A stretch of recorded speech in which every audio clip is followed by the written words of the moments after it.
at the wedding. Suddenly, my sister-in-law, the CEO, grabbed me. Then she turned her head to look at my parents and said coldly, "My brother ran away. So take the child instead. He owes me, so you'll pay. From today on, this child belongs to me." My parents were stunned for a moment, then their faces showed extreme delight. No problem, my father quickly nodded. "Bokung will be part of the Liu family from now on. You can do whatever you want with him." I looked at my own parents, like produce at a market, selling me off. I felt no sadness at all inside. On the contrary, I found this scene to be hilarious. Great. I finally escaped that disgusting home, but I never dreamed that the one buying me would be the legendary female devil, Liu Ruyan. Looking at her luxurious outfit, I figured the food at the Liu household must be thousands of times better than at the Ji household. Moreover, I secretly glanced at her long legs and black stockings and thought to myself, being kept by a rich woman is better than being a punching bag. Just then, 2 bodyguards in black stepped forward like carrying a chick. They lifted me right out of the chair. My feet immediately left the ground, the fork in my hand clattered to the floor. No way. If I'm going to act, I have to commit. Not resisting at all would be too fake. I immediately started kicking my legs frantically, tears streaming down immediately, and cried out loudly, "Mom and Dad, I don't want to go!" Immediately after, I turned my head to look at Liu Ruyan, held out my small hands, and cried profusely, "Sister, I'm still a child. I'm not tasty." Seeing my pitiful appearance, Liu Ruyan seemed to have her anger melt away instantly. She waved her hand impatiently and turned to leave, her hem drawing a cold arc. "Take him and put him in my car. Yes, young lady."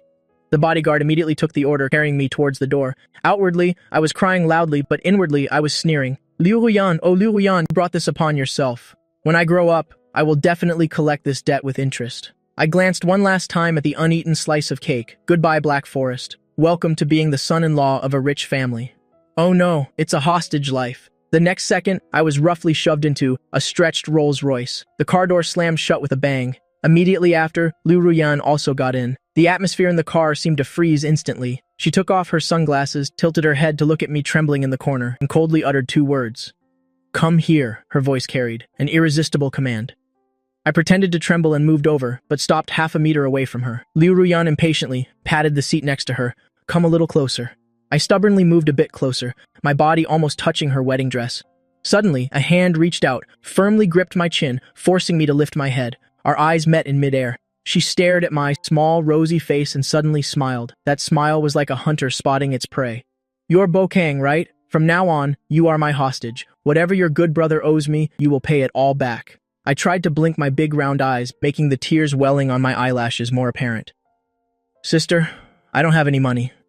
Unexpectedly, Liu Ruyan raised an eyebrow. Her gaze swept over me from head to toe and finally uttered 2 words. "No money? Then pay with your body. What the hell? What kind of predatory words are those? Sister, look closely. I'm only 10 years old. This life is truly... Oh my, the queenly woman in black stockings, those legs, those curves, they're absolutely stunning. Inwardly, I was giving them a big thumbs up. This queenly aura completely fits my preferences. Ji Bokang? Oh, Ji Bokang, you must be blind as a dog to not want a rich and classy woman like this. But outwardly, I suddenly shrunk back, my big round eyes instantly filling with tears. Sister, my legs are tired. My voice was tiny, with a hint of a sob. Liu Ruyan let out a cold laugh, walked straight to the sofa in the main seat, crossing her legs elegantly. That captivating curve of the black stockings drew my eyes. Legs tired? She tapped the armrest lightly with her finger and said coldly, "When Ji Bokang ran away, did he think about how sad I would be? You are his brother, so this is considered collateral. Stand up straight." With a sharp command, I immediately stood up straighter, my small body tense. Seeing my timid appearance, Liu Ruyan's anger seemed to subside a little. She just wanted to put me in my place so I would understand whose territory this was, and so I would know that in this house from now on, I would be just a small slave without human rights. Starting tomorrow, wake up at 6 a.m. every morning, Liu Ruyan began issuing unequal terms. As for me, I held my little notebook and wrote down every item. Subject, Liu Ruyan, the wicked woman. Future, a long-term meal ticket. Crimes, gripped my face painfully, suspected of child abuse, and made me stand as punishment until my legs went numb. Also, wearing black stockings to seduce a minor. Although I willingly looked, this debt must be recorded. Finally, she threw me into the storage room. After writing, I blew on the ink, a wicked smile blooming on my lips. Liu Ruyan, just you wait. 30 years east of the river, 30 years west. Don't underestimate a poor youth. Sooner or later, he'll make you kneel and call me dad. All right, go to sleep. Liu Ruyan waved her hand, like shooing away a fly. She turned and walked towards the stairs, her back graceful and alluring. The wine-red silk clung to her waist and hips, her sway making me, this boy in disguise, curse inwardly. I watched her until she disappeared around the corner of the second-floor stairs. Only then did I avert my gaze. The innocent smile on my lips vanished instantly, replaced by a calm demeanor of complete control. I turned back to the storage room, which was only about a dozen square meters, and locked the door. Sitting cross-legged on the hard plank bed, I closed my eyes. Immediately, in my mind's eye, all the scenes I had seen when I first entered the mansion, the omnipotent prodigy and top-tier talent, were activated at this moment. My brain was like a sophisticated supercomputer. Every nook I had passed, the location of each surveillance camera, the position of each servant, all were constructed into a holographic 3D map in my head. The surveillance camera in the northeast corner of the living room was an old model with a 1.5-second blind spot when rotating. The infrared beams in the hallway, their sensors were at a height of 1.2 meters. My current height is 1.35 meters, so I could avoid them by simply bending over. Uncle Liu patrols once every night at 11 p.m. and then returns to the servants' quarters on the east side of the first floor to rest. Liu Ruyan's bedroom is on the west side of the second floor with a balcony. If I'm not mistaken, the balcony door is likely a floor-to-ceiling glass window with an almost zero anti-theft rating. I opened my eyes, a golden glint flashing in my eyes. This is what you call a strategy of reduced elevation. Liu Ruyan thought she had captured a soft and pliable hostage, but little did she know she was letting a wolf into her house. As long as I wanted, this mansion would be an open playground with no walls for me. Gurgle, gurgle. My stomach protested again. I rubbed my small, flat stomach and sighed. Even with a high IQ, one still needs to eat. Glancing at the wall clock, the early morning hours were the dead of night, murder and arson. Oh no. It was the best time for a midnight snack. I slid off the bed, without shoes, barefoot on the floor. To avoid making any noise, I deliberately tiptoed and opened the room door. The hallway was pitch black, only a few wall lamps cast a dim light. The entire mansion was unusually quiet. Utilizing the route I had calculated earlier, I perfectly avoided all the direct fields of the surveillance cameras. A series of movements as smooth as flowing clouds in water. If seen by the Liu family's head of security, they might suspect this multi-million-dollar security system was a version bought on Pinduoduo, successfully sneaked into the kitchen. The Liu family's kitchen was larger than my previous bedroom. A massive double-door refrigerator stood imposingly, like a treasure waiting to be discovered. I rubbed my small hands together and pulled the refrigerator door open with force. Wow! My eyes lit up. This entire refrigerator was filled with what divine ingredients? Evian mineral water was just taking up space, stacked with premium Wagyu beef, air-flown black truffles, caviar with unidentifiable foreign labels. After criticizing the strong, foul smell of the red wine meat, I reached out for a carton of milk and also grabbed 2 incredibly expensive-looking dinosaur eggs. You'll just eat them anyway. I didn't dare to turn on the stove to cook, afraid the smell would attract Uncle Liu. But just as I was inserting the straw, preparing to enjoy this luxurious late-night snack, a soft groan suddenly came from above. The sound was very faint, but in the silent night, it was remarkably clear. My milk-drinking action paused. An illusion? Pain. Another sound, this time much clearer. The voice carried a distinct tremor and suppressed pain, making the listener's skin crawl. The sound came from the second floor in this location. I looked up at the ceiling. Directly above the kitchen was Liu Ruyan's master bedroom. What was going on? What was Liu Ruyan doing up there? This sound was not good. It didn't sound like a happy sound, but rather like genuine pain.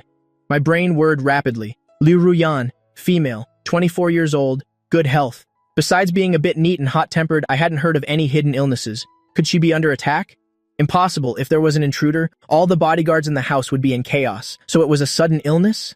I bit down on the straw, caught in a dilemma. Shouldn't this be like a game where 2 options appear before me, letting me choose one of the 2 and earn affinity points? According to the 3-chapter rule, the second floor is a forbidden zone. Going up there means having your legs broken. But I'm living under someone's roof now. If the benefactor actually dies, how will I continue to enjoy this easy life? How can I keep clinging to this thigh? Fortune favors the bold. If Liu Ruyan, that wicked woman, is truly ill, isn't this the best opportunity for me to increase her favor, to seize the moment and rush in? What a waste. It's the best time to offer charcoal in snowy weather, help during difficult times. I drained the milk carton in one go, tossing the empty carton into the trash. Wiping my mouth, my gaze became resolute. So be it if my legs break. If I don't go to hell, who will? Sister Liu, your little brother is here to save you. I gently stepped out of the kitchen, towards the stairs. Looking up at the spiral staircase leading to the second floor, I took a deep breath and took the first step that violated the household rules. The second floor was carpeted thickly, so walking up was completely silent. Following the sounds, I crept to the master bedroom door. The door was slightly ajar, letting out a faint warm light. The groans of pain grew louder. It was clear from the sound Liu Ruyan was enduring with all her might. "Here, where is the medicine?" Accompanying this weak whisper was the sound of something being swept onto the floor. Clatter. I didn't hesitate any longer, extending my small, fair hands and pushed the heavy, solid wooden door open forcefully. "Sister, the door is open." The scene in the room made my pupils contract slightly. In the dim room, with only the bedside lamp on, Liu Ruyan was curled up on the large bed, her silk nightgown drenched in sweat, clinging to her body, outlining her captivating curves. She clutched her lower abdomen with both hands, her face as pale as paper, her forehead covered in cold sweat, her lips bitten until they bled. This was no longer the queenly CEO, but a porcelain doll on the verge of shattering. Hearing the movement at the door, Liu Ruyan slowly lifted her head. Seeing it was me, a flicker of surprise flashed in her eyes, then turned into indignation at the intrusion. "Who? Who let you come up here?" she tried to yell, but her voice was as weak as a mosquito's buzz. "Get out." I stood at the door, unmoving. I looked at her posture, clutching her stomach, and then at the scattered painkiller bottles on the floor.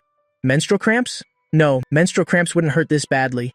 This looked more like enduring a trial. Wait. I sniffed the air. Besides the faint fragrance and the smell of sweat from the woman, there was a faint chill in the air. Not the cold from air conditioning, but a bone-chilling cold. This woman had physical issues. I looked at the woman writhing in pain on the bed and suddenly closed the little notebook of grievances in my heart. I took my short legs and ran, patter-patter, towards her. "Sister, don't be fierce anymore. Save your strength." I ran to the edge of the bed. Not only did I not leave, but I wanted to climb onto the bed. Liu Ruyan tried to push me away, but her arms were limp, lacking any strength. Instead, I firmly grasped her wrist with one hand. I placed a finger on my lips, and in those innocent, clear, big eyes emanated a calmness that was irresistible. "Don't move, I'll massage you," saying this. That small, warm hand directly pressed, without hesitation, onto Liu Ruyan's cold, flat lower abdomen.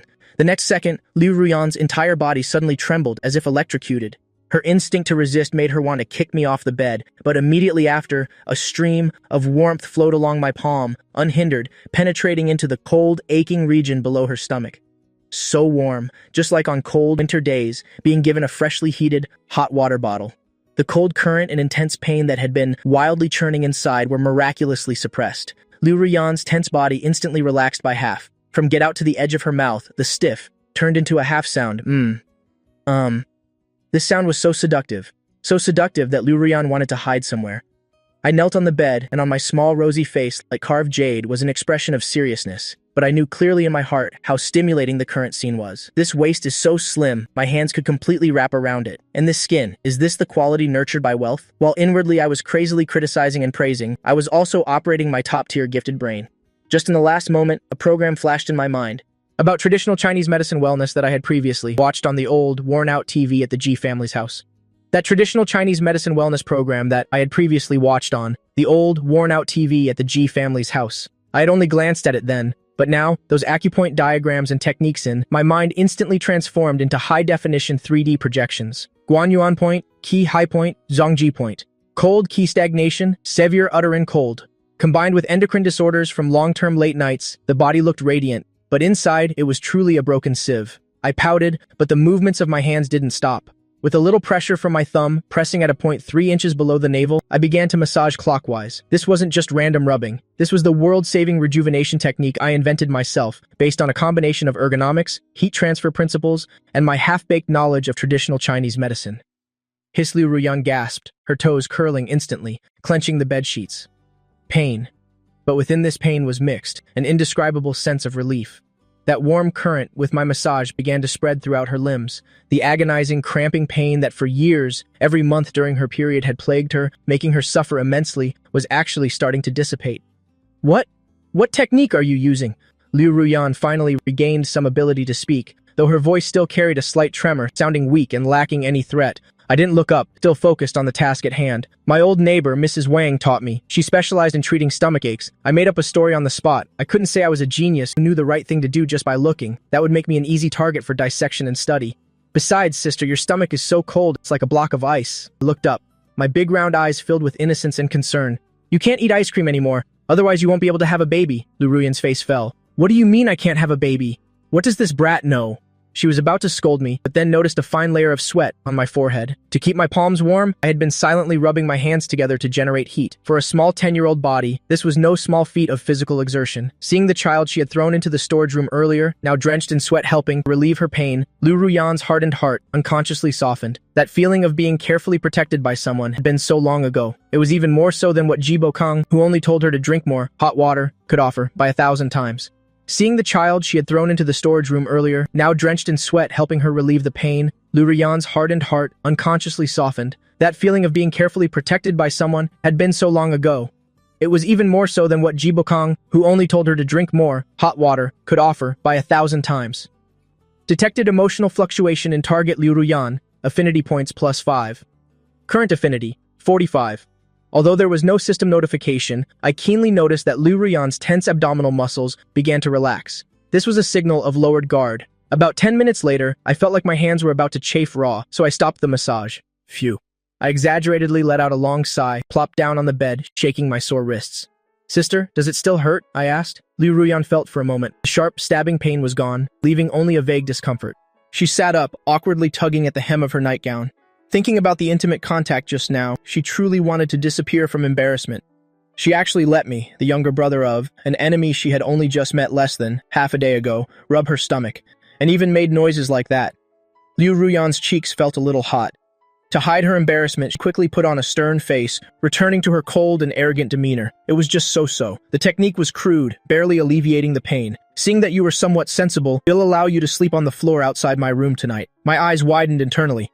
You stubborn tsundere. You were clearly so pleased that your toes were curling into the floor. Your mouth remained so stubborn.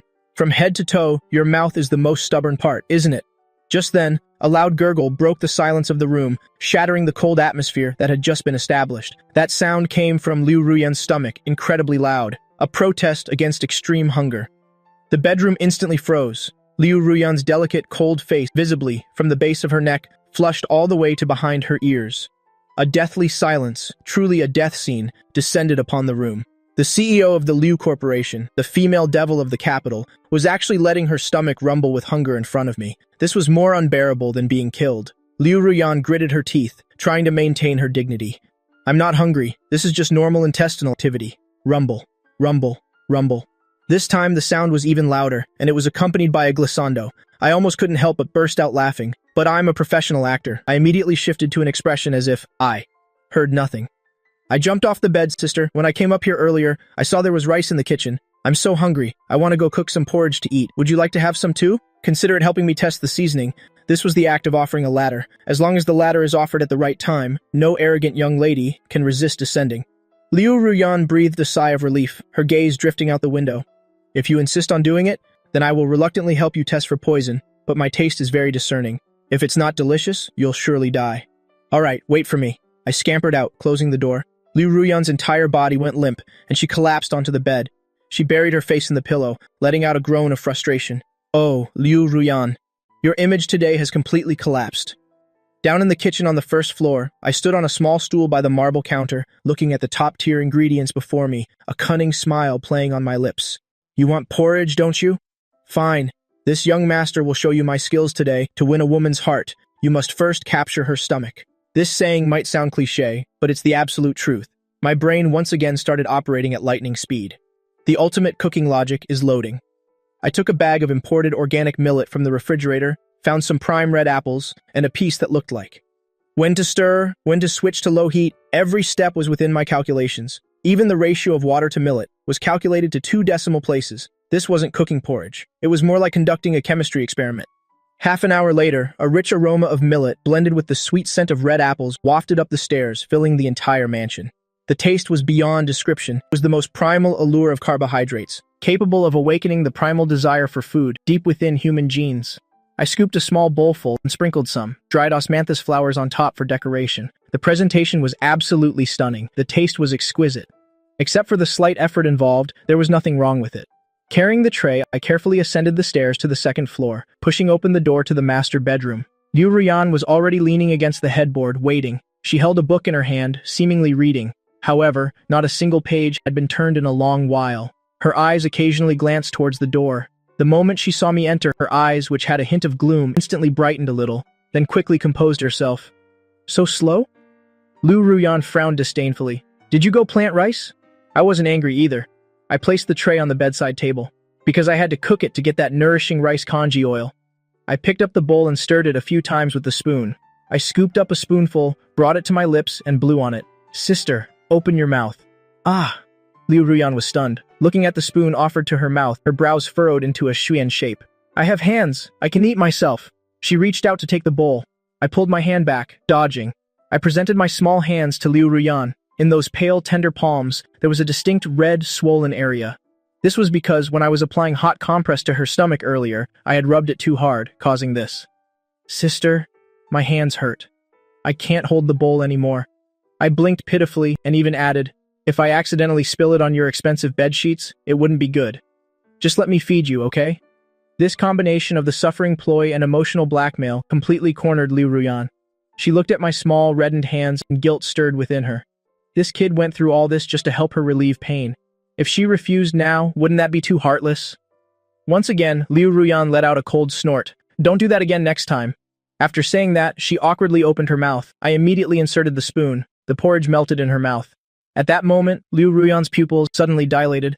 Is this porridge? This is too delicious. The millet was cooked until soft and fluffy. The rice congee oil was thick and smooth. The sweetness of the brown sugar blended perfectly with the aroma of red apples. It wasn't cloying and left a warm, sweet aftertaste. A spoonful of porridge went down, warming her from her throat to her stomach. Her stomach, which had been slightly uncomfortable, was immediately soothed and felt comfortable. The law of deliciousness, though late, had arrived. Seeing Liu Ruyan's eyes instantly light up, I felt as happy as a blooming flower. How is it, sister? Is it hard to eat? I knew the answer but asked anyway. Liu Ruyan swallowed the porridge in her mouth, trying to maintain a calm exterior. It was just average, barely edible. Since you cooked so much, based on the principle of not wasting food, give me another spoonful. Although her words said barely edible, her body was being completely honest. 1 spoonful, 2 spoonfuls, 3 spoonfuls. In less than 5 minutes, the entire bowl of porridge was gone. Liu Ruyan even had a slight, licking her lips as if still craving more. That sense of satisfaction from the inside out made her whole body relax. In less than 5 minutes, the entire bowl of porridge was gone. Liu Ruyan even had a slight, licking her lips as if still craving more. That sense of satisfaction from the inside out made her whole body relax. Sleepiness immediately washed over her. After a night of turmoil, fleeing the wedding, stomach pain, she was already exhausted. Now, her stomach was warm and her body no longer hurt. Her eyelids started to droop. All right, clear the dishes. Liu Ruyan yawned, her voice lazy like a well-fed cat. I want to sleep. Get out. She could be moved by this. This is what they call the pulling out the ruthless move in legends. I looked at Liu Ruyan, who had burrowed under the covers. Liu Ruyan closing her eyes, ready to sleep. The small notebook in my heart turned to a new page, adding a charge, eating my love porridge, without even a word of thanks, falling asleep immediately after eating, treating me like a tool. I picked up the empty bowl, but didn't leave immediately. I stood by the bedside, looking at Liu Ruyan's unguarded, sleeping face. She had shed her cold disguise, looking much softer at this moment. Her long eyelashes cast a small shadow under her eyes. Her red lips were slightly pursed. She looked surprisingly cute. I extended my finger, tracing in the air, sketching the contours of her face. Sister, this bowl of porridge wasn't cheap. Things that are free now will later be, requiring double the repayment. I lowered my voice, whispering a sentence audible only to myself. Then, I meticulously helped Liu Ruyan pull up the covers carefully. I even tucked in a foot that was exposed from under the blanket. After doing all this, I picked up the tray and tiptoed out of the room. The moment the door closed, the innocent expression on my face disappeared once more. Standing in the dim hallway light, I glanced at the study at the end of the second-floor hallway. That was the true center of the Liu household, and the fortress I was about to conquer. But no rush. Tonight's battle achievements have exceeded expectations. Rubbing my stomach, I was so focused on feeding that troublesome woman. I hadn't eaten myself yet. I returned to the kitchen, scraping up the last bits of porridge from the bottom of the pot, and downed it in 3 or 4 gulps, then returned to my cramped storage room. That night, Liu Ruyan slept, more peacefully than she had in years. As for me, in the musty room, on the hard wooden bed, I had a dream. In the dream, Liu Ruyan, wearing a maid's uniform, was kneeling and massaging my legs. She even called out, "Master, is the pressure okay?" The next morning, sunlight streamed through the palm-sized window, shining on my face. I groggily opened my eyes. Before I could even stretch, a rapid series of knocks echoed from outside the door. Bang, bang, bang, even through the wooden door, I could feel the anger of the person knocking. "Bokang, get out here!" It was Liu Ruyan's voice, and she sounded furious. I sat up with a start. "What? is going on? Didn't I succeed last night? Why is she so angry right after waking up? Could it be that I drooled in my sleep and accidentally called out master? I quickly got dressed and opened the door. Outside, Liu Ruyan was, wearing a pristine white tracksuit. Her hair was tied up in a high ponytail, exuding vitality. However, on that beautiful face, there was now a frosty demeanor. She held something in her hand. In that moment, a piece of paper was thrust directly in front of me. What is this? I looked closely. It was a piece of paper. It was a page torn out from my little revenge notebook last night. From the notebook, it clearly read, Charge 3, wearing alluring black stockings. Minor. Note, Liu Ruyan, we have a future together. Waiting. I'm grown up, this warehouse is part of our play. Boom, I felt like I'd been struck by lightning. How did this get into her hands? I was too sleepy last night. Did it fall out of my backpack? It's over, I'm really going to jail this time?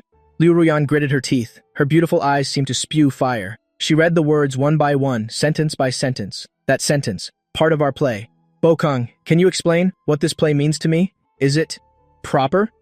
The air froze for a solid 3 seconds. The paper with the words about black stockings and play, the evidence of my crime, dangled right under my nose. Liu Ruyan looked down from above, her gaze colder than a shark's. Her gaze, as if she wanted to dissect me, sent chills down my spine. It's over, I thought to myself. I'm doomed. I can't escape this. How did this tattered notebook fall out? This is too embarrassing. My entire wise life, my image as an innocent little boy, my cerebral cortex was firing wildly. The CPU was running at maximum capacity, hitting 80 degrees. If I admit I'm an LSP pervert now, you'll definitely get to experience the feeling of failure before even starting. I must endure. I took a deep breath. My surprised expression instantly shifted, turning into the gaze of someone looking at an idiot. I tilted my head, my big round eyes blinking, an innocent and clueless expression. Sister, why are you blushing? Liu Ruyan was taken aback by this direct attack from me and couldn't react in time. She unconsciously touched her cheeks. Who's blushing? Stop talking nonsense. Explain clearly what warehouse play means. Play means playing games, sister, I said righteously, with a hint of contempt, as if looking at an illiterate person. Your English teacher taught you that play game means to play games. Looking at your expression, you must have imagined some adult scenario, right? Tisk tisk, your thoughts are truly complicated. I looked at Liu Ruyan's face, flushing red and white. The little me inside my heart was doing the samba. Shut up! Liu Ruyan was angry from embarrassment. She crumpled the paper into a ball and threw it precisely into the trash can. She felt cornered by this kid. To be discussing such suggestive topics with an elementary school student. Watch less of that nonsense on TV from now on. If I see this again, I'll burn that notebook of yours. Liu Ruyan forcefully ended the conversation. To hide her embarrassment, she crossed her arms, putting on her evil capitalist face. What time is it? Didn't I tell you to be clean? Were you sleeping or hibernating? Get down and make breakfast right now. I was taken aback. Huh? Make breakfast? I'm a hostage. Do hostages have to work? If you don't make breakfast, I'll throw you out to the wolves. Liu Ruyan glared at me menacingly. Last night's porridge was barely edible. Today, I want scallion oil noodles. If you don't make it well in 10 minutes, expect to have your legs broken. With that, she turned and left. Her ponytail whipped out a sharp arc behind her head. However, those retreating steps carried a hint of a hasty retreat. I looked at her retreating back, a cunning, triumphant smile spreading across my lips. If you want to eat my cooking, just say so. Stop pretending you're going to feed me to wolves. I think you're the hungry wolf yourself. 10 minutes later, in the dining hall on the first floor, Liu Ruyan sat at the head of the table, holding a tablet as if reviewing reports. But in reality, her eyes kept darting towards the kitchen. Although last night's porridge was just simple rice congee, that warmth that spread to her stomach prevented her from having nightmares all night. Waking up this morning, her stomach was empty. That craving for food even overpowered her morning grumpiness. She woke up. Soon after, I emerged carrying a large blue porcelain bowl, bigger than my face, taking short steps. But the next second, Liu Ruyan's expression froze completely. Very quickly after that, I emerged carrying a large blue porcelain bowl, bigger than my face, taking short steps. But the next second, Liu Ruyan's expression froze completely. As soon as the bowl was placed down, a rich aroma exploded. It was the slightly burnt aroma of scallion oil, stimulated by high heat, blended with the salty sweetness of soy sauce, topped with finely chopped crispy fried scallions. Liu Ruyan swallowed. This kid, back at the G families, did he study at Tandong Fung? Sister, please eat. I obediently offered the chopsticks, then stood aside, with my hands clasped behind my back. Liu Ruyan took the chopsticks, gently picking up a mouthful of noodles and putting it in her mouth. At that moment, her taste buds exploded like fireworks. The aroma of scallion oil shot straight to the top of her head. The noodles were chewy and elastic. The sauce-to-noodle ratio was unbelievably perfect. Sweet, savory, and fragrant flavors danced on her tongue. Liu Ruyan, busy with the business world these past few years, had basically just rushed through her 3 meals a day. This dish, full of the breath of everyday life, instantly broke through all her defenses. She had originally intended to just have a taste and stop, maintaining her image as a cold, proud CO. But in the end, her chopsticks couldn't stop. I stood to the side, watching Liu Ruyan's unrestrained appearance. The small notebook in my heart turned to a new page. I silently recorded a new charge, eating too ravenously, like a starving ghost who hadn't eaten for 3 days. I added to the notes, "It seems this woman's stomach is now in my grasp. How far could it be to winning her over?" In less than 5 minutes, the entire large bowl of noodles was devoured by Liu Ruyan. She put down her chopsticks, took out a napkin, and gently wiped her mouth. Only now did she realize her earlier lack of composure. She looked up. I was blinking my big round eyes, looking at her expectantly. I asked, "Sister, was it delicious?" Liu Ruyan's face flushed. Her ravenous eating just now must have been a joke to me. Liu Ruyan cleared her throat, regaining her aloof demeanor. She commented indifferently, "It was just okay. The noodles were a bit too firm, the scallion oil was slightly overcooked, there was too much soy sauce making it a bit too salty. I can only say it was edible." I almost burst out laughing from frustration. I thought, edible? Sister, you licked the bowl clean, didn't you? And you dare say it was just edible? From head to toe, your mouth is the most stubborn part, isn't it?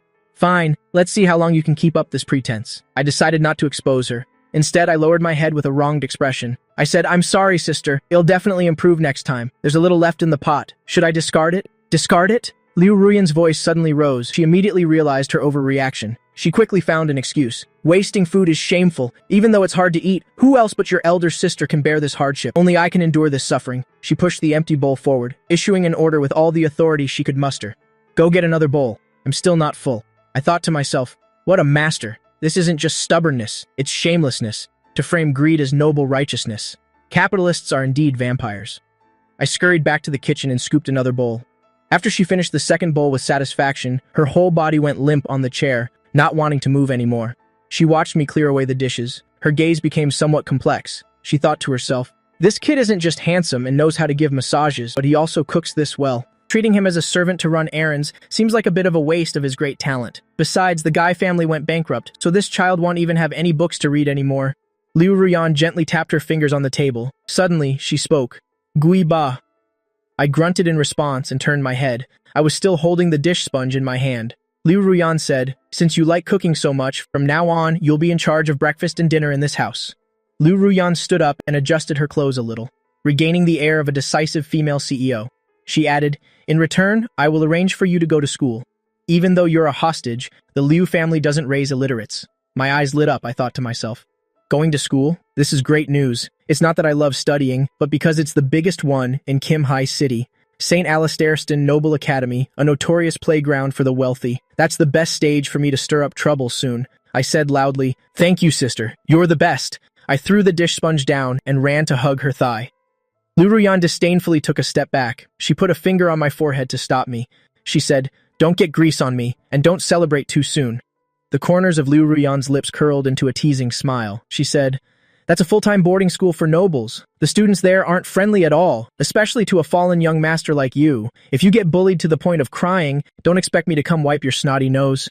After saying that, she grabbed her car keys and walked away gracefully in her high heels, leaving me with only her arrogant silhouette. I stood rooted to the spot, wiping the water off my hands.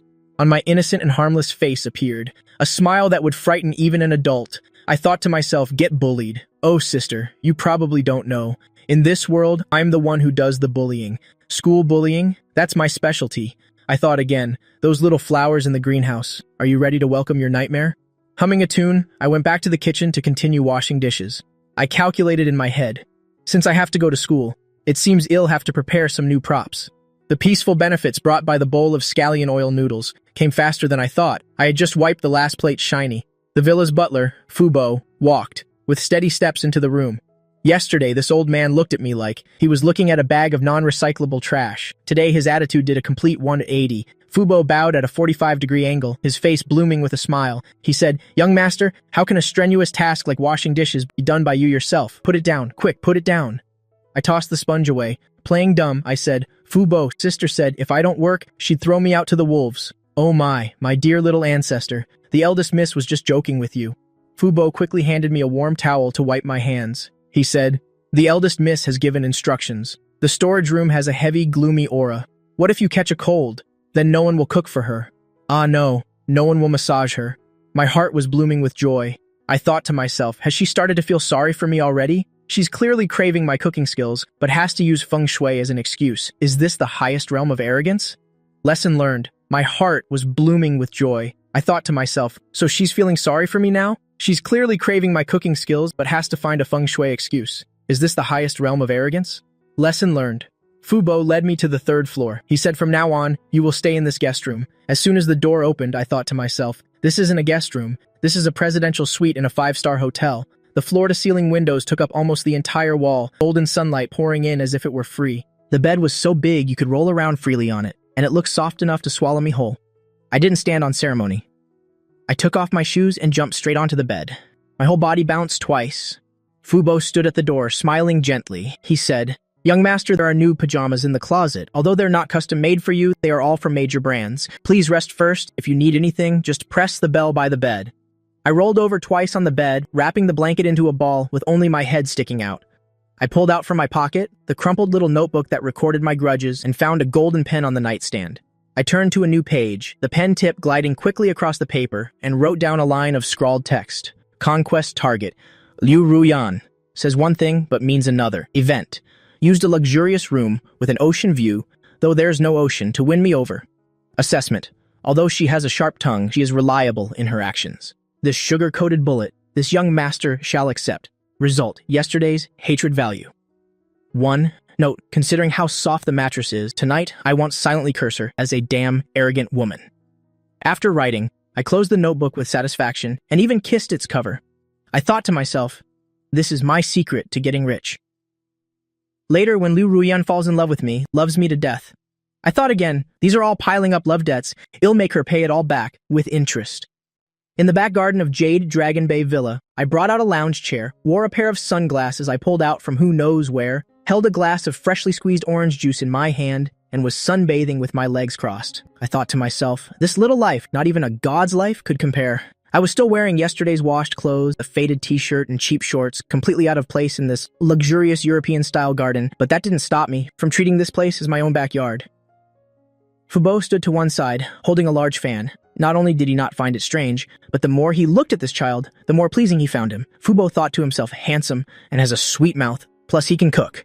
Most importantly, he can rein in that hot-tempered eldest miss. This isn't a hostage to pay off a debt. This is clearly a mascot the Liu family brought home. Just as I was shaking my leg and humming a tune, the sound of high heels clicking on the ground rang out. I lowered my sunglasses a bit, revealing 2 large, mischievous round eyes. I saw Liu Ruyan had changed into a business suit, a well-tailored black blazer accentuating her slender waist. Underneath was a white silk shirt with a slightly open collar, revealing a dazzling patch of fair skin.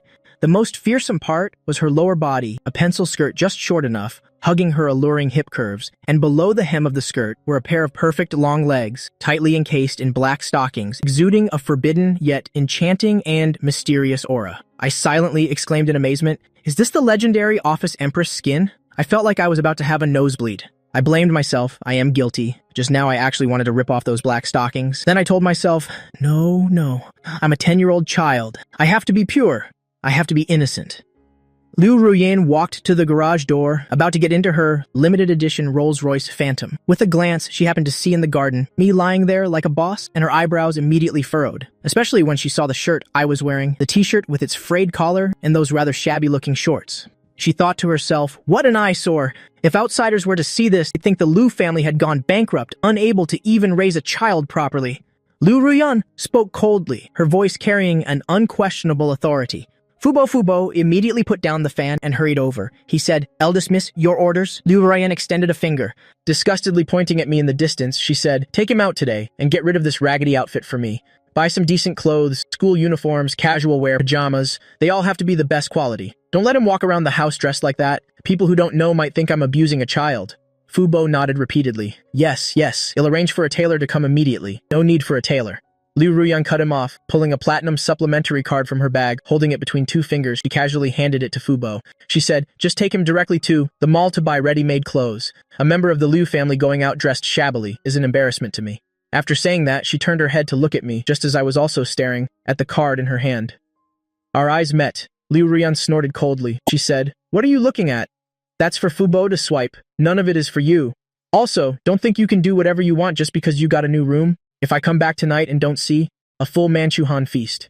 She deliberately paused, her gaze sweeping over my small body, and added a meaningful sentence. I'll feed this meat of yours to the dogs. Slammed the car door closed. The Rolls-Royce let out a low growl and sped away, leaving only a faint scent of expensive perfume lingering in the air. I jumped off the lounge chair, trotted over to Fubo, staring intently at that platinum card. I felt as if 4 big words were written on it. Swipe as you please. Fubo, Fubo. I hugged Fubo's thigh, looking up with my small face, my eyes filled with money signs. I asked, "Did sister tell you to take me shopping?" Fubo smiled until his face was full of wrinkles. He said, "Yes, young master. The eldest miss has a sharp tongue but a soft heart. She's afraid you'll be looked down upon at school." I giggled. I thought to myself, afraid of me being looked down upon. She clearly wants me to dress up beautifully so she can show me off. This woman is quite controlling, but she's already given me the card. I took that black card and kissed it. I said to Fubo, "Let's go, Fubo. Today we're going to raid the mall." I thought to myself, anyway, I'm swiping that evil woman's card. I don't feel bad at all. This sugar mama life is so damn good. I put the card in my pocket and walked with a swaggering gait that looked down on everyone towards the garage. I thought to myself, in that case, since I'm going to that noble academy as a transfer student, my equipment has to be up to par. I thought again, first step, I must first package myself as a top-tier second-generation rich kid that others can't reach. As for the money, CEO Liu will pay. I thought to myself, in that case, since I'm going to that noble academy as a transfer student, my equipment has to be up to par. I thought again, first step, I must first package myself as a top-tier second-generation rich kid that others can't reach. As for the rest of the money, CEO Liu will pay. This feeling is so refreshing. The major malls in Kimhai City today experienced a small earthquake. I swiped Liu Ruyan's supplementary card, and I really didn't hold back. From Armani kids wear to brands that are unknown independent designers but ridiculously expensive. As long as I liked it, I had it all packaged. Fubo followed behind, carrying large and small bags in his hands, his old face smiling so much that the wrinkles almost covered his eyes. Fubo thought to himself, this isn't taking a child to buy clothes. This is clearly seeing in this little ancestor the future hope of the Liu family.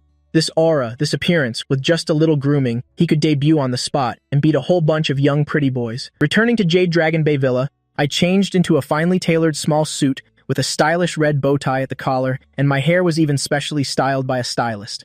I stood in front of the mirror and couldn't help but sigh in my heart, I'm just too handsome. With just this face alone, if that damn arrogant Liu Ruyan saw me, she'd probably have to pretend to be calm, while who knows how much she's drooling on the inside. I gave myself a charming look in the mirror, then tucked the small notebook recording the Liu family's survival rules into my inner pocket. Fubo went to organize those spoils of war, while I wandered around the vast villa alone. I thought to myself, this villa is ridiculously large, it's simply a maze. Although my current status is the Liu family's future son-in-law and debt hostage, in some people's eyes, my status is probably even lower than that Rottweiler guarding the door. For example, the person blocking my way right now at the kitchen door on the first floor, a middle-aged woman in a maid's uniform, was leaning against the doorframe, cracking melon seeds, spitting the shells all over the floor. Her triangular eyes glanced at me, her entire face clearly written with the 2 words, harshness. I rubbed my stomach. I was so busy trying on clothes while shopping just now that I'm a little hungry now. I took short steps, intending to go into the kitchen to find something to eat. Hey, what are you doing? Mama Wang spat a melon seed shell full of saliva onto the floor, her body blocking the way directly in my path. She asked, is this a place you can just waltz into? Don't you know the rules? I stopped walking, lifted my small, innocent, and harmless face, and blinked my eyes, saying, Mama Wang, I'm hungry, I want to find some snacks to eat. Mama Wang seemed to have heard a great joke. She sneered and said, oh, isn't this the young master of the Gui family? Do you still think you're the kind of rich young master who just waits to be fed? She looked my new clothes up and down, her eyes overflowing with jealousy. She thought to herself, dressing like a decent person, I don't know what the eldest miss is thinking, spending so much money to raise an ungrateful brat. Mama Wang snorted sarcastically. She said, the bird's nest and imported fruits in the kitchen are prepared for the eldest miss, don't even dream about it. I wasn't angry either. Getting angry with this kind of NPC is a waste of my CPU. I tilted my head and said with an innocent expression, then is there anything I can eat? Wait here. Mama Wang turned and went into the kitchen. A moment later, she brought out a chipped bowl and with a thud, threw it at my feet. In the bowl were 2 pieces of dry, hard bread and half an apple that had been sitting out for who knows how long. The cut surface had oxidized and turned yellow. Mama Wang said, here, eat it. This is a gift for you. Mama Wang dusted off her hands, looking at me with a condescending expression. She said, in the Liu family, you have to abide by the Liu family's rules. The eldest miss is merciful. She didn't throw you out. Do you really think you're the master? I looked at the chipped bowl on the ground. The little villain inside me was already laughing out loud. Well, she served herself up on a platter. I thought to myself, I was just worrying about not having any material to increase Liu Ruyan's favorability score, and someone just rushed in to assist me. This isn't an evil maid. This is clearly an evil maid who was pushed forward for me to use to increase my favorability. I didn't get angry, nor did I kick the bowl over. On the contrary, I bent down and very obediently picked up that chipped bowl. I even gave Mama Wang a sweet smile and said, "Thank you, Mama Wang." Mama Wang was stunned. She thought, "Is this kid an idiot? He's eating garbage and still saying thank you." Mama Wang snorted smugly and said, "At least you know your place." Mama Wang turned back to cracking her melon seeds, completely oblivious to the cunning glint that flashed in my eyes. I looked at the wall clock, 5:40. Based on my understanding of Liu Ruyan's schedule, that domineering female CEO will arrive on the battlefield in 5 minutes.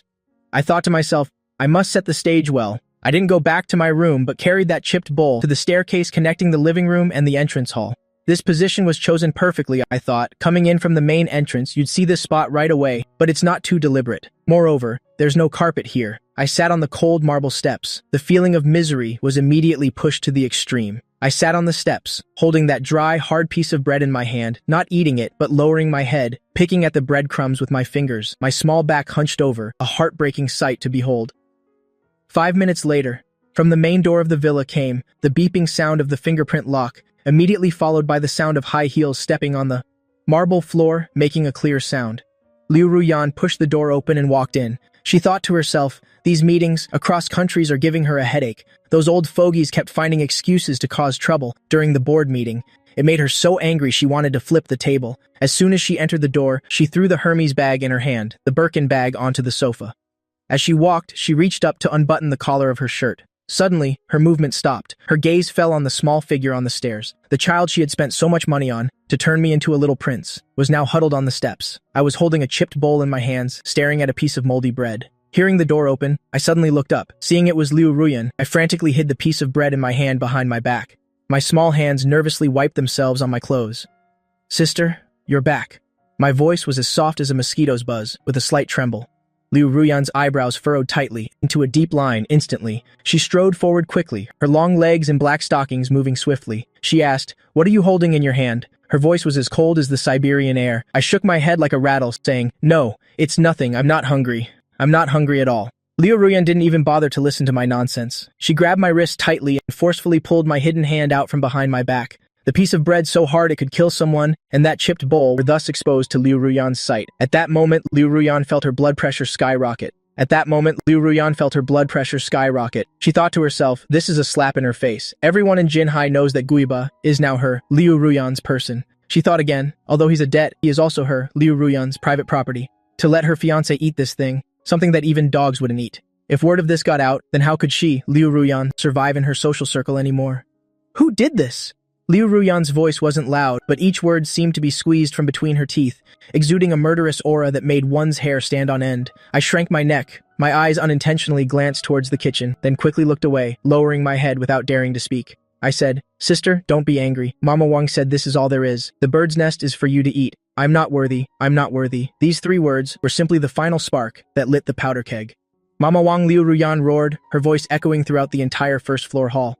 Mama Wang, who was secretly eating bird's nest in the kitchen, trembled, and the spoon fell to the ground. She ran out in a panic, with a bit of syrup still on the corner of her mouth, not wiped clean. "Eldest miss. You're back."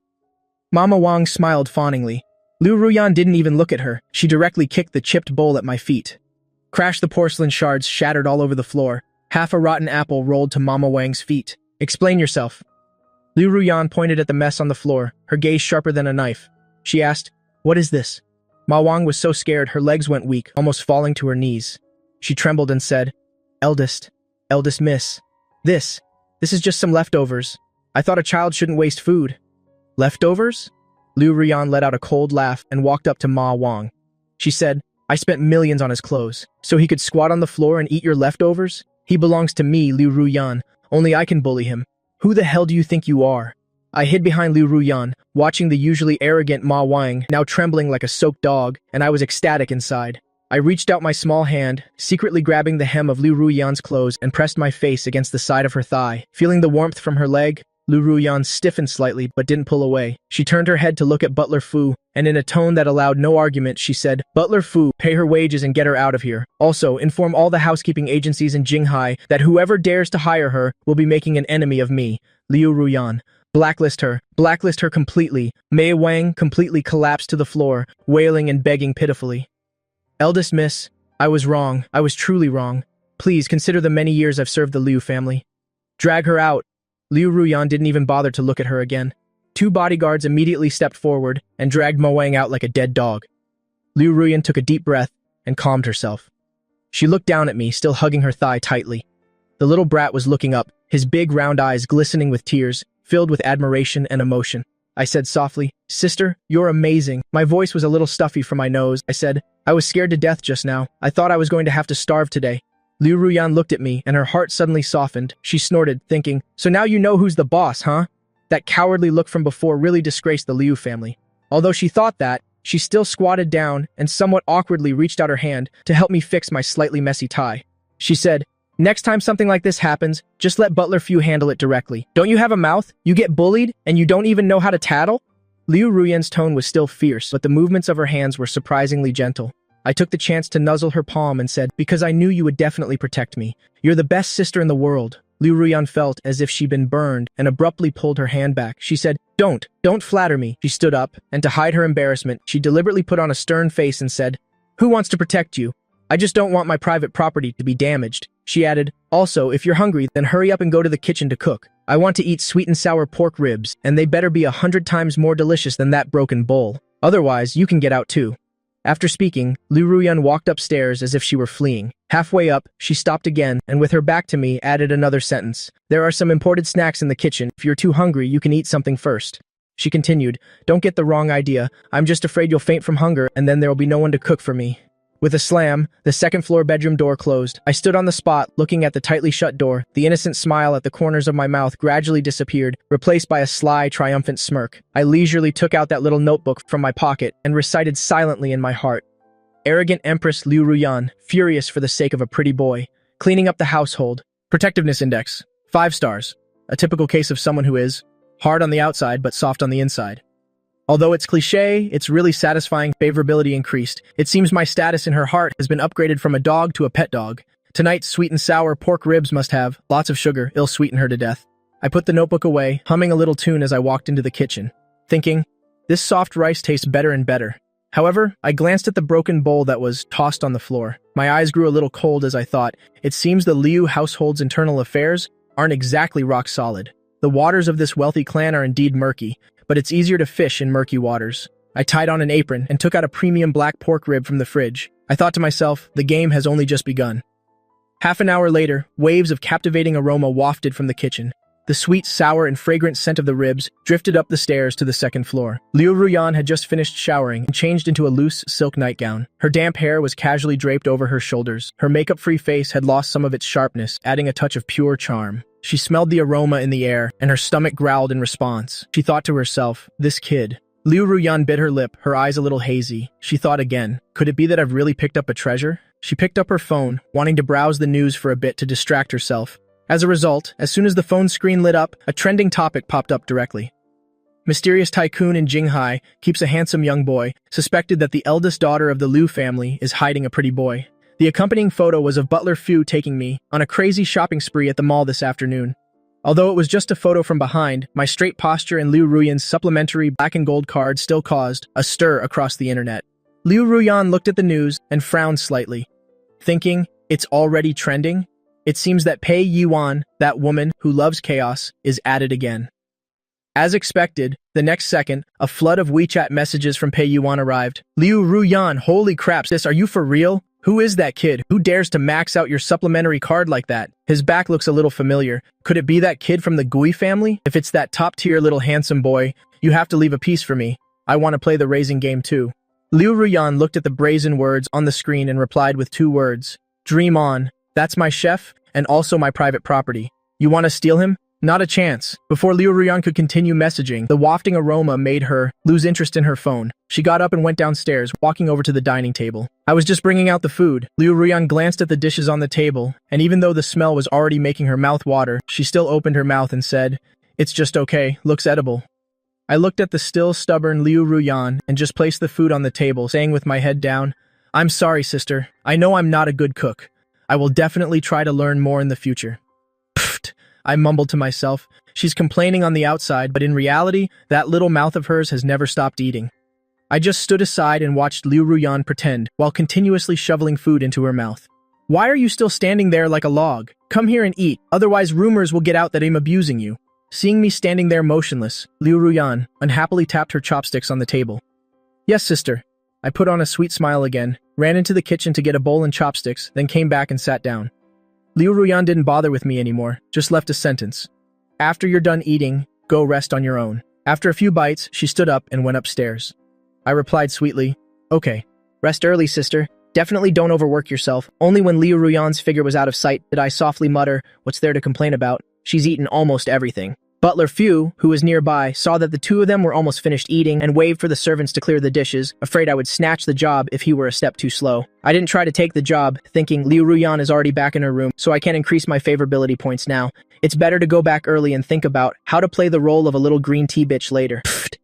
How to make Liu Ruyan inseparable from me. On this beautiful weekend, I should have been lying on a 300 square meter bed, sleeping until I woke up naturally, and then getting up to tease this arrogant, domineering CEO a little.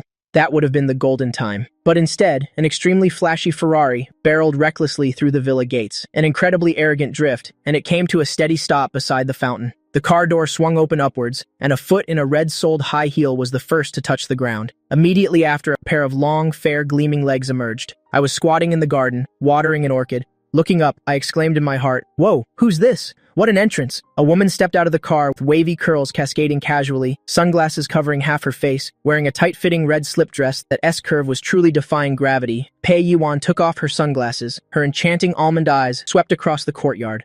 Finally, they locked onto me. Her eyes immediately lit up, and she said excitedly, "Oh my, so this is the legendary, adorable baby." Pei Yuan tossed her sunglasses onto the hood of the car and charged over in her towering high heels. That momentum, that fierce bouncing figure, I instinctively shrank back. I screamed internally, "Holy crap, who is this woman? Why does she look like the big bad wolf about to eat a child?" Before I could even react, I felt my feet leave the ground. Pei Yuan had picked me up directly. She exclaimed, "Ooh la la, let me have a look!" Pei Yuan lifted me high, pulling me very close, and clicked her tongue in praise. These little dumpling cheeks, they're so soft, even more top tier than those little fresh meats on my film set. After saying that, Pei Yuan got handsy. Her hands were pinching and rubbing my face. I struggled to get the words out. "Let go. You're squishing my face out of shape." My hands flailed wildly in the air. Pei Yuan completely ignored my resistance. On the contrary, she found my struggling appearance incredibly cute. She giggled, thinking, "It feels so good to touch. So smooth." After Pei Yuan had enough fun with my face, she hugged me with one arm and with a smack kissed me directly on the face, leaving a bright red lipstick mark. Then, I just felt my vision go dark and the world disappeared. In its place was a soft, warm, and elastic ocean. The feeling of suffocation hit me immediately. I thought to myself, is this the legendary facial cleanser? This volume is way too much. I frantically kicked my short legs, trying to pull my head out of this gentle place to take a breath of fresh air. I screamed in my heart, "Help! Even though freeloading is great, I don't want to die young. This is way too big. Is this the power of a T1 level powerhouse?" How terrifying. Pei Yuan was completely unaware that she was committing a murder. Instead, she hugged me and swayed back and forth, humming, "So soft, so fragrant, feels so good to hug." She thought to herself, that damned Liu Ruyan is so unreasonable, daring to hide such a top-quality item. Then she muttered to herself, "How about you come home with me? I have lots of money. I have lots of pretty dresses." "Ah, no. Handsome clothes for you to wear." Just as I felt like I was about to pass out from lack of oxygen, a cold voice came from the second-floor balcony. "Pei Yuan, if you don't let go, it'll make sure your headline tomorrow is, 'Top actress Pei Yuan arrested for child harassment.'" Pei Yuan froze and finally loosened her grip a little. I took the chance to pull my head out, panting heavily, my face flushed red. I thought to myself, almost, just a little bit more, and I would have become the first person in history to be suffocated to death by a facial cleanser. After transmigrating, Liu Ruyan stood on the second-floor balcony, holding a cup of black coffee. She was wearing a modest silk nightgown. Looking at the two of them hugging, "Why does it hurt so much?" Pei Yuan raised an eyebrow, her tone ambiguous. "Ruyan, we're close sisters. A good seedling like this, let me borrow him for 2 days. My next movie happens to be missing, a young male lead." "No," Liu Ruyan refused decisively. "He is my chef. He still needs to cook for me." "Chef?" Pei Yuan's eyes widened, her expression one of disbelief. You're actually making a cute little brother like this cook for you? Liu Ruyan, are you even human? What a waste of heaven's gift. She turned to look at me, her expression instantly shifting from a cool older sister to a child predator. Little brother, don't follow this cold-blooded woman anymore. Come with me. I won't make you work. I'll take you out for good food and drinks every day and let you sleep on the softest bed. I hid behind Liu Ruyan, peeking my head out to look at Pei Yuan, whose face wore a foxy smile, and then at Liu Ruyan's ice-cold face, which basically said, "If I dare to agree, I'm dead meat," I thought to myself. Is this the legendary battlefield of love? Although I really want to go with this curly-haired sister, after all, that facial cleanser was really top-notch. But Liu Ruyan is my long-term meal ticket. I blinked my eyes and suddenly called out sweetly, "Hello, auntie." The air suddenly fell silent. The smile on Pei Yuan's face instantly froze. Even Liu Ruyan was stunned for a moment. Then the corners of her mouth couldn't help but twitch uncontrollably upwards. "Auntie?" Pei Yuan pointed at her own nose, her voice jumping 8 octaves. "What did you call me? Auntie?" I put on an innocent face, thinking to myself, I saw on TV that only older people have such a broad mind. As I spoke, I used my hand in front of my chest to draw an exaggerated curve. Liu Ruyan couldn't hold it in and burst out laughing. While Pei Yuan was so angry she stomped her foot. "You're making me so mad I'm only 24 years old. Who's your auntie? Call me sister, you have to call me sister." Pei Yuan bared her fangs and brandished her claws, about to charge. "Over and teach me, this little brat, a lesson." Liu Ruyan took a step forward and stood firmly in front of her. "All right, that's enough." Liu Ruyan was in a great mood. Even looking at Pei Yuan's revealing outfit seemed much more pleasing to the eye. He's just a child. His words mean nothing. Besides, in terms of seniority, you are already older than her by a cycle. So what if he calls you auntie? Pei Yuan clutched her chest. "Fine, Liu Ruyan, you two are ganging up. On me, aren't you?" "Fine, we'll just wait and see." Pei Yuan glared at me angrily. "You little brat, you just wait sooner or later. I'll let you know what an auntie's methods are." I shrank my neck, feeling a chill run down my spine. I sneakily put my hand in my pocket and felt that familiar little notebook. I took it out, and in front of the two women, I began to write seriously. I wrote, Subject: Entertainment World Demoness Pei Yuan. Event: Used facial cleanser for a biochemical attack upon meeting, also attempted to seduce an innocent young man. Figure: full marks, personality, too wild. This woman has an level danger index, calling her auntie, received hatred points, plus 108.6. Next time we meet, remember to bring an oxygen tank, otherwise it's really easy to suffocate to death. After writing, I closed the notebook and smirked at Pei Yuan. That smile was both obedient and pure, which made Pei Yuan's teeth itch, but her heart itched even more. "Ruyan, this kid is so interesting." Pei Yuan licked her plump red lips. "I've decided from today on, I'm staying here. If I can't conquer this little thing, my surname isn't Pei." Liu Ruyan's expression changed. "Get out!" "No!"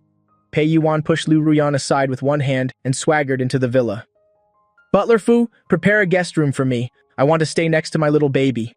I looked at Pei Yuan's charming back and then at Liu Ruyan next to me, whose face was as black as the bottom of a pot. I thought to myself, I'm screwed. One arrogant empress was already hard enough to please. Now there's a demoness from the Silk Cave too. I'm afraid my kidneys will fail in the days to come. However, I touched my cheek that had just been pressed by the facial cleanser, and there was still a lingering, faint scent of roses. I couldn't help but giggle again. Actually, challenges like these, it wouldn't be a problem to have more of them. But not long after, I started to feel like maybe I had done something bad to deserve this kind of retribution. The living room of Jade Dragon Bay Villa before me was truly a disaster scene. No, don't. Absolutely not. I covered my chest with both hands, my whole body huddled in the corner of the sofa, looking just like a virtuous woman about to be violated by a powerful bully. Opposite me, Pei Yuan held a set of black and white lace maid clothes. On her face was the perverted smile of a human trafficker who had found top-quality goods. "Oh, sweetie, just try it on for a bit," Pei Yuan said as she pressed towards me. Pei Yuan held a set of black and white lace maid clothes. On her face was the perverted smile of a human trafficker. "This is a limited edition children's outfit that I had air freighted over. Look at this lace and stitching. It would definitely look amazing on you."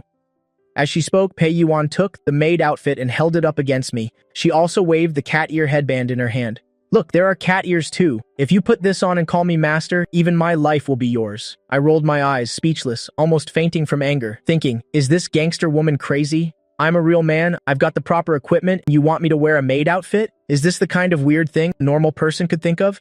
Also, big sis, could you stand a little further away? Your button is about to pop. I may be young, but I'm not blind. I shook my head frantically, my short legs kicking wildly, trying to kick this crazy woman away. "Auntie, I'm a boy. These are clothes for girls. So what if you're a boy? The androgynous style is trendy right now, don't you get it?" Pei Yuan completely ignored me and grabbed my ankle with one hand, intending to drag me off to change clothes. I realized this woman had terrifying strength. Is this the power of a T1 level gym powerhouse? Just as I was about to defend my dignity to the death, a soft chuckle came from the sofa. I saw Liu Ruyan holding a tablet, originally looking at a financial report. But she had ended up being attracted by the chaotic scene over here. She didn't go to the company today either. She was wearing gray pajamas. Her long hair was casually tied up. She even wore gold-rimmed glasses, lessening the CEO's usual domineering aura, instead adding a touch of a debonair, repressed man. Liu Ruyan, you manage me? Quickly go ask for help from the only normal person in this house. If news of this embarrassing matter gets out, what face will the Liu family have left? Liu Ruyan pushed her glasses up, her gaze falling on the maid outfit in Pei Yuan's hands. A hint of anticipation flickered in her eyes. I think it's quite good, Liu Ruyan said calmly, but with a mocking tone, as if unfazed by the escalating situation. It's at home anyway, no one will see. And honestly, this outfit suits you quite well. No way. Indeed, as expected, that woman is not a good person either. Those two are definitely in cahoots. They're colluding to do bad things. Liu Ruyan, you with your thick eyebrows and big eyes have betrayed me too? The sweet and sour ribs from last night were such a waste. With Liu Ruyan's permission, Pei Yuan immediately became even more brazen. Do you hear me? Your sister has spoken, she shrieked bizarrely while pinning me onto the sofa. Her weight almost suffocated me. Come here, darling, it'll lead you to explore a new world. Just as I was about to lose my composure, and even considered using martial arts to throw this demon out, ring, ring, ring, I saw Pei Yuan's phone ringing on the carpet. The urgent ring sounded like a death knell. Her movements froze, and with extreme annoyance, she clicked her tongue. She let go of me, lingeringly pinched my butt before going to pick up the phone. Hello, what is it? This old lady is busy being a child therapist here. I don't know what was said on the other end, but Pei Yuan's face immediately darkened. What? Rewrite the script? Rewrite again?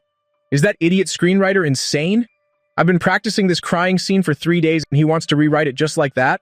I'm not acting anymore. Whoever wants to act can do it. Pei Yuan angrily hung up the phone, casually throwing the maid outfit aside. Without missing a beat, it landed perfectly on the head of Butler Fu, who had just entered. I looked at Butler Fu wearing a cat ear headband, his face bewildered as he stood frozen with a plate of fruit in his hands.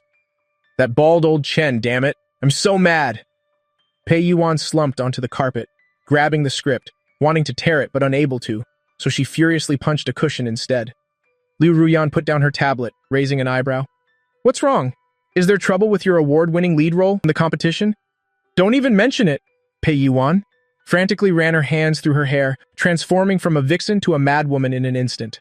The most crucial breakup scene, the screenwriter insists on changing the female lead into a crying White Lotus character, and she has to cry like a torrential downpour, making people pity her. Seriously, who am I? I'm Pei Yuan. Besides acting, this lady has never cried. How am I supposed to act this out? I just can't cry, Pei Yuan cursed as she flipped through the script, pointing to a section for me to see. Look at these lines. How could you treat me like this? My heart aches so much.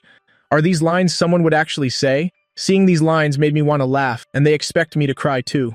Liu Ruyan took the script and glanced at it, a mocking smile forming on her lips. It truly is brainless. It suits you quite well. Liu Ruyan, are you looking for death? Pei Yuan grabbed an apple and threw it. Liu Ruyan didn't even look up, catching the apple with one hand and taking a bite. If you don't know how to act, then don't. You've earned enough money anyway. Hiring to raise pigs wouldn't be so bad. The two women resumed their usual verbal sparring. I took the opportunity to slip away from the sofa corner, straightening my rumpled clothes. I didn't rush to leave, but slowly walked over to Pei Yuan, crouching down to pick up scattered script pages. This is the 300 million investment production? This screenwriter probably hasn't even finished elementary school, huh? The plot holes are bigger than Pei Yuan's chest. I quickly scanned the so-called breakup scene. The plot was very simple. The female lead discovers her lover is the son of her father's killer and has been using her all along. They confront each other in the pouring rain. The female lead breaks down and cries hysterically. Generic, unbearable, hey kid, do you even understand? Pei Yuan, frustrated and with nowhere to vent, seeing me holding the script and acting all serious, couldn't help but roll her eyes. There are no pictures on there, just words. Be careful reading too much, you might damage your brain. I ignored her. I stared at those lines, my peak comprehension kicking in. Countless acting methods flashed through my mind like a movie. 3 seconds later, I folded the script, contemptuously tossing it back to her. These lines lack logic. My childish voice carried an air of maturity. Pei Yuan was stunned for a moment, then snorted a laugh. Oh, really? A kid like you knows about logic? Come on, Miss Pei will give you a chance. Tell me what's wrong. Liu Ruyan also stopped eating her apple, looking at me with interest, thinking, what is this kid up to now? I brushed the dust off my hands, stood up straight, pointed at the script and said, this female lead is a princess who commands the court, who grew up in a treacherous court from childhood. Someone like that would have a heart harder than stone. Upon discovering betrayal by the one she loves most, her first reaction would absolutely not be to cry, nor would she ask, "How could you treat me like this?" Such meaningless words. Pei Yuan was stunned upon hearing this, feeling that what I said made sense. Then how should she react? She instinctively pressed me for an answer. My lips curved slightly, revealing a precocious, mischievous smile. "Want to know? Call me Appa Snap." Pei Yuan flicked my forehead. "Are you rebelling? Speak up, and if you speak well, you won't have to wear the maid outfit tonight. If you don't speak well, it'll strip you naked and throw you out. Ouch." I clutched my forehead, wincing in pain. I thought to myself, this violent maniac will bring misfortune to whoever marries her. My little revenge notebook should make a note of this. However, to avoid the fate of running around naked, I decided to showcase some talent. Watch closely. I'll only teach you this once. I took a deep breath. At that very moment, my aura shifted. The cute, soft boy disappeared, replaced by a suffocating sense of oppression. I tilted my chin slightly, my large, clear eyes devoid of warmth. I quietly gazed at Pei Yuan, with no anger in my eyes, no sadness, not even hatred, only a haughty indifference. As if in my eyes, Pei Yuan was merely an ant. The temperature in the living room seemed to drop by 10 degrees Celsius instantly. Liu Ruyan, who was eating an apple, froze, her pupils constricting slightly. Pei Yuan felt goosebumps from that gaze, instinctively shrinking back. Her heart skipped a beat. What kind of gaze is this? Is this still the kid who just knows how to act cute and demand hugs?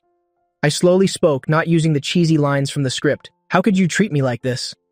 I let out a soft laugh, a very quiet one, but filled with sarcasm and absurdity. "So, you are also just a mediocre person." A few simple words, without hysteria nor extreme sorrow, but perfectly conveying the arrogance of a superior, the contempt after betrayal, and the suppressed deep pain in the soul, exquisitely performed. After saying this, my imposing aura immediately receded, and I turned back into a well-behaved child. I rubbed my just-flicked forehead, innocently asking, if she were a princess, wouldn't she feel that the male lead is unworthy of her ambitions? Why would she cry? Crying is a sign of weakness. The strong only make others cry. The living room fell into a deathly silence. She looked at me as if I were an alien. In that moment, she was genuinely terrified. That performance, that gaze, even veteran actors who have won lifetime achievement awards in the industry couldn't do better. Is this really a 10-year-old child? Oh my god. Pei Yuan swallowed and blurted out a curse. Is this kid blessed by the gods of acting? It's more like the gods of acting are chasing after him to feed him. She lunged forward, hugging my legs tightly, her eyes burning like a fanatic's. You are my treasure. That feeling just now was so right, so amazing. That's it, I want that feeling. How are you so knowledgeable? Are you also a transmigration soul, or perhaps the reincarnation of an actor-emperor? I pushed her face away in disgust. Let go. Your snot got all over my pants. Nonsense. In my previous life in the business world, fighting against those old foxes, if my acting wasn't good enough, I would have been devoured to the bone. This kind of childish romantic scene, anyone with hands could act it out. Liu Ruyan had also recovered by now, watching me being clung to by Pei Yuan, her gaze deepening. Her fingers unconsciously rubbed the half-eaten apple. This kid is indeed not simple. That gaze is absolutely not from the experience of a 10-year-old child. It seems the investigation report written about him is nothing special and is just waste paper.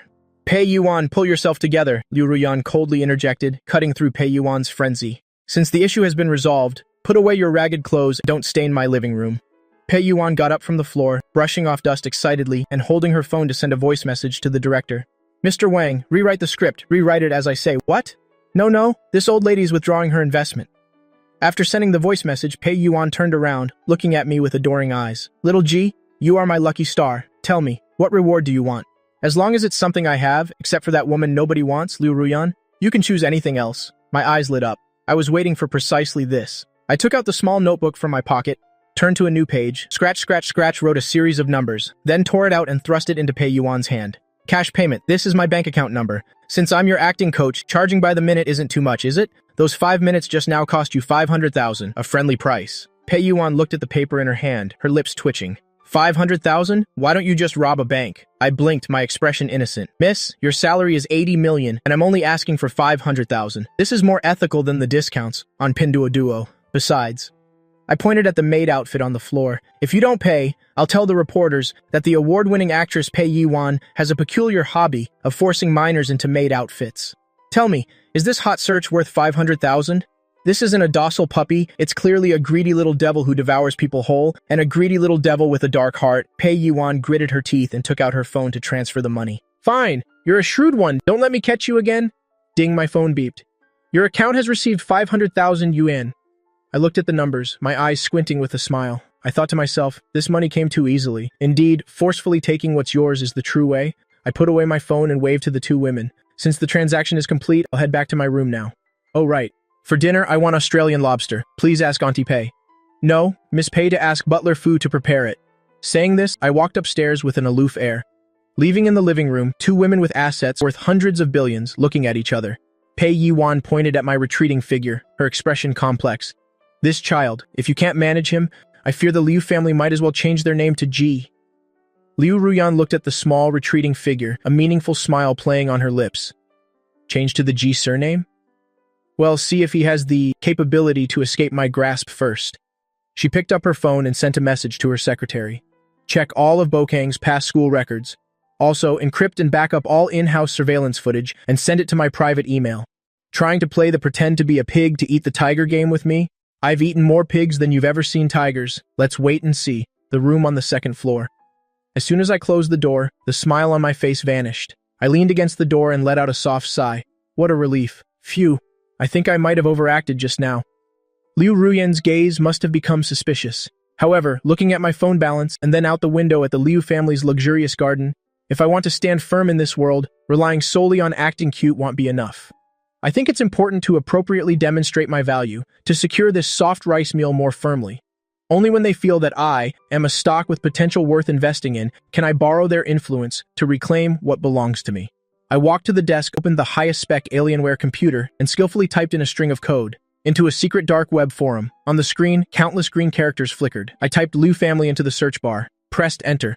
The screen immediately displayed a flood of information. My gaze focused on a red-flagged post about the truth behind why the young master of the Ji family absconded from his wedding that year, the shadows within the Liu Corporation. My pupils suddenly constricted. My fingers hovered over the keyboard, unable to press down. As expected, the waters of the elite circles are deeper than I imagined. It seems I should also find an ally for myself. Just then, a sudden cry from outside the door, from Pei Yiwan could be heard.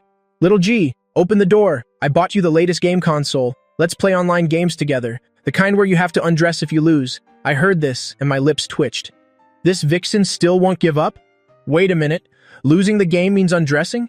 I looked at my small hands, not yet fully developed, and then thought of Pei Yiwan's devilish figure. It seemed not entirely impossible. I heard this, and my lips twitched. This vixen still won't give up? Wait a minute. Losing the game means undressing? After all, I am an honest child, and it would be foolish not to take advantage of this. With a click, I closed the laptop, a picture of pure innocence returning to my face. Here I come, miss. This soft rice is delicious. Lose one round, take off one item. Award-winning actress, you don't want to be left in just your underwear, do you? The audio-visual and gaming room on the second floor now. The atmosphere was so tense it could bake 2 kilograms of sweet potatoes. On the giant 100-inch screen, 2 health bars were furiously colliding. Die. Pei Yiwan had completely lost her award-winning actress image, sitting cross-legged on the lazy sofa, her hands on the controller so hard it looked like it would burst into flames. She had a lollipop in her mouth, looking exactly like a delinquent girl staying up all night at an internet cafe. Beside her, I was calmly, even yawning slightly. The small controller in my hand only twitched occasionally with nonchalance. The muscular male character on screen then performed an extreme dodge that defied physics. Followed by a smooth combo, kill, the screen froze. Pei Yiwan's character, a female fighter in a revealing outfit like Mai Shiranui, let out a tragic scream, falling backward onto the floor. Ah, how is this possible? Pei Yiwan threw the controller onto the sofa, frantically scratching her head. Her previously soft, wavy curly hair instantly turned into a bird's nest. I am the queen of fighting games. How could I lose to a 10-year-old kid like you? You cheated, the controller must be faulty. I put down the controller and took a sip of the nearby otaku's happy water. Humph, you foolish woman. This outdated version of King of Fighters 97, I can create infinite combos with my eyes closed. Comparing reaction speed with me? My brain operates at a quantum computer level. I turned my head, smiling at Pei Yiwan. My eyes were as innocent as a little white rabbit's. Miss Pei, it's winner takes all, we agreed earlier. Lose one round, take off one item. I looked Pei Yiwan up and down. This woman, for convenience while playing the game, had tied up her messy white shirt, revealing a startlingly white, slender waist. Her outfit now had very little left. Pei Yiwan's face stiffened. She looked down at herself. If she took off any more, there would only be her, black lace lingerie underneath. Although she was used to being uninhibited at home, in front of Liu Ruyan, she still felt a bit embarrassed. Liu Ruyan was sitting on the single sofa beside them, holding a freshly brewed cup of artisan coffee. Watching the scene unfold with the amusement of someone watching a play, her gaze seemed to say, "Please begin your performance." Heh, Pei Yiwan rolled her eyes and immediately resorted to a ploy. This game doesn't count, it's too old. It can't prove my true skill. Let's change the game. I raised an eyebrow. Are you trying to welch on the deal? Who's welching? Do I look like that kind of person? Pei Yuan puffed out her chest, arguing forcefully. I am an actress. Let's compete in our professional field. Didn't you just talk a lot about acting? You were pointing at my script. All right, let's have an acting competition. Pei Yuan got up from the carpet, her bare feet stepping on the floor, and picked up the script that had been thrown aside. It's still that breakup scene. We were just talking earlier. Now let's have a real showdown. I'll play the female lead, you play the male lead. If you can match my acting, let alone taking off one item, I'll let you manage all my personal funds from now on. Pei Yuan was calculating rapidly in her mind. Hey, you brat. Your analysis of the lines earlier had some substance, but theory and practice are vastly different. Acting is all about emotional explosion. Upon hearing this, I slowly stood up, casually brushing dust off my pants. An acting competition? You brought this upon yourself. I originally only wanted to win a couple of items from you for fun, but if you want to give me money, then don't blame me for unleashing a less destructive attack. Fine. I took the script without even glancing at it and casually tossed it aside. No need to read the lines. I've memorized them all. This act was absolutely perfect. Pei Yuan was speechless and rolled her eyes. Fine, when you can't cry, don't call me mom. Liu Ruyan adjusted herself into a more comfortable position, taking a sip of her coffee. A flicker of amusement crossed her cold eyes. What other surprises could this kid possibly bring her? Action Pei Yuan immediately got into character. I have to say, although this woman is a rogue in her daily life, her professional skills are truly T1. In just a second, the laziness in her completely vanished, replaced by a despair, broken yet still trying to hold on to its pride. She stared at me, her eye sockets suddenly turning red, tears welling up in the corners of her eyes, but they stubbornly refused to fall. Why? This questioning inquiry trembled, carrying endless grievance and disbelief. The atmosphere in the room immediately became extremely suffocating. This is the pressure of a movie queen. A normal new actor facing a scene partner of this level would have long been scared into forgetting their lines or trembling. But I made my move. Peak comprehension ability has been loaded. Character template. A cold-blooded, silent, and passionate assassin carrying a blood feud, but forced to push away the one he loves. I said nothing, just put my hands in my pockets, my body leaning slightly forward. My small, previously straight body suddenly exuded a world-weary exhaustion. I looked up, those eyes. Liu Ruyan's hand holding her coffee suddenly trembled. Those were not at all the eyes of a 10-year-old child. There was no light in them, only a bottomless blackness, like a dry well, that had buried all love and hope. I just stared at Pei Yuan like that, the corner of my mouth twitching slightly, as if I wanted to say something but then swallowed it back. In the end, it turned into a cold smile, uglier than tears. There aren't that many whys. The voice was very light, yet it was like a dull, rusty knife, slowly sawing at one's heart. Su Chang-ge, the name of the female lead in the play, you're too naive. I took a step forward. The oppressive feeling washed over, making Pei Yuan subconsciously step back. Her heart tightened. She even forgot this was just an act. She felt that the person standing before her wasn't me, but the heartless man she loved to the bone, and also hated to the bone. I reached out my hand, as if wanting to touch Pei Yuan's face, but my fingers froze stiffly in midair. My small hand trembled slightly. Even the slight tremor at my fingertips was full of restraint and inner turmoil. Immediately after, my gaze suddenly changed. All the gentleness was frozen in an instant, turning into chilling, killing intent and decisiveness. I abruptly pulled my hand back, turned my back to Pei Yuan, and yelled, "Get out! Get out!" Was not a frantic roar, but carried a deathly calm. Yet it was more jarring than any roar. Silence, a deathly silence. In the game room, only the humidifier remained, slowly puffing out a white mist. A crisp snap broke the silence. The coffee cup in Liu Ruyan's hand had tipped over. Hot black coffee spilled onto the handmade woolen carpet, which was worth 6 figures. A few drops even splashed onto the back of her fair hand. But Liu Ruyan didn't react at all. She even forgot the burning sensation. Her eyes, usually as calm as an ancient well, were now staring fixedly at my back. Her pupils contracted violently, but Liu Ruyan didn't react at all. She even forgot the burning sensation. Her eyes, usually as calm as an ancient well, were now staring fixedly at my back. Her pupils contracted violently. This sense of layering, this way of tearing up emotions and then slowly releasing them, this control. Is that kid really only 10 years old? As for Pei Yuan, the one in the middle of it all, she was completely stunned. Her mouth was agape, tears still clinging to her eyelashes, waiting to fall. Her whole body was like a statue struck by lightning. In that moment just now, she truly felt heartbroken. That feeling of despair from being abandoned was so real it made her suffocate. This wasn't acting. This was clearly possession. Turning around, out of character in a second. That world-weary and desperate aura instantly vanished, turning back into the soft, adorable, money-loving child. I looked at Liu Ruyan spilling coffee all over the floor, my face full of pity. Oh my, Sister Liu, this carpet is very hard to wash. Money will be deducted. This voice pulled the two women back from their state of shock. Pei Yuan suddenly came to her senses. She didn't have time to wipe her tears, not even caring about the damn white shirt with its slightly wide collar, let out a strange, "Oh!" and charged straight forward. WTF? Gui Ba, you're a monster! Pei Yuan gripped my shoulders with both hands, the force so strong it seemed she wanted to knead me into her own body. At this moment, in her eyes, there was no longer the earlier disdain and teasing, only fervent passion. Like a gourmet who had starved for 3 days, suddenly seeing a Manchu-Han imperial feast. This gaze, this subtle expression, this rhythm of your lines, isn't this a gift from the heavens? This is the heavens chasing you down to dump a whole bucket of rice on your head. Pei Yuan was so excited she was speaking incoherently, her whole body pressed against me. That rose perfume made me sneeze constantly. All right, you're a genius. That turn, that pause of the fingers is truly top tier, the best of the best. This is 10,000 times better than those so-called top movie kings in the industry. Pei Yuan's eyes lit up. At first, she only saw me as an interesting toy. Now, I am a living art treasure. No, this won't do! Pei Yuan threw her arms around me, spun around, and dashed outside. Quick, come to my room. We'll practice right now. No sleeping tonight. I have to record that scene of yours. I have to send it to the director. I have to make that bald screenwriter kneel and revise the script for you. I was smothered by the human facial cleanser, to the point my eyes almost rolled back. Sister, don't just ask to go to the room at the drop of a hat. I sell my art, not my body. No, I only sell my art. Besides, you lost earlier and still haven't taken off your clothes. Just as Pei Yuan was hugging me, about to dash out of the room, a cold voice carrying an unquestionable and majestic authority sounded from behind. Stop! Liu Ruyan took a few paper towels and elegantly wiped the coffee stain from the back of her hand. She stood up, blocking the door. Even though she was wearing pajamas at home, that aura immediately suppressed, forcing the frantic Pei Yuan to a halt. Put the kid down!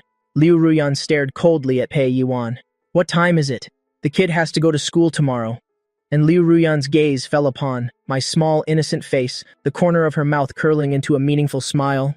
The kid is one of our Liu family. If you want to borrow him, you have to ask if I agree first. Pei Yuan was unhappy after hearing this and hugged me tighter.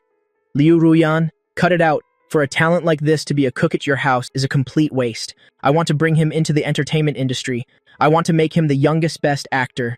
Liu Ruyan let out a cold laugh, stepped forward, and unceremoniously reached out to grab him. Into the entertainment industry, that big mud pit? To be made a laughingstock by others?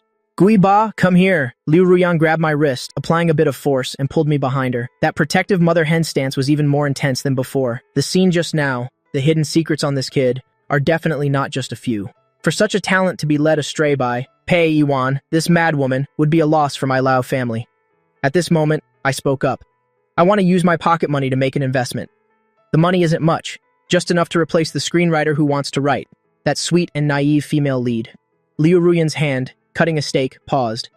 Pei Yuan's eyes widened like saucers. How much pocket money do you have? I held up one finger. 10 million, Pei Yuan asked tentatively. I shook my head.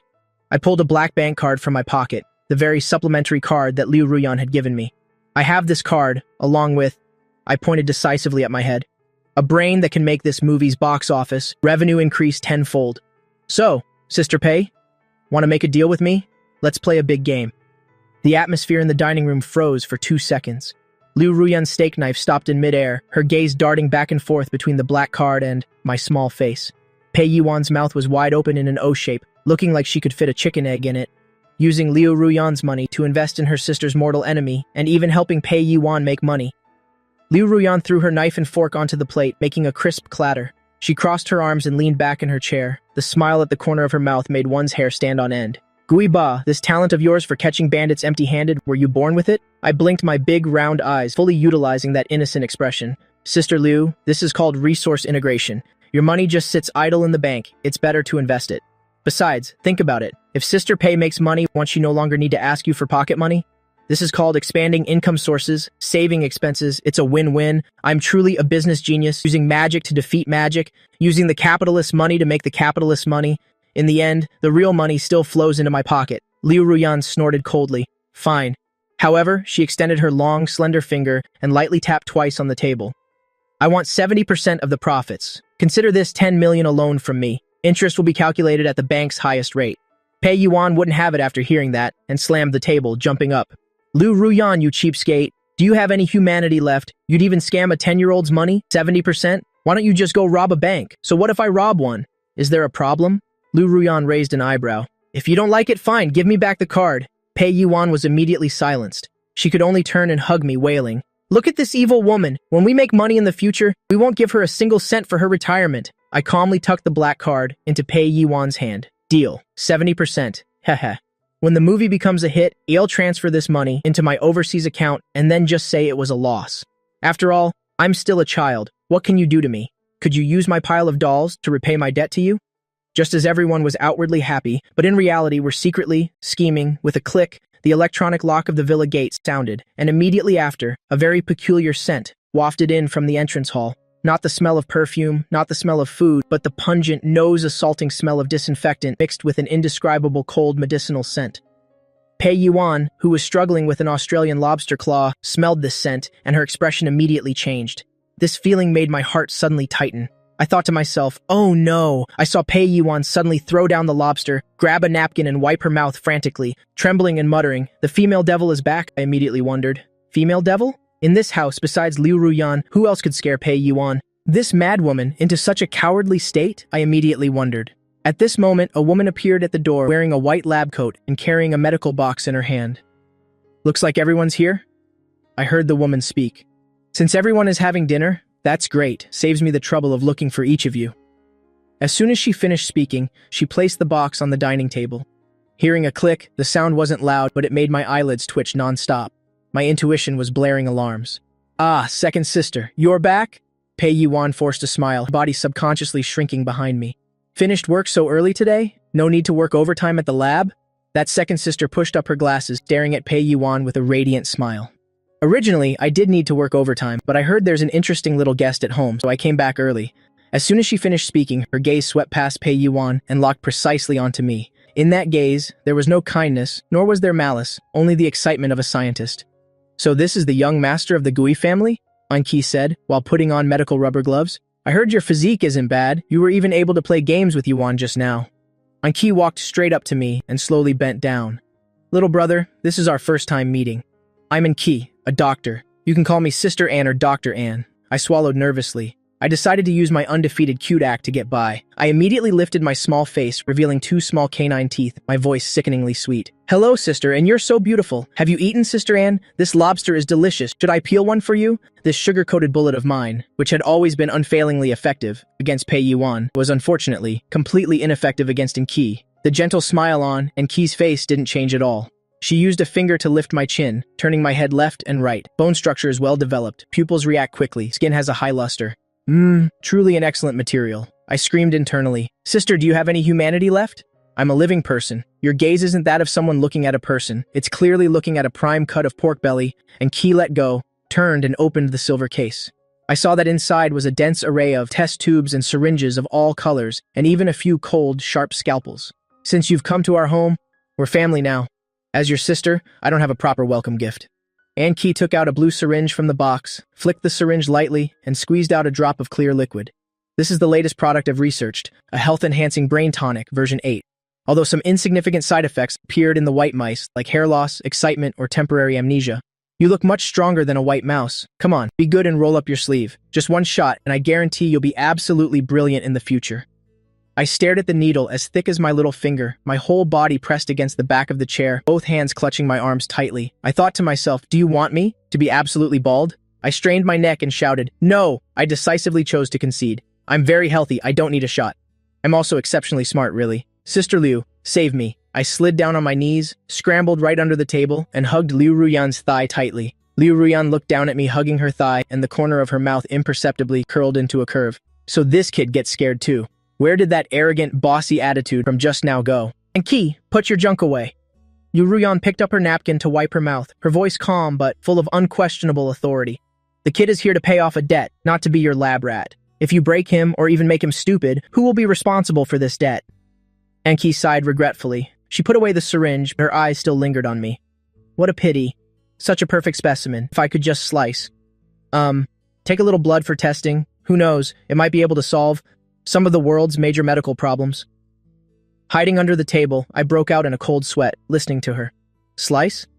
I'm 100% sure. She just said slice. I can't stay in this hellhole anymore. It's too dangerous. One wants me to wear a maid outfit.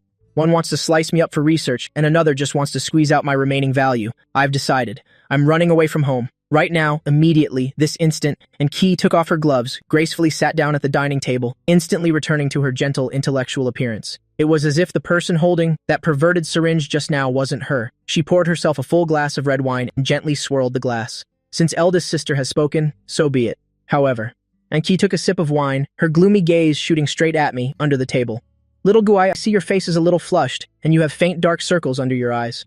These are classic symptoms of insufficient kidney Key. You must learn to take care of yourself at a young age. Remember to visit my room tonight. You'll give you a comprehensive health check. I promise no needles, just a simple bone feeling.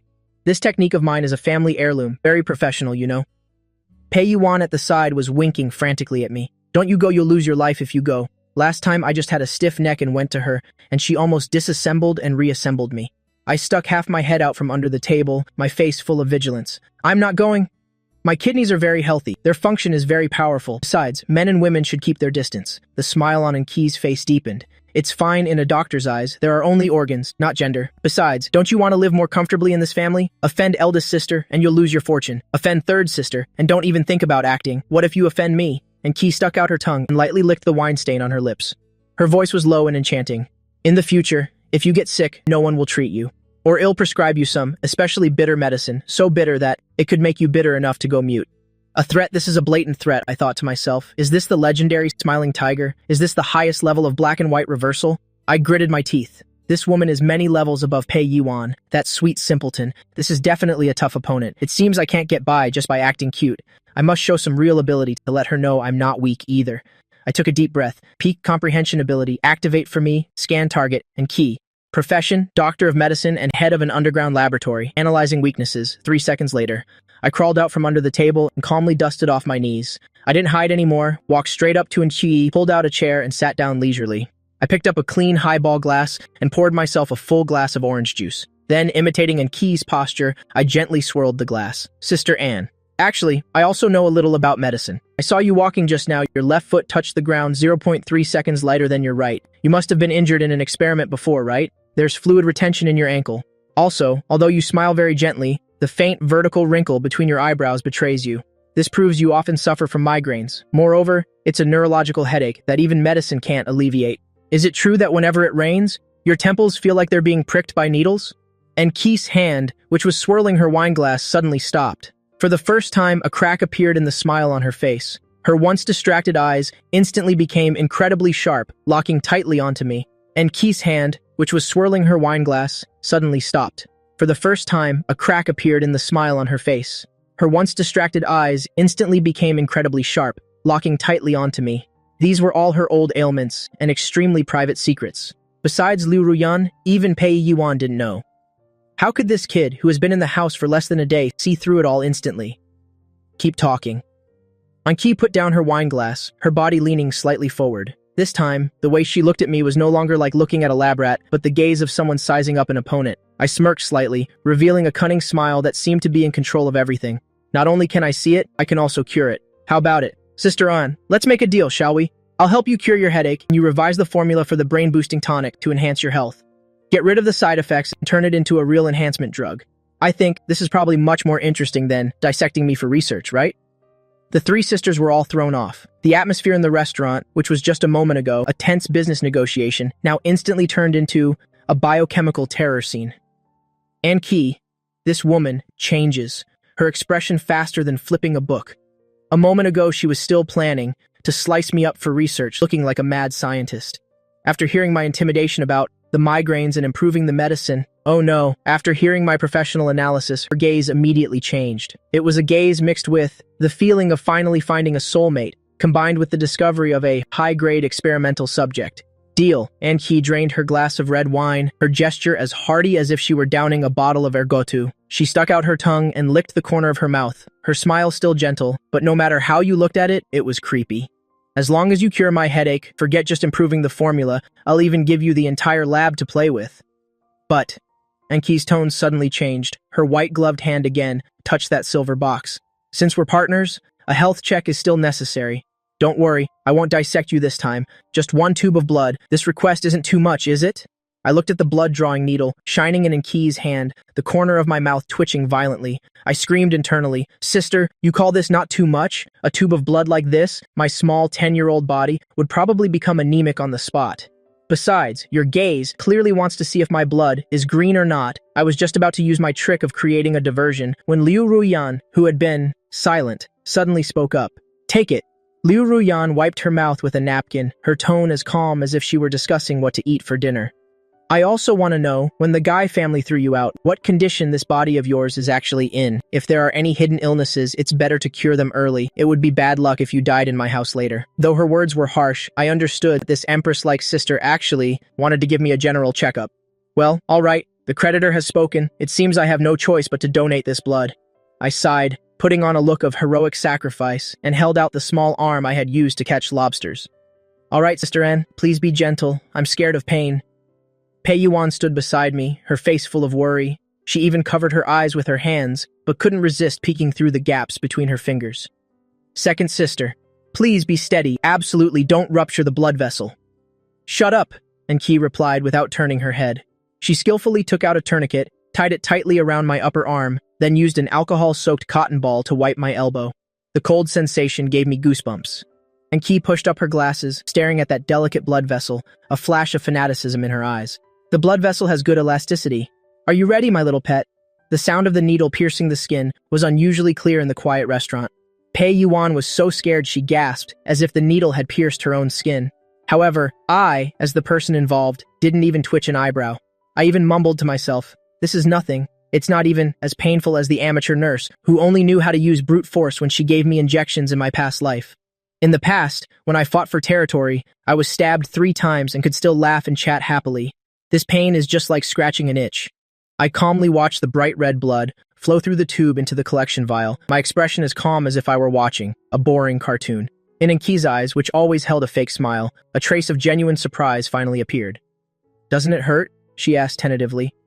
A normal 10-year-old child, seeing such a large needle pierce their flesh, even if they didn't cry their eyes out, would at least flinch unconsciously, right? Is this kid's nervous system broken?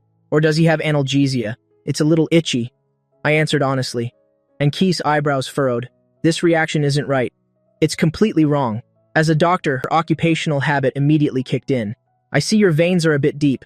When I injected just now, the subcutaneous tissue felt a bit hard," Enki said as she untied the tourniquet. "Pull your sleeve up a little more. Let me see the lymphatic return situation up there." Without waiting for my consent, Enki acted directly, yanking the sleeve of my already loose t-shirt up to my shoulder.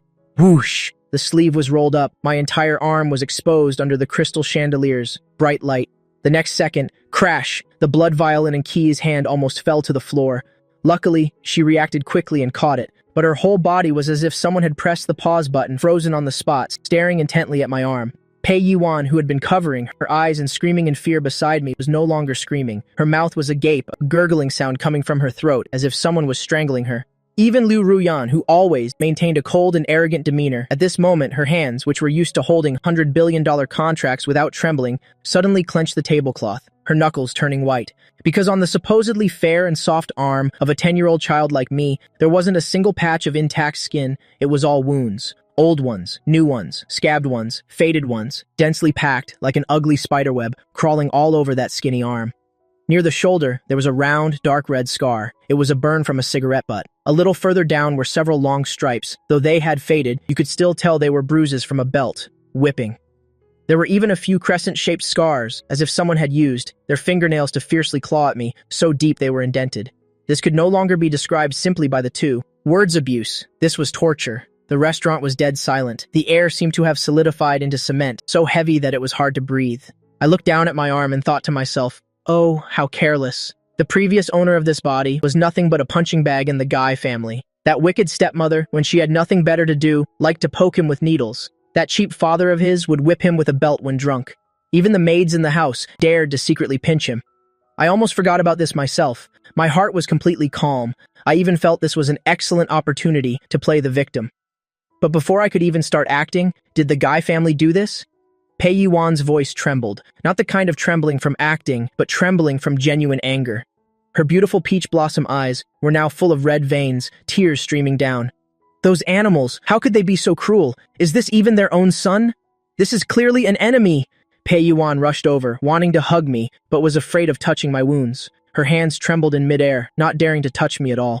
Darling, does it hurt? Oh, it must hurt like hell. I'll kill them. I'm going to burn down the Guy family's dilapidated mansion right now, crying. Pei Yuan took out her phone. From the looks of it, she really wanted to call people for a fight. And Qi said nothing. Her fake, gentle mask had shattered completely. In its place was a gloomy coldness that made one's hair stand on end. She reached out her finger and gently touched the scar from the cigarette butt. Her fingertip was ice cold. This is a third-degree burn. It definitely wasn't treated at the time and was even infected. This is a soft tissue contusion from being hit by a blunt object. It healed poorly. There's a keloid inside. This is... And Qi's voice grew quieter, and with every sentence she spoke, the surrounding air pressure dropped by a degree. Finally, she looked up at me. Her eyes no longer held the previous teasing and scrutiny, but only a world-destroying madness. Kid, you were wrong just now. You said you know medicine, but some illnesses, medicine can't cure, you have to use a knife. And Qi picked up the scalpel from the table and spun it on her fingertip. The cold light glittered. Tell me, who burned you? I'll go skin him and make you a genuine leather sofa, okay? I gulped and thought, damn it, is this woman for real?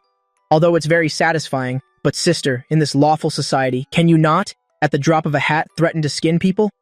It's okay, Sister Anne. I pulled my sleeve down, covering those wounds. My face still wore its characteristic innocent smile. I even turned back to comfort the two women who were on the verge of exploding. It's all in the past. The belt mark was from my drunk father hitting me. It hurt a lot at the time, but later I got smarter. When they hit me, I would think about other things, like what to eat for dinner. If I just thought about that, it wouldn't hurt anymore. I said it lightly, as if I were talking about falling down yesterday and scraping my skin. But these words of mine were like stabbing a knife into the hearts of those three women, and a barbed one at that. What on earth has this child been through, to be able to talk about this hellish life, so casually? Liu Ruyan, who hadn't said anything, stood up.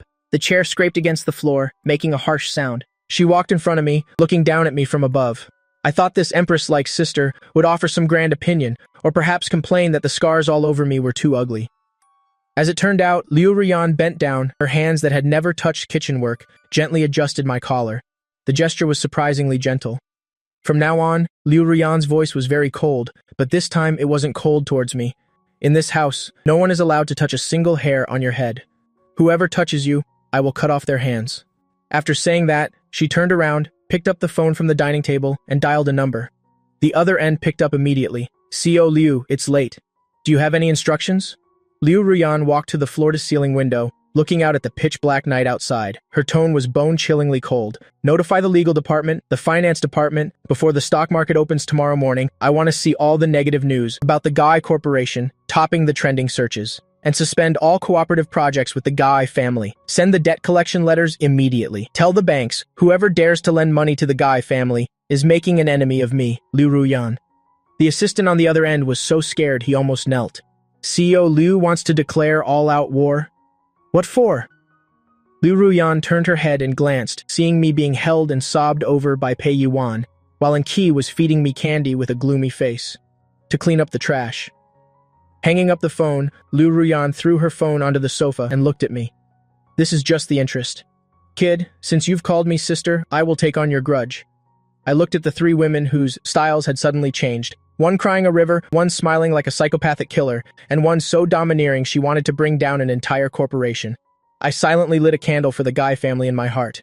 You fools of the Guy family, you probably don't know that you threw away a max-level account like trash is one thing. The important thing is you also threw in the 3 strongest power levelers on the server. This high-level game, how are you going to win? Just then, from my old, tattered school bag tossed in the corner, a buzzing vibration suddenly sounded. It was my old phone with a cracked screen. Pei Yuan was quick and took it out. The screen flashed with 2 words. Dad. When Pei Yuan saw these 2 words, the fire of rage in her eyes immediately flared up 30 feet high. Humph, excellent. I was just worried I couldn't find a punching bag. This old bastard served himself up on a platter. Pei Yuan let out a cold laugh and directly pressed the speakerphone button. From the other end of the line came the angry roar of a middle-aged man. You little beast, are you dead in the Liu house yet? If you're not dead, then get your ass back here right now. That runaway brother of yours who fled the wedding, took the company seal with him. You go to Liu Ruyan, that woman, and steal the betrothal gift money back here, or it'll break your legs. The entire restaurant once again fell into a deathly silence. I had just thought of 100 non-profane inquiries, ready to inquire about his 18 generations of ancestors. Pei Yuan stomped her foot in anger, wishing she could crawl through the phone line and bite someone. Wasting words with this kind of trash only lowers your worth. Liu Ruyan threw the wet wipe. She had used to clean her hands into the trash, voice so cold it could freeze. If he wants to die that badly, then let's grant him his wish. Tomorrow morning, I don't want to see the Guy Corporation's stock price exceed 1 yuan. After saying that, she turned to look at me, the child still sitting obediently in the chair. I was blinking my big round eyes, my face full of who am I? Where am I? I don't understand anything look, appearing extremely innocent. In my hand, I still clutched the empty blood-enriching tonic bottle. Well done, CEO Liu is mighty and domineering. Long live CEO Liu. Long leave. That old man is probably still jumping, up and down on the other end of the line. If you die from anger, it'll be a service to the people.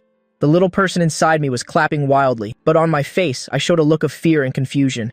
Sister Liu, did I cause trouble for you all? My father has a bad temper. If I don't listen to him, he really will break my legs. I shrank my neck and subconsciously touched my left shin.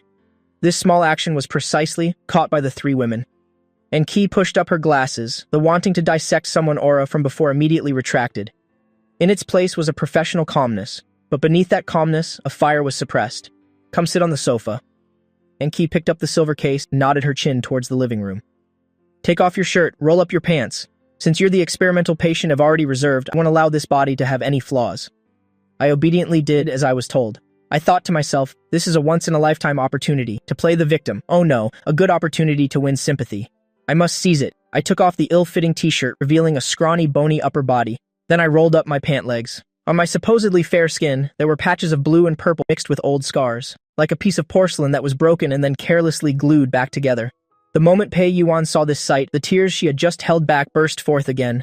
Oh, these bastards, this is so tragic. This is child abuse. I have to call the police. I want the entire social media to expose these animals. She no longer maintained her ladylike image, plopping down on the carpet, wanting to touch but not daring to touch my wounds. She could only clutch a tissue and sob miserably. And Qi put on gloves, took out medical cotton and antiseptic solution, her movements surprisingly gentle, completely different from the female devil, who was just threatening me with a needle. This bruise is new. And Qi used a cotton swab to gently press on a purple bruise on my back. Does it hurt? I shook my head. It doesn't hurt. It really doesn't hurt. Sister N, I looked up, revealing a bright smile that was heart-wrenching. Before, when my older brother was in a bad mood, he would use me as a punching bag. He said I was an extra in the family, a jinx. Just by beating me up, his bad luck would disappear. I got used to it later. As long as I didn't scream, he would get bored and stop. I said it lightly, as if I were telling a story about how my brother used to just snatch my candy. I thought to myself, I'm truly a genius screenwriter, although that cheap brother of mine did indeed hit me. Most of the time he treated me like air. However, for the artistic effect right now, embellishing a little isn't too much, is it? Anyway, that nephew ran off with the money and left me here to pay off his debt. If he doesn't take the blame for this, who will? And Qi's hand paused slightly. In the beautiful eyes hidden behind those glasses, a chilling light flashed, making one shudder. A punching bag? She let out a cold laugh and threw the blood-stained cotton ball into the tray. Very good. It seems this young master of the Guai family has a pretty good physique. My laboratory just so happens to be lacking a resilient living specimen. If he likes boxing so much, when there's a chance later, I will definitely let him experience what real human body mechanics are. These words sounded horrifying. I felt a chill down my spine listening to it, and silently in my heart for that guy. Big brother, whom I've never met, I light a candle for you. Big brother, travel safely. Being targeted by a genius mad woman like second sister, your life is pretty much over. Liu Ruyan still stood there, saying nothing. She crossed her arms over her chest, looking down at the wounds scarring my body. As the most powerful woman in Kimhai City, she was used to scheming and treacherous dealings in the business world and dirty business in high society. But this kind of treatment towards one's own child, as if to kill, is truly rare. Furthermore, I am now, in name, her man. Even a dog knows to look at its owner before biting. The Ji family is slapping her in the face. Liu Ruyan suddenly spoke up, her voice not loud, carrying an undeniable aura of power. From today onwards, forget about that so-called home of yours. Once you step through this door, as long as you don't seek your own demise, Liu family will protect you for life. As for what the Ji family owes you, Liu Ruyan's lips curled into a cruel smile. I will make them repay it 100-fold, 1,000-fold. My heart bloomed. All right. I've got this golden thigh firmly in my grasp. The boss has spoken. Now I can walk all over Kimhai. After dealing with the wound, the newly made dishes from the kitchen were also served. Knowing what I had endured, the look of wanting to tear me apart, or dissect me for research that the three sisters had earlier disappeared. Instead, there was an almost frantic desire to feed me. Baby, eat this abalone to nourish your body. Pei Yuan directly scooped a piece of abalone as big as a fist and put it into my bowl. This Wagyu beef is not bad either. It melts in your mouth. Eat more to get plump. And this caviar, though a bit fishy, it's very expensive, so you must finish it. I looked at the mountain-high bowl of rice in front of me, my mouth twitching. Sisters, isn't this too much? I came here to repay a debt, not to be fattened like a pig. If I keep eating like this, he'll turn into that detestable 200-pound fatty. Will you still love me then? Enki didn't add much meat or fish to my bowl. She took out a delicate porcelain jar and poured out a jet-black pill. Eat this. This is my specially made Guben Pei Yuan Dan. Although the taste is a bit strange, it's very good for a weakened body, as serious as yours. Enki smiled as she looked at me, a teasing glint in her eyes. It's especially good for the kidneys. I see signs of kidney deficiency in you, even at your young age. This won't do.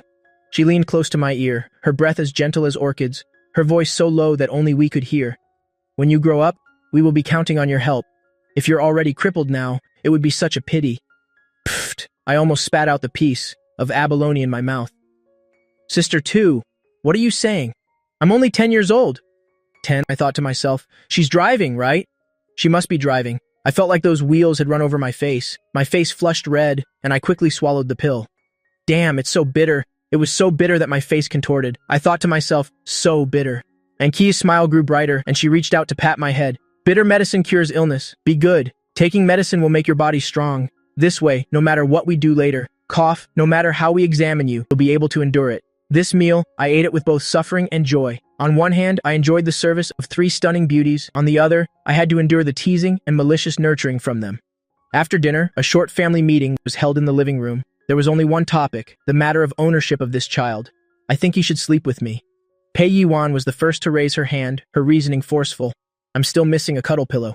Besides, I can take him to play games, take him to the movies, and teach him how to navigate this world. Most importantly, I'm gentle. Unlike some people who want to grab a knife at the slightest provocation. And Ki, who was cleaning her scalpel, heard this and looked up, giving Pei Yuan a half-smile. Gentle? Who was it last time who smashed their controller because they lost a game and almost dismantled the entire TV? This kind of violence will terrify children. And Ki turned to look at me, her gaze so tender it could bring tears. How about staying with me? I'm a doctor so I can monitor your health at any time. Besides, I have many interesting things at my place. Little G will surely like it. I shook my head vigorously. No, absolutely not, I thought. Not even the ice-cold CEO would do. Liu Ruyan looked down at the small hand, clutching her clothes, silent for 3 seconds. The rug is not an option. That's where my Persian cat sleeps. My vision darkened. Just as I was about to let go and go take a bath, Liu Ruyan stood up and walked towards the stairs. After 2 steps, she stopped and tilted her head slightly. Wash up properly. I have an obsession with cleanliness on my bed. You'll sleep in my room tonight. The entire room fell silent. Pei Yuan's jaw dropped. And Ki, who was wiping her scalpel, stopped. Good heavens, I thought. I just wanted to crash on the sofa or lay a mat on the floor. And yet she's directly putting me in her bed. I thought, boss, what move are you making that's completely off script? Pei Yuan was the first to react, letting out a piercing scream. Liu Ruyan, you beast! He's only 10 years old. Can't you spare even a 10-year-old child?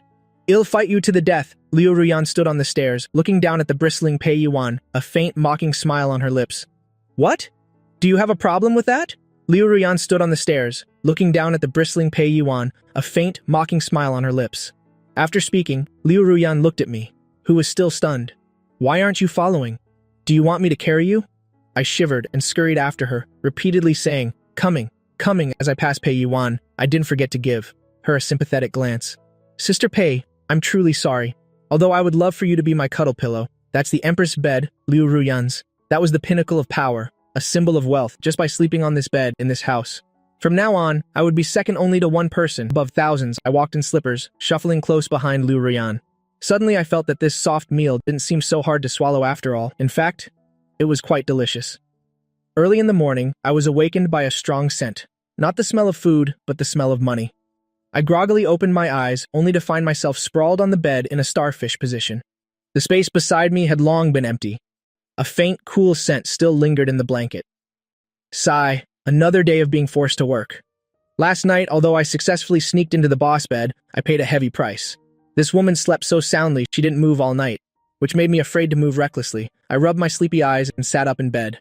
After my morning routine, I went downstairs. In the dining room, the 3 sisters were already seated, their postures dignified. When Pei Yuan saw me come downstairs, she immediately let out a meaningful scoff. Oh, our little young master is finally awake. Did you sleep well last night? Was CEO Lias' bed soft and fragrant? Unlike me, who can only sleep alone with difficulty, hugging a doll and crying pitifully, I immediately switched to actor mode and toddled over with my short legs, hugging Pei Yuan's thigh tightly. I rubbed against it vigorously. Good morning, Sister Pei. Last night, I missed you so much that I couldn't sleep. My dreams were full of you, buying me candy. Pei Yuan immediately softened, pinching my little face. At least you have some conscience. I'll take you shopping for Lego this afternoon. Cough. A light cough immediately interrupted this tender sisterly affection. Liu Ruyan put down her tablet and tapped lightly with her knuckles on the marble tabletop. Let's eat. After eating, there's something important. My heart skipped a beat. Something important? What could it be? Are they going to lead me to divide the family fortune? Or have those people from the Ji family beg for mercy at the door? 10 minutes later, I looked at the man, middle-aged man, with a receding Mediterranean hairline and a stern expression on the living room sofa, feeling completely numb. This is Professor Wang. Liu Ruyan elegantly crossed her legs and slowly sipped her coffee. The top golden private tutor in Kim Hai City. Once you enter the Liu household, you absolutely cannot be illiterate. From today on, you will have academic tutoring every morning and physical training in the afternoon. The milk in my mouth nearly spurted out on the spot. Sister Liu, I tried to struggle one last time. Weakly, I raised my small hand and asked, I think I might be able to study on my own. My objection was invalid. Liu Ruyan was too lazy to even lift an eyelid. Professor Wang, you may begin. First, test his level so I can see what level this child is at. Professor Wang took from his briefcase a thick stack of exam papers. His demeanor was not like a teacher's, but more like someone coming to seal assets. You are young Master Bokang, aren't you? I heard you never received formal education at the Ji family. That's fine. I'm not afraid of slow students, as long as they are willing to learn. Now do this test first. This is the entrance exam I specially designed for the Kim Hai Aristocratic Primary School. It includes 3 main subjects: language, math, and foreign language. You have 1 hour.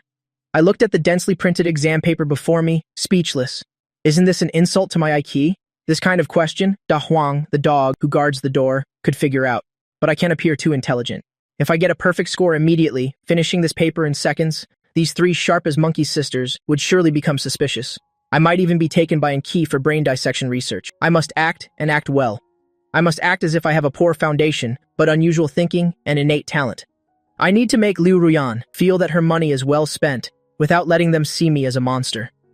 Professor Wang was initially leisurely drinking tea beside me, a hint of indifference in his eyes. He had seen many of these neglected rich kids before. They were basically all idiots. Some even struggled with reading. However, as his gaze swept over my scratch paper, Professor Wang blinked, then blinked hard again. Then he suddenly leaned forward, his face almost touching my pen tip. This is... Professor Wang's voice began to tremble. I saw that I had written a string of scrawled characters below the simple problem 3 plus 2, which was actually a variation of using set theory and Giano axioms to prove why 1 plus 1 to 2. Variation. Pei Yuan, standing nearby, looked on in confusion, leaning in to ask softly, "What's wrong? Professor Wang, what is this child writing? Did he write it wrong? It looks like random scribbles to me."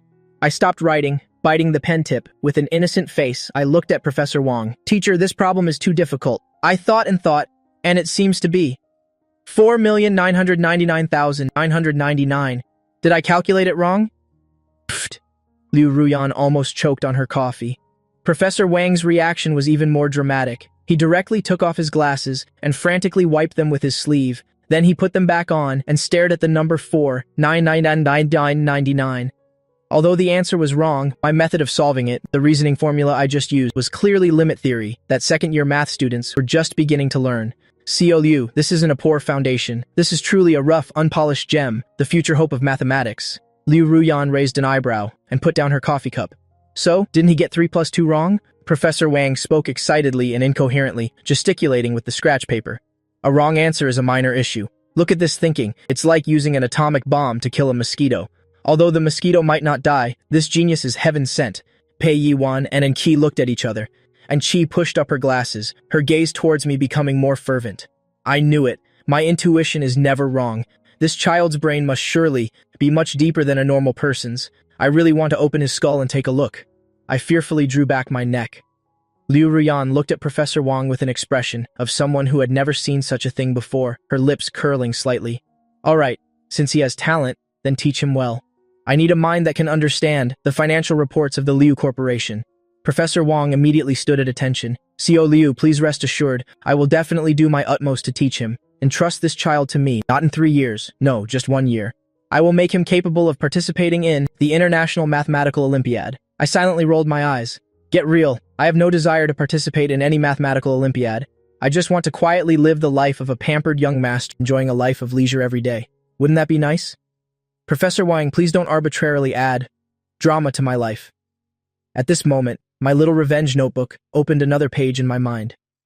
Professor Wang, right? Giving me so much homework? Fine. Next time I'll use the Riemann hypothesis to solve your caged chicken and rabbit problem. Let's see how you'll grade my work then. At this moment, my little revenge notebook opened another page in my mind. Professor Wang, right? Giving me so much homework? Fine. Next time I'll use the Riemann hypothesis to solve your caged chicken and rabbit problem. Let's see how you'll grade my work then. Alright, continue studying. Liu Ruyan stood up, adjusting her perfectly unwrinkled vest. I'm going to the company to deal with some trash. Kid, I'll check your homework tonight. Do well, and you'll be rewarded. And if I don't do well? Liu Ruyan didn't reply, but cast a meaningful glance at the scalpel and key was fiddling with. I immediately sat up straight and replied loudly, Don't worry, I guarantee I'll complete the task. Liu Ruyan nodded with satisfaction, her heels clicking as she elegantly departed. Only when the main door closed did Pei Yuan lean close to me and poke my forehead with her finger. Well done, kid. Still hiding your skills? Seeing how agitated that old man was earlier, I thought you were about to ascend to godhood right there. How exactly did your brain develop? I blinked my big eyes and answered with an innocent expression, I don't know either. I just felt so sorry for those apples. Why did they have to be divided and redistributed? I wanted to help them calculate a price. Pei Yuan hugged me tightly and started rubbing against me frantically. Oh, so adorable. How can there be a little brother who is both cute and intelligent? No, this won't do. You have to sleep with me tonight. I'll read you a bedtime story. Professor Wang, who was tidying up his teaching materials nearby, heard these suggestive words and quietly wiped away a bead of sweat. This high society world is truly chaotic, however, Professor Wang suddenly felt, an indescribable sense of anticipation. Teaching such a prodigious student, this old bone, might just be able to raise a Nobel laureate. It's just that Professor Wang didn't know that. At this moment, I was racking my brain to figure out how to get through this dry math lesson so that Pei Yuan would take me to play the latest VR game. I yawned, trying to open my eyes, putting on a facade of eagerness to learn. This acting performance, the Oscars still owe me an award. Just then, on the tablet where Liu Ruyan had just sat, it suddenly lit up. A new notification popped up. Pei Yuan glanced at it and exclaimed joyfully, Oh my, Sister Wan is so fast! She grabbed the tablet and tapped on the news. She laughed so hard she shook. Look, the G Corporation is under investigation for suspected serious financial report fraud. The eldest young master of the G family fled with money and is suspected to have been arrested at the airport. Ha ha ha, serves them right. That's good. We don't have to wait until tomorrow. The G family will be ruined today. Hearing these words, though I had to feign fear on my face, my heart was already blooming. Well done, Liu Ruyan works, with efficiency like a mobile cheat. These scumbags from the G family this time have truly met their match. I tugged on Pei Yuan's sleeve. Sister Pei, do I need to return the betrothal gift to my father? Pei Yuan hugged me, waving her hand. Return what the entire G family will be yours from now on. Just you wait, Sister One definitely has more moves in store. Let's just sit here, enjoying the gossip and the show. After reading the unfortunate news about the G family, the top star of the entertainment industry could barely contain her joy. She hummed an off-key tune and insisted on taking me to see my new room. Tisk, tisk, tisk, sister. One was too casual about this. Pei Yuan, wearing pink, fluffy slippers, walked around the room. Her long, slender, fair legs were dazzling. She disdainfully lifted the dark gray silk bedsheet on the bed. This color is too old-fashioned. It's like a nursing home for old officials. No, I'll have someone change it all for you later. Well, change it to something childlike, and it must be glow in the dark. I sat on the edge of the bed, silently rolling my eyes. No way. I only like this minimalist style. If she dares to change my sheets to SpongeBob, I'll hang myself outside her door in the middle of the night. Although I was cursing wildly in my heart, I still maintained an innocent smile on my face. Thank you, Sister Pei. Whatever you choose, I will like it. This is called the art of speaking. Thousands of criticisms can penetrate. Flattery cannot be pierced. As expected, upon hearing this, Pei Yuan laughed so hard her flowers trembled. The two mounds of her chest almost burst out of her poor tank top. So cute, Pei Yuan couldn't help but lean down and give my chubby cheeks a big kiss. Unlike the blunt Anki, who criticized everything she received. And with that, this woman started to get restless again. She was rummaging around the room, one moment complaining about the lack of clothes in the closet, the next complaining about the lack of snacks in the drawers.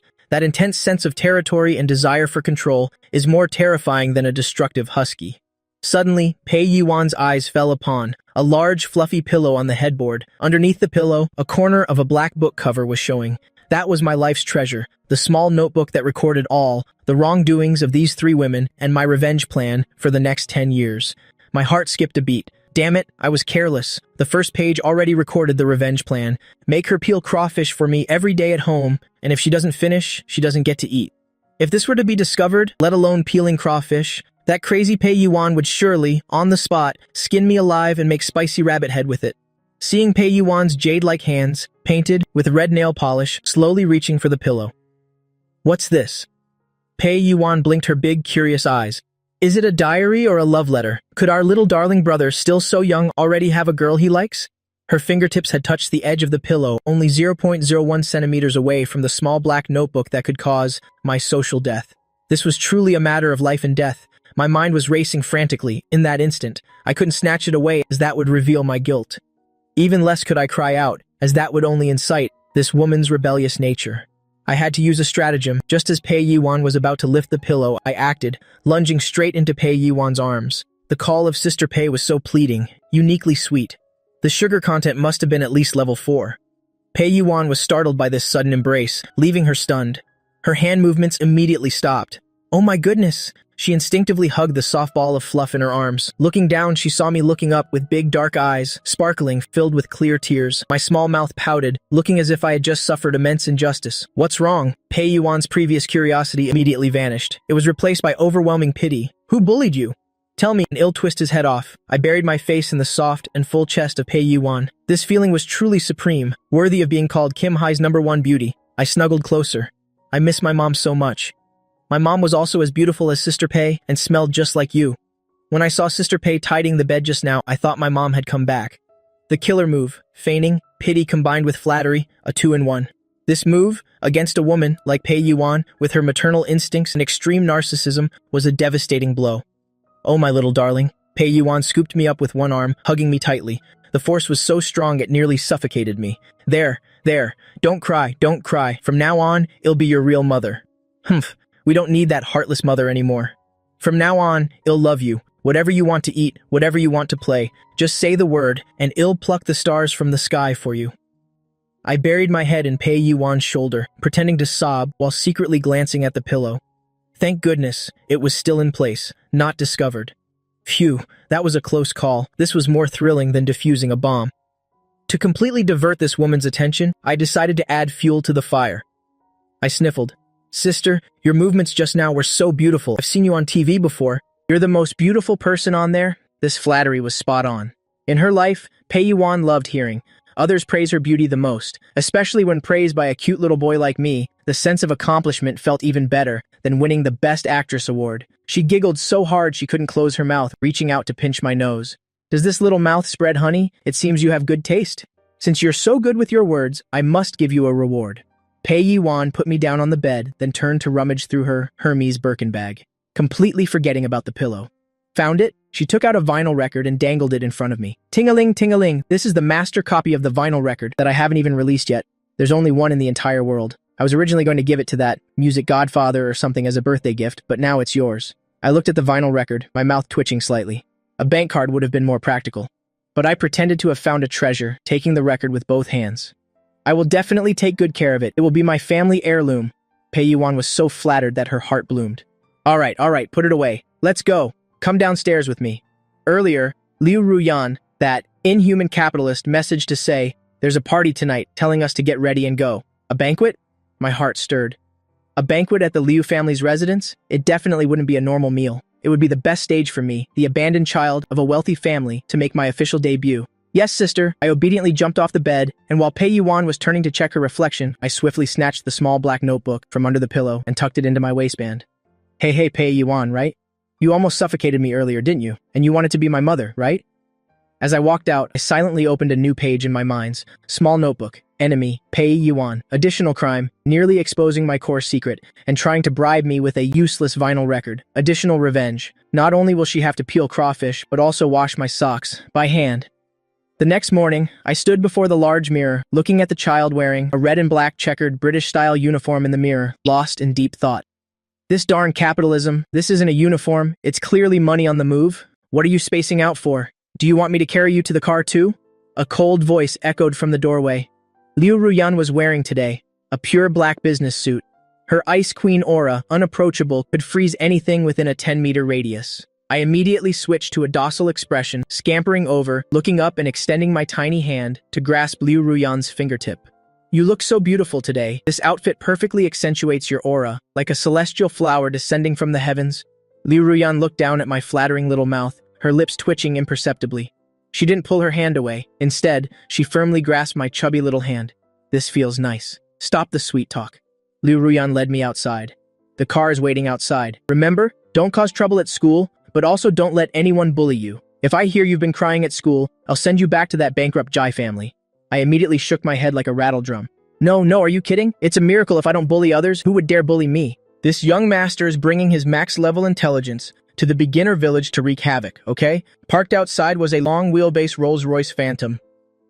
Driver Chen had respectfully opened the car door in advance. I climbed into the back seat, finding a comfortable position to curl up in the spacious area where I could practically roll around. Liu Ruyan sat opposite me, holding a freshly brewed cup of Americano, her eyes glued to the documents on her lap. She didn't even glance at me. My eyes darted around, deciding to break the oppressive silence. Sister, I heard that at St. Alistair's school, there are only extremely wealthy children. What if I can't get along with them? Liu Ruyan turned a page of her document without looking up. Then let them play with you. In Qinghai, there isn't a realm that the Liu family can't handle. Dominant. This is the confidence of a top conglomerate. I'm in love, head over heels. However, in the next second, Liu Ruyan's words suddenly took a turn. However, she finally looked up, her cold eyes locking directly onto mine. To prevent you from becoming someone who only relies on parents and siblings and becomes useless, I've already spoken with the headmaster. In your records, the Guardian section will state distant relative of the Liu Corporation. Meaning, at school, no one will know you came from the Liu mansion and no one will know I'm your sister. You're just a transfer student.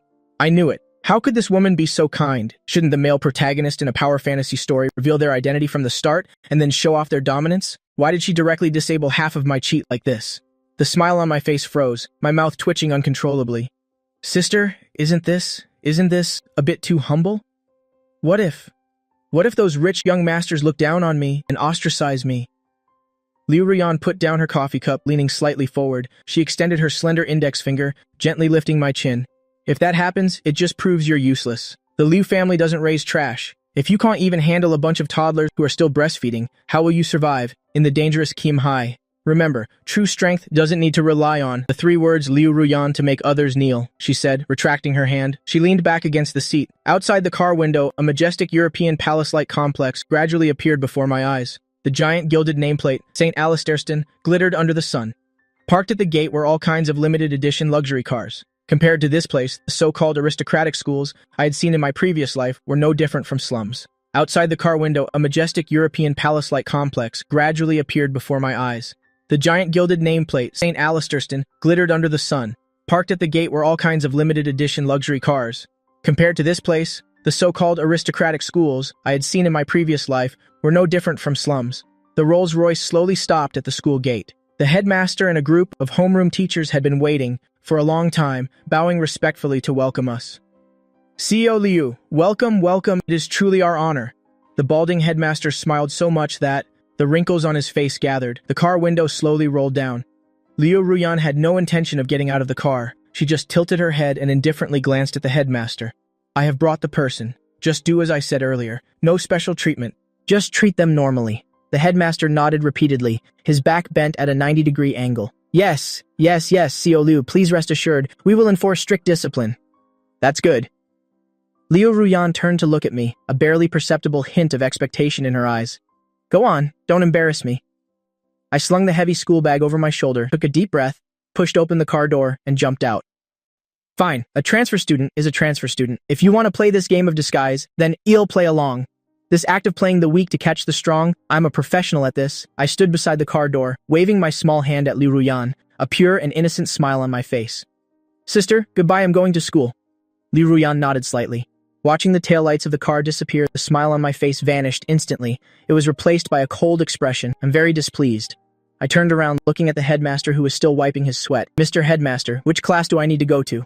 The headmaster paused for a moment, recalling CEO Lias' instructions. Distant relative, transfer student, no need for special courtesies. The smile on his face immediately faded, becoming serious and acting by the book. Oh, student G, is it? First grade, you can go in by yourself. With that, the headmaster clasped his hands behind his back, turned, and walked straight away without looking back. Not even offering to escort me. This change of attitude was faster than a Sichuan opera transformation. I pouted and slung my school bag over my shoulder. Very well, the first debt has been recorded. Mr. Headmaster, right? Just you wait. First grade. I stood at the door, not yet having entered, when I heard the clamor inside, like a marketplace. These kids, born with silver spoons, were engaged in their daily activity called socializing. But in reality, it was showing off. I glanced around from the doorway. Children, a bunch of toddlers, were already speaking in a Versailles-like manner. Look at them showing off, buying islands to catch crabs. Why don't they buy rockets to catch monkeys in space? I pushed the door open and entered. The previously noisy classroom fell silent all at once. Dozens of eyes stared intently at this unfamiliar intruder. On the podium, a young female teacher in a business dress, the hot figure, was preparing to restore order. Upon seeing me, the teacher's eyes lit up. What a beautiful child this face, this skin, is the best advertisement to entice people into having sons. Are you the new student, Bokang? The teacher smiled and waved, her voice sickeningly sweet. Come up to the podium and introduce yourself to everyone. I obediently walked up to the podium, placing my school bag at my feet. I swept my gaze across the crowd of rich or aristocratic kids below. Since Liu Ruyan had created the image of a poor relative for me, I had to maintain this image to the end. Furthermore, only from a lower position could I more exhilaratingly trample these people underfoot, right? I cleared my throat and gave a shy smile. My voice was as soft as a mosquito's buzz. Hello everyone, my name is Bokang. I'm a transfer student. I hope for your kind assistance in the future. As soon as I finished speaking, the entire class below erupted. Transfer student? Don't only poor people go to school as transfer students? Hey, look at his shoes. They don't even have a logo. They must have been bought from a street vendor. Oh my god, why is someone like that in our class? A chubby boy sitting in the middle of the first row shouted the loudest. He stood up, pointed at me, and laughed heartily. Hey new kid, did you come to the wrong door? This is an aristocratic school, not a refugee camp.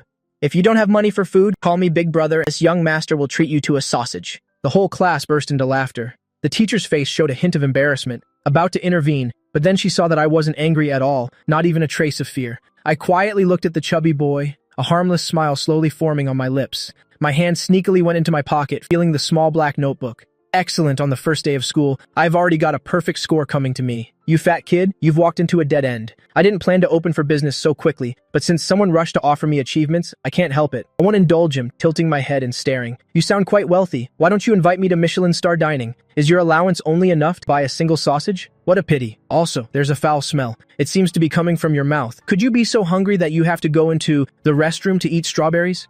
Everyone's jaw dropped in disbelief that I, looking so soft and cute, had such a venomous tongue.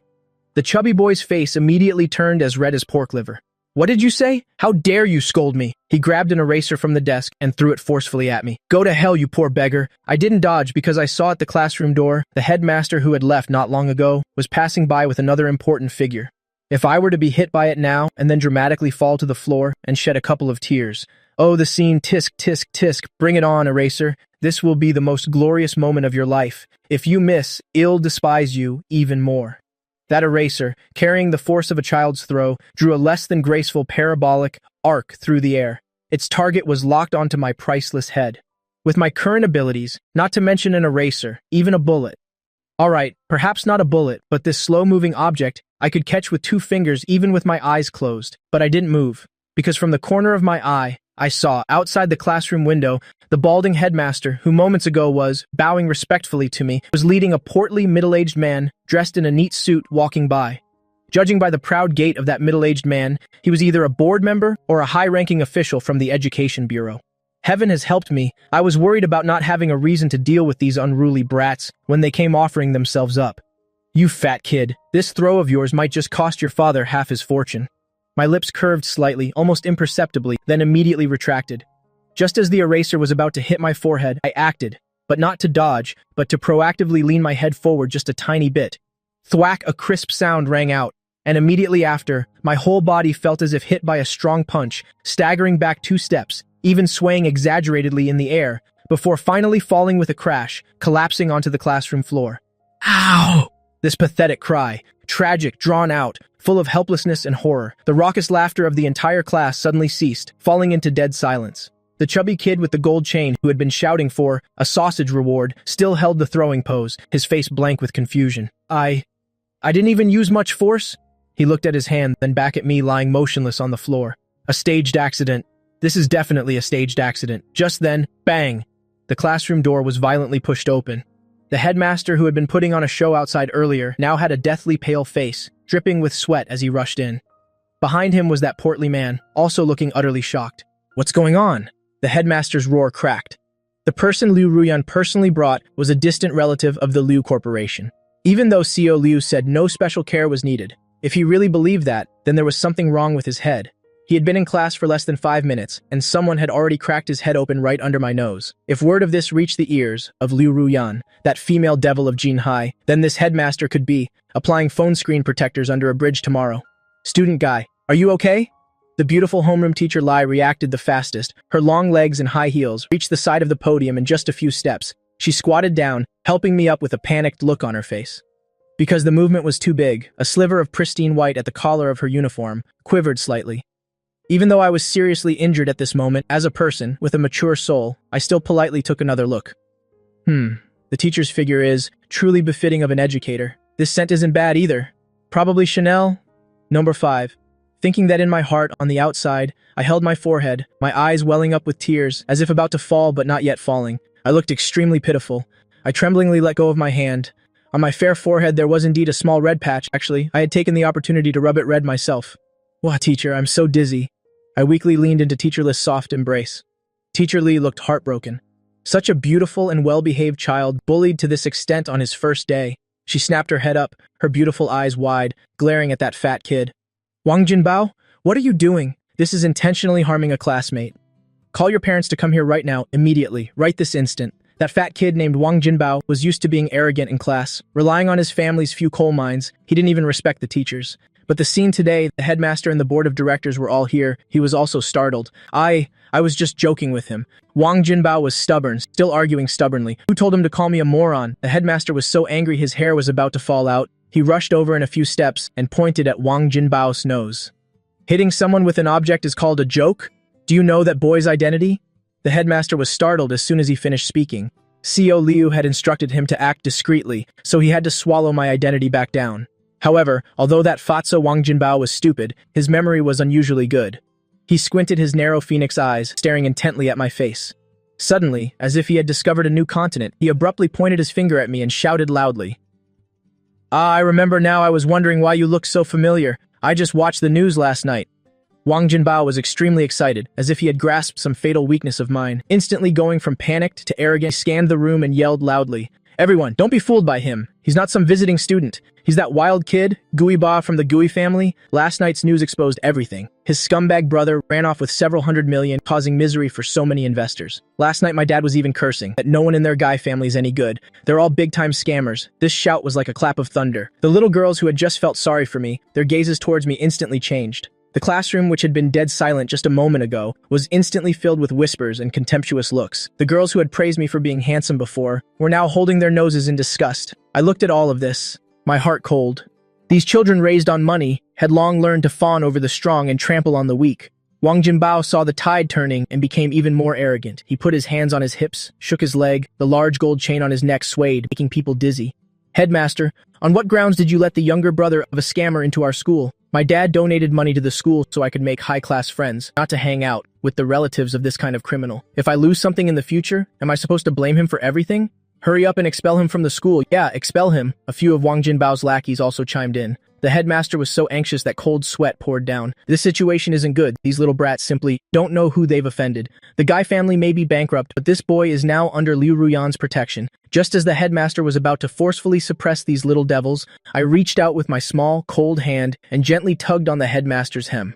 The headmaster looked down in confusion and found that I had left Teacher Li's embrace and stood up on my own. I lowered my head, my messy bangs hiding all my emotions. The small figure on the podium looked so lonely. "Headmaster, please don't blame them. What they said is true. My older brother really did make a mistake. My family really is bankrupt. This time, just consider it as me, paying back a little on my brother's behalf." I obediently turned towards that arrogant kid, Wang Jinbao, and gave a deep bow. Sorry, I dirtied your eraser.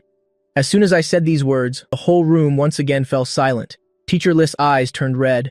What a sensible child. He was clearly the one being bullied, yet he had to be the one to apologize. This is truly an angel who has descended to the mortal world to suffer, student Guiba. Teacher Li was so pained that she almost rushed over to give Wang Jinbao a beating. However, the moment I bowed my head, the corners of my lips curled into a cold and cruel smile. Very good. You all forced me to do this. I originally wanted to live a low-key life, but since you all insisted on giving me this beautiful, strong, and tragic script, then I won't be polite anymore. Only by lifting you higher will the fall be more painful. Wang Jinbao, right? Family owns a coal mine, right? I secretly reached into my pocket, felt that little black notebook, and my thumb skillfully flipped to a new page. Wang Jinbao, right? Family owns a coal mine, right? I secretly reached into my pocket, felt that little black notebook, and my thumb skillfully flipped to a new page. Target: Wang Jinbao and his family's industries. Crime: publicly humiliating this young master, suspected personal assault, and also being too ugly, polluting my eyes. Additional note, he just said his dad cursed our Gui family as scammers. Very good, then let his dad personally experience what the crushing force of real capitalism is. Revenge countdown. Wait for me to put on a pitiful act first, so Liu Ruyan can see how aggrieved this poor child is. When I raised my head, my face had changed to an expression of being extremely aggrieved, but trying to be strong. Headmaster, I want to sit in that corner. I pointed to the last row of seats in the class, the lonely empty seat next to the trash can. I'm not as noble as everyone else. I'm afraid of dirtying the air here. It's fine if I sit there. This top-tier green tea attack of mine, retreating to advance, is truly a heart-killing move. The headmaster looked at the spot next to the trash can, then at my sensible-looking face, and only felt a chill run down his spine. This child's mind. If CEO Liu found out her little brother was forced to sit next to this trash can. Just as the headmaster was about to refuse, I had already put on my backpack and silently walked towards the corner of the classroom. My steps were very slow. My retreating figure looked extremely desolate. When I walked past the other students, they all avoided me like the plague, moving their desks to one side. Serves him right for knowing his place. Wang Jinbao snorted smugly and sat back down in his seat. I walked to that corner, put down my backpack, then took out a wet wipe from inside and slowly wiped the desk. Perfect, this spot is truly amazing. Far from the podium, with an open view, and I can even lean against the wall to sleep. Most importantly, this feeling of being isolated by the whole world has directly reached its peak. Wait until after school, when Liu Ruyan comes to pick me up and sees this pitiful state of mine. Hehehe, Wang Jinbao. I hope that gold chain of yours will still be wearable then. This whole class. I lay paw on the desk, looking like I was secretly crying in anguish. In reality, I was sleeping soundly. Last night, I was tormented by that female hooligan, Pei Yuan, in all sorts of ways. I basically didn't get a good night's sleep. As for all the students in the class, including the teacher, they all thought that I, this fallen young master, was licking my wounds alone in the corner. Wang Jinbao even occasionally turned his head, making faces and throwing paper balls at my back. The paper balls he threw were all very accurately ignored by me in my sleep. Until the school bell rang, that melodious tune now sounded like a victory song in Wang Jinbao's ears. Hey beggar, Wang Jinbao, carrying his diamond-studded backpack, led a few of his lackeys to my desk and kicked my desk hard. Stop sleeping! School's out, what's wrong? Is it that no one's coming to pick you up? Makes sense. Your family's bankrupt after all. You probably can't even afford the bus anymore, right? Do you need this young master to show some mercy and have my driver give you a ride to under the bridge? The surrounding students immediately burst into laughter. I rubbed my sleepy eyes and slowly straightened up. I didn't even bother to look at Wang Jinbao, but slowly packed my backpack. No need. I stuffed that little grudge notebook into my bag and zipped it up. My family will come to pick me up. Ha ha ha ha! Wang Jinbao laughed until he swayed. Your family? Are you talking about that wanted brother of yours? Or are you planning to walk home? I put on my backpack and stood up. Although I was half a head shorter than Wang Jinbao, the aura I exuded at this moment made Wang Jinbao feel a wave of pressure for some reason. Move! I said the two words lightly, without any emotional fluctuation, but it was as cold as if I were possessed by Liu Ruyan. Wang Jinbao was stunned for a moment, then immediately became angry from embarrassment. You dare order me around? Do you believe I'll make you? Before he could finish his words, outside the classroom, sudden commotion erupted. It was followed by deafening gasps of astonishment. Damn, whose car is that? Why did it drive straight into the school? Where's security? Aren't they managing it? What is there to manage? Look at that license plate, Jing 8888. Who would dare to manage this? All the students rushed to the windows. Below the school building, the road that should have been parked with parents' luxury cars was now cleared out in a large section. A black, extended version Rolls-Royce Phantom was brazenly parked right in front of the main entrance of the school building. The car door opened, and a pair of long, straight legs, clad in black stockings, stepped out first. Immediately after was the woman who made countless financial magazine covers, pale in comparison. The ice queen Liu Ruyan, wearing sunglasses, stood by the car with a cold expression. And in the Ferrari on the other side, Pei Yiwan, wearing a baseball cap and a mask, still couldn't hide that deadly charm, chewing gum as she irritably slammed the car door. The roads in this crappy school are so narrow. It almost scratched my car's paint. The whole school was in an uproar. Everyone was glued to the window panes, their eyes about to pop out. Wang Jinbao also squeezed himself at the window, looking downstairs at the top-tier lineup that could only be seen on TV. His drool was about to come out. Wow, so beautiful. Who are they here to pick up? It must be the child of some big shot in our school. It would be great if I could get to know them. I stood behind him, adjusting my collar, a playful smile on my lips. Excuse me. I gently pushed aside Wang Jinbao, who was standing dumbfounded in front of me. My sisters are here to pick me up. And also, student Wang. I turned my head to look at the fat kid who was still in a daze. Remember to tell your dad to eat lots of good food. After all, he might not be able to afford it later. After saying that, I put on that unremarkable little backpack under the dumbfounded gazes of the entire class and swaggered out of the classroom, leaving behind a completely petrified Wang Jinbao. What did he just say? Those are his sisters? Liu Ruyan is his sister? Pei Yiwan is also his sister? Thud, the backpack in Wang Jinbao's hand fell to the ground. He suddenly felt his legs go a little weak. This wasn't kicking an iron plate. This was clearly kicking a nuclear missile silo. Thud, the backpack in Wang Jinbao's hand fell to the ground. He suddenly felt his legs go a little weak. This wasn't kicking an iron plate. This was clearly kicking a nuclear missile silo. The next morning, Wang Jinbao, with 2 huge dark circles under his eyes, walked into the classroom. He had a nightmare last night, dreaming he was thrown into a shark tank by Liu Ruyan and then trampled underfoot by Pei Yiwan's high heels. Wang Jinbao sat on his chair, munching on a meat bun while mumbling to his lackeys. That's Liu Ruyan, the female devil of Jinhai, and also Pei Yiwan, the top celebrity in the entertainment industry. Would these 2 great Buddhas come to pick up a bankrupt, dirt-poor kid? It must be an act, it's fake, the lackey next to him immediately chimed in. That's right, Brother Bao. I heard there are some really impressive car rental companies now. You can even rent a Rolls-Royce. That driver was probably just an extra. When Wang Jinbao heard this, his back immediately straightened. The logic checked out. It must be you, this kid, for the sake of face, spent the last of your family's savings to stage this grand show of borrowing a car to show off. Damn it, I was almost fooled by this kid. Wang Jinbao fiercely bit into his meat bun, his face full of grease. You dare to mess with this young master? If I don't make you cry and call me daddy today, then my surname isn't Wang. As he was speaking, a small figure appeared at the classroom door. I was carrying that very cheap-looking backpack, which was actually a little-known, high-end brand, the discreetly luxurious type, and walked in with short steps. Today I looked even more well-behaved, my white shirt buttoned up to the very top button, my tie neatly tied without a single flaw. My small, fair, and rosy face, like jade, was so fair it seemed to glow in the morning sun. Wang Jinbao gave his lackey a look. That guy understood, took the 502 superglue, and sneakily crept over to my seat. Sssss. With a sound, the entire tube of glue was squeezed onto my chair, and it was the fast-drying kind. Wang Jinbao peeked from afar. The corners of his mouth almost reached his ears. Hey, sit down. As long as you plop down, these pants are as good as ruined. Then I'll have you stand up and be a laughingstock in front of everyone. You'll see who in the class isn't curious about what underwear you're wearing.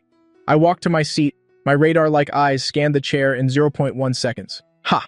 A childish trick like 502 glue from the last century, only a single-celled organism, like Wang Jinbao, could think of it. I sneered inwardly, but my face was expressionless. Of course I could choose not to sit. I could even flip the chair over onto his pig head. But what's the fun in that? What is the essence of the satisfying web novel genre? Isn't it suppressing first and then exploding later? First, I have to show enough of the victim's weakness. I looked down at the pants I was wearing today. These were the pants that Liu Ruyan specially sought out. A master Italian craftsman to hand tailor, the fabric mixed with gold thread, a pair of pants that cost 88,000. If they were ruined, with Liu Ruyan's protective and grudge-holding personality, the small abacus in my heart immediately started clicking. The 88,000 pants, plus the Liu Corporation's pride fee, plus the fee for my fragile, emotional damage. Wang Jinbao, this tube of glue of yours won't be settled without a house in the school district. I didn't hesitate at all. I even deliberately adjusted my posture to ensure my butt made maximum contact with the chair. Then with a plop, I sat down hard. Firm, precise, ruthless, I even shifted back and forth to let the glue and fabric blend completely, achieving a state of inseparable fusion. Wang Jinbao in the distance was so excited he almost jumped up. He covered his mouth, letting out a laugh, strange as a duck being strangled. All right, all morning, I appeared extremely calm. I didn't even move my butt once. Until the end of the second period, Wang Jinbao led a group of people to surround me. Hey beggar, Wang Jinbao kicked my desk. His limited edition sneakers left a dirty mark. The teacher is calling you to carry the workbooks. Why aren't you moving? Did a nail grow on your butt? The surrounding students immediately roared with laughter. Everyone knew there was something on the chair, just waiting to see me make a fool of myself. I slowly raised my head, those big round eyes immediately filled with innocence and fear, just like a scared little white rabbit. I'm not feeling well. I want to rest a bit. Rest my ass. Wang Jinbao reached out and pulled my arm. Stop pretending to be weak here. Get up for me. His pull was very strong. I followed the force and stood up. Rip! Everyone's eyes immediately focused on my backside. My 88,000 custom-tailored trousers, the fabric at the butt was torn, stuck fast to the chair. My little bear print cotton underwear inside was clearly exposed. Ha ha ha ha ha! The whole class immediately erupted in thunderous laughter. Wang Jinbao laughed so hard he slapped his thigh, tears streaming down his face. Oh man, damn it, little bear underwear. Have you been weaned yet? Still wearing such childish stuff? Hurry up and look. The little young master of the Gi family has ripped his pants. Flashes went off one after another. Several students took out their phones and frantically took photos and videos. I stood frozen on the spot, my small face flushed red. Of course, it was from me holding my breath. I panicked and used my hands to cover my back. Large teardrops like beans rolled down. You guys are too much. These are the new pants my sister bought for me, but right now I was laughing secretly in my heart. Very good. This effect is exactly what I wanted. Go ahead and laugh your hearts out. However arrogantly you laugh now is how miserably you'll cry later. Wang Jinbao. Oh, Wang Jinbao, congratulations, you have personally torn up a BMW 5 Series. Wang Jinbao clearly still hadn't realized the severity of the problem. He even felt that this wasn't exciting enough. That was my literature book. On it were notes I had taken very carefully, along with a portrait of my sister that I had drawn on the cover. It was something I was planning to give to Pei Yiwan. Although the strokes are still childish, you can see it was made with a lot of heart. Well, learning how to draw now, are we? Wang Jinbao glanced at the drawing and sneered disdainfully. What kind of monstrous thing did you draw? It's hideous. As soon as he finished speaking, there was a rip. He tore the book in half. That drawing was torn to shreds, fluttering to the ground like snow. My pupils suddenly contracted. This time it wasn't an act. That was the treasure I was using to make my arrogant second sister, Pei Yiwan, happy. It took me forever to draw something that barely resembled a person. Very well, Wang Jinbao. You're courting death. I lunged forward, wanting to snatch back those scraps of paper. Don't tear my book. That's for my sister. Get out of the way. Wang Jinbao pushed back. My small body couldn't withstand it at all, and the momentum sent me crashing into the corner of the desk. A loud thud rang out. My small arm was instantly cut with a long, bloody gash. Fresh blood oozed out, staining the cuff of my pristine white shirt red. At that very moment, the laughter in the classroom abruptly stopped. Wang Jinbao was also stunned. Seeing the blood on my arm, he felt a little panicked. But he still puffed out his chest and yelled, "You ran into it yourself! Are you trying to frame me?" I fell to the ground, but I didn't cry out loud. I just silently picked up the pieces of the torn drawing from the floor, carefully cupping them in my palm. Then I slowly raised my head. I didn't say a single word, just staring like that made Wang Jinbao's hair stand on end. Cold sweat immediately broke out on his back. "What are you looking at? Look again and it'll gouge your eyes out." Wang Jinbao shouted a few threatening curses, then hastily led his minions away. I sat on the floor, looking at the wound on my arm and then at my ruined pants.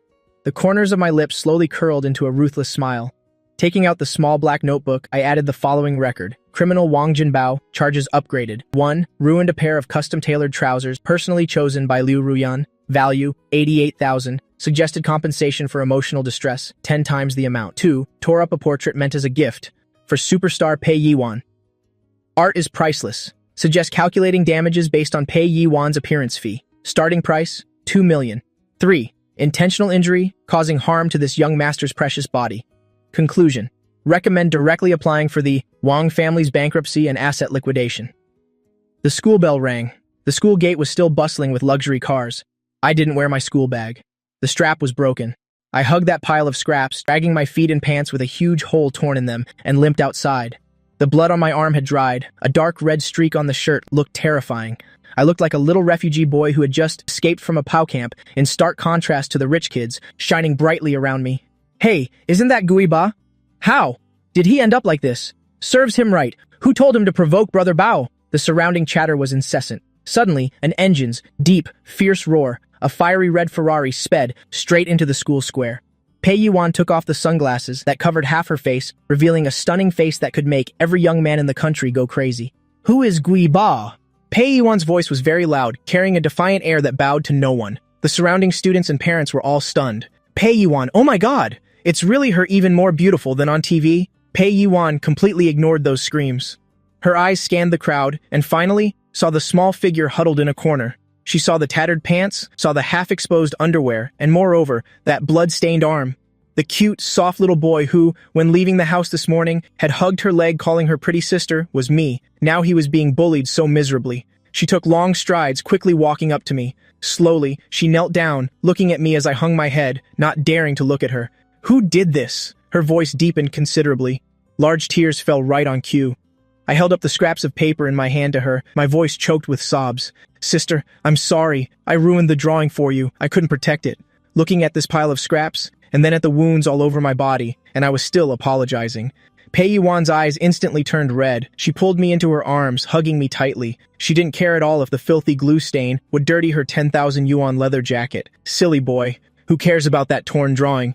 Pei Yuan shot up, shielding me behind her. She scanned her surroundings, and finally, her gaze landed on Wang Jinbao, who was preparing to sneak into his Mercedes van. Pei Yuan raised her hand, her bright red fingernail pointing straight at Wang Jinbao. You, the fatty dressed like a gas tank, get your ass over here for me. Wang Jinbao was so scared his fat trembled. He looked up in terror. Outside the car, Pei Yuan stood with one hand on her hip, a cold smile on her beautiful face that made one's hair stand on end. Trying to run? Pei Yuan chewed her gum, her tone deceptively light. Weren't you so arrogant just now? Didn't you want to make someone eat dirt? Come on, show me how you're going to make my little brother eat dirt. Wang Jinbao was so scared that snot bubbled from his nose. That's Pei Yuan, the mudslide of the entertainment industry, the one who dares to catch snakes with her bare hands on variety shows, who dares to fight the heavens, the earth, and the air. The parents who were there to pick up their kids also stopped, taking out their phones to start filming. This was exclusive breaking news in Jinghai City. Just then, a group of people in uniform from the school building rushed out. Leading them was the balding, sweating headmaster, followed by the head of the grade and the sycophantic head of security. Miss Pei, please have mercy. The headmaster ran so fast his shoes almost fell off, panting as he rushed to the car. He spread his arms to block Pei Yuan, as if he were protecting some kind of treasure. A misunderstanding? This is all just a misunderstanding. The Dean of Education forced a pained smile. That's right, Miss Pei. It's normal for kids to play around. They just got a little carried away. Playing? Pei Yuan, who had been twirling her sunglasses, suddenly stopped. She slowly turned her head, looking the Dean of Education up and down. You call this playing? Pei Yuan pointed her finger at me standing behind her. I stood pitifully 2 meters away. The blood on my white shirt had turned a dark red.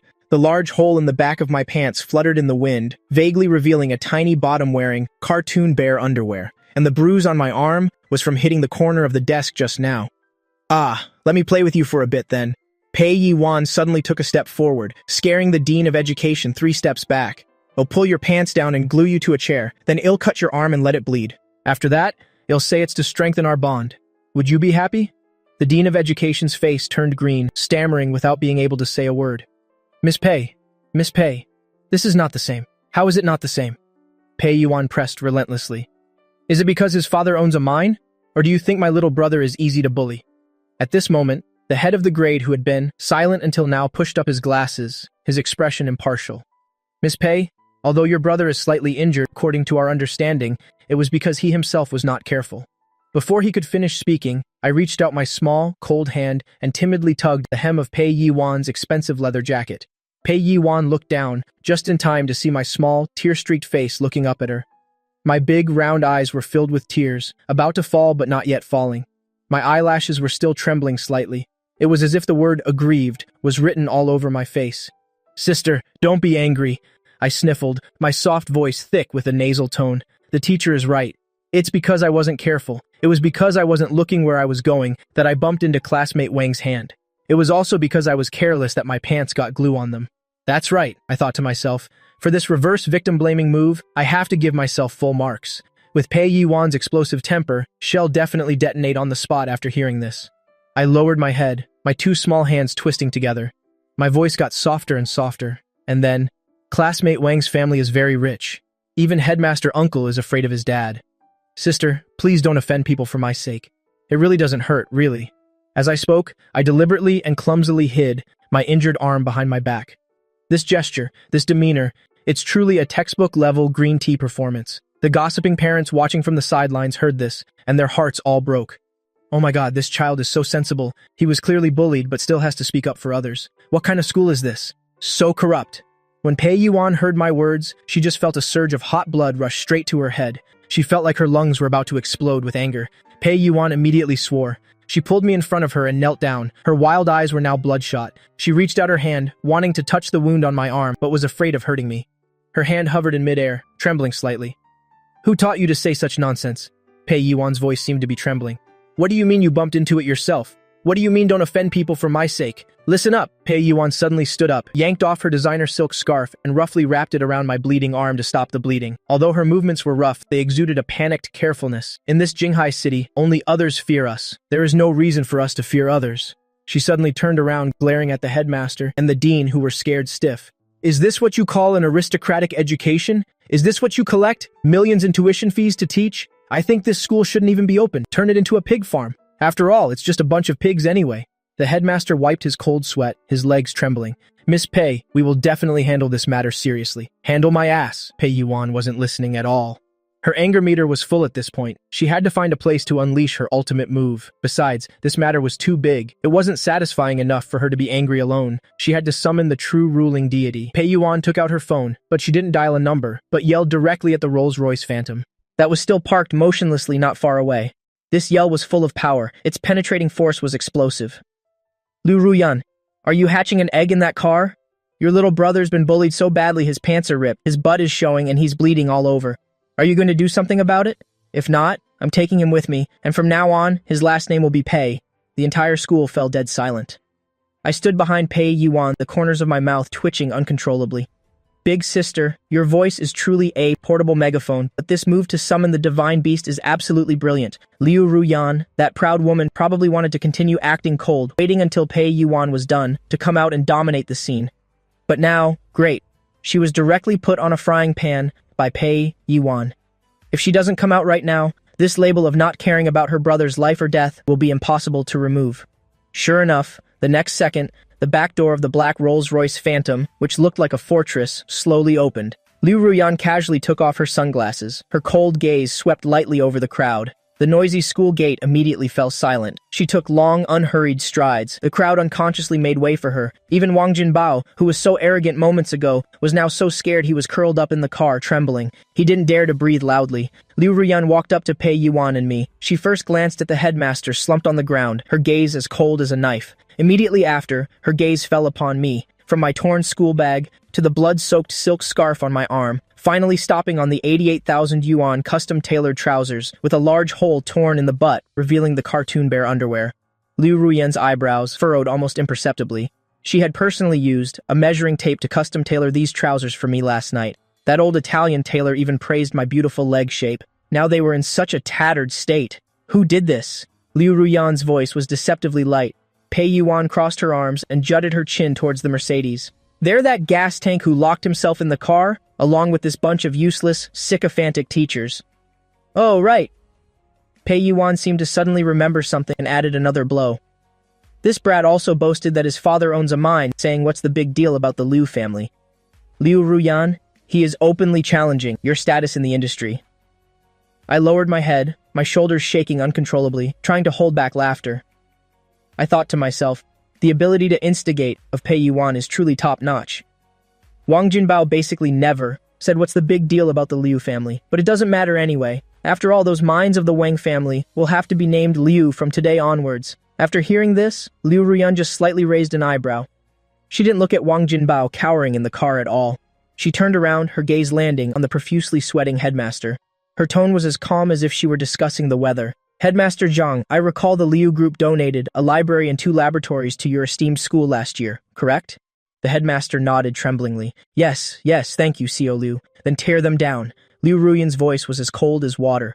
"What?" The headmaster thought he misheard, his eyes widening in shock. "I said tear them down."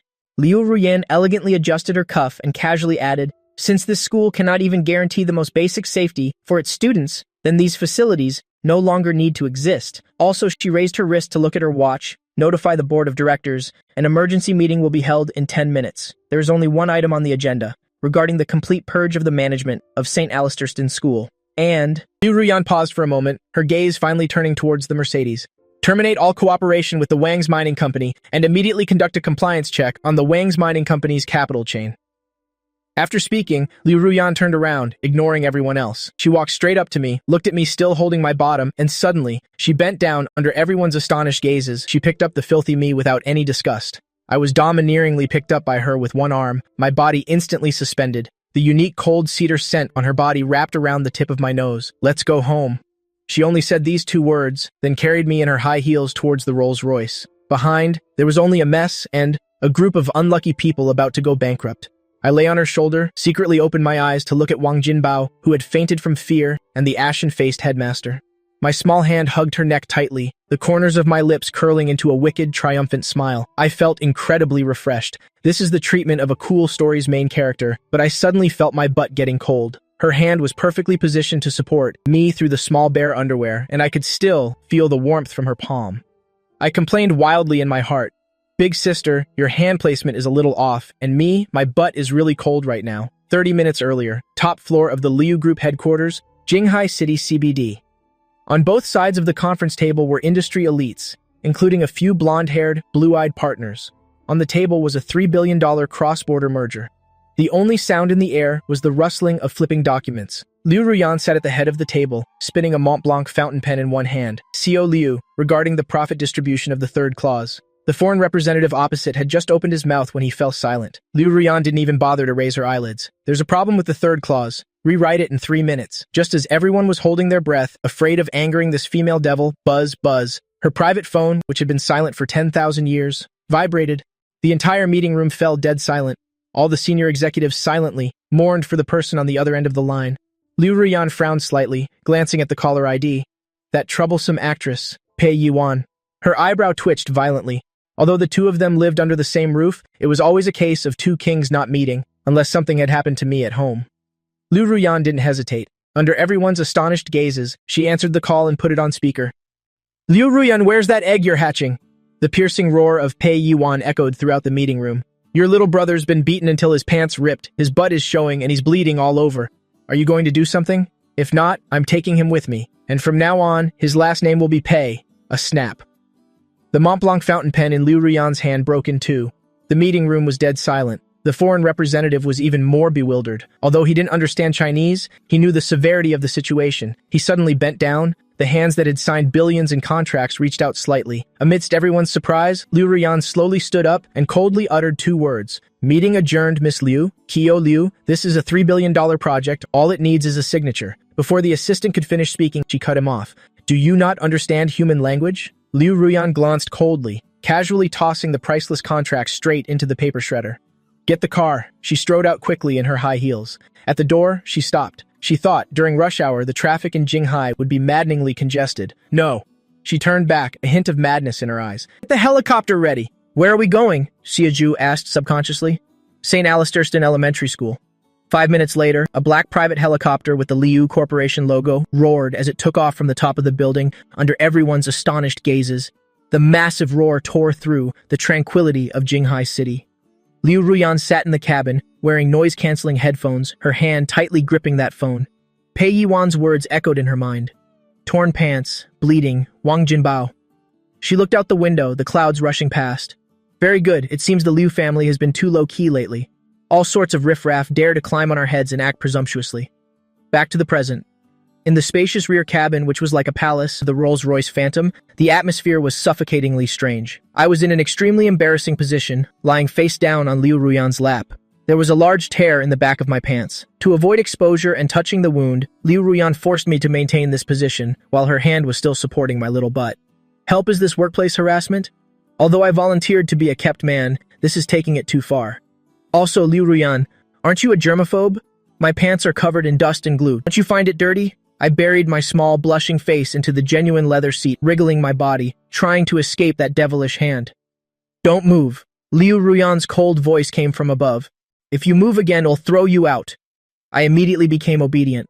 Okay. My dear sponsor, whatever you say goes. Touch away. It's not like I'll lose a piece of flesh anyway. As long as the money's right, my whole body is yours.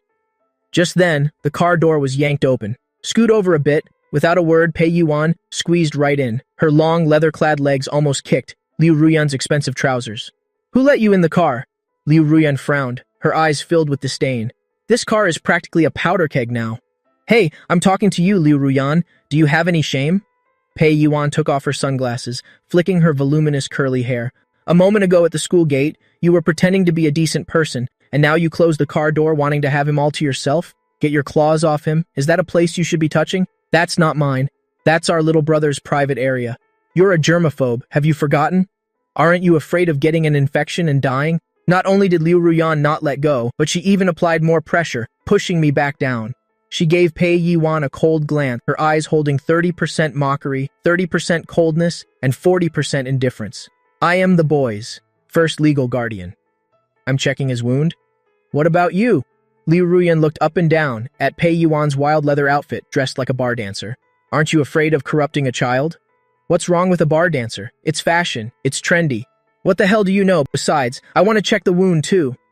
As she spoke, Pei Yuan reached out to pull me. Ouch! I let out a timely cry, my voice soft, whining, and a little tearful, instantly interrupting the two women's prelude to a fight. Sisters, it hurts. My cry of pain was like a ceasefire agreement. The two she-devils, who were as tense as violin strings a moment ago, immediately transformed into gentle big sisters. Where does it hurt? Did we touch the wound? Pei Yuan also stopped moving recklessly, her face full of worry. She moved closer. Don't be scared. We'll let Nki take a look when we get home. That girl has a sharp tongue, but her medical skills are decent. Although Liu Ruyan said nothing, the hand on my butt clearly stiffened, her movements becoming gentler, even giving a couple of gentle rubs through my underwear. I was speechless inside. Big sister, with this technique, are you treating me like the Persian cat you own? However, I must say this feeling is quite comfortable. Liu Ruyan from the car's refrigerator took out a bottle of Evian mineral water and also pulled out a wet wipe. She twisted the cap, poured a little water on the wet wipe, then pulled my dirty little hand over and wiped off the dirt and glue from it. Pei Yuan stood beside them watching, initially planning to make a few sarcastic remarks, but seeing my obedient appearance, she swallowed her words. Today's incident isn't over. Pei Yuan suddenly spoke up. That Wang family, I've had people investigate them. Just because they have a little dirty money, they don't even know their own surname anymore. I've asked my manager to inform all partners that for any project the Wang family invests in, I, Pei Yuan, would rather pay the penalty than take it. As for those kids who were taking pictures and watching the show, I've already had people record all their IDs. As she spoke, Pei Yuan took a lollipop out of her bag, unwrapped it, and stuck it in my mouth. Is it sweet? Sucking on the lollipop, I nodded vigorously. Thank you, Sister Pei. Although this artificial sugar flavor is a bit strong, I have to praise her this time. This protective nature of Pei Yuan's is worth befriending. Liu Ruyan finished wiping one of my hands and then used another wet wipe for the other. Hearing what Pei Yuan said, she didn't even bother to lift her eyelids. Childish. Pei Yuan immediately bristled. Who are you calling childish? Such a low-level blacklisting tactic only makes you look useless.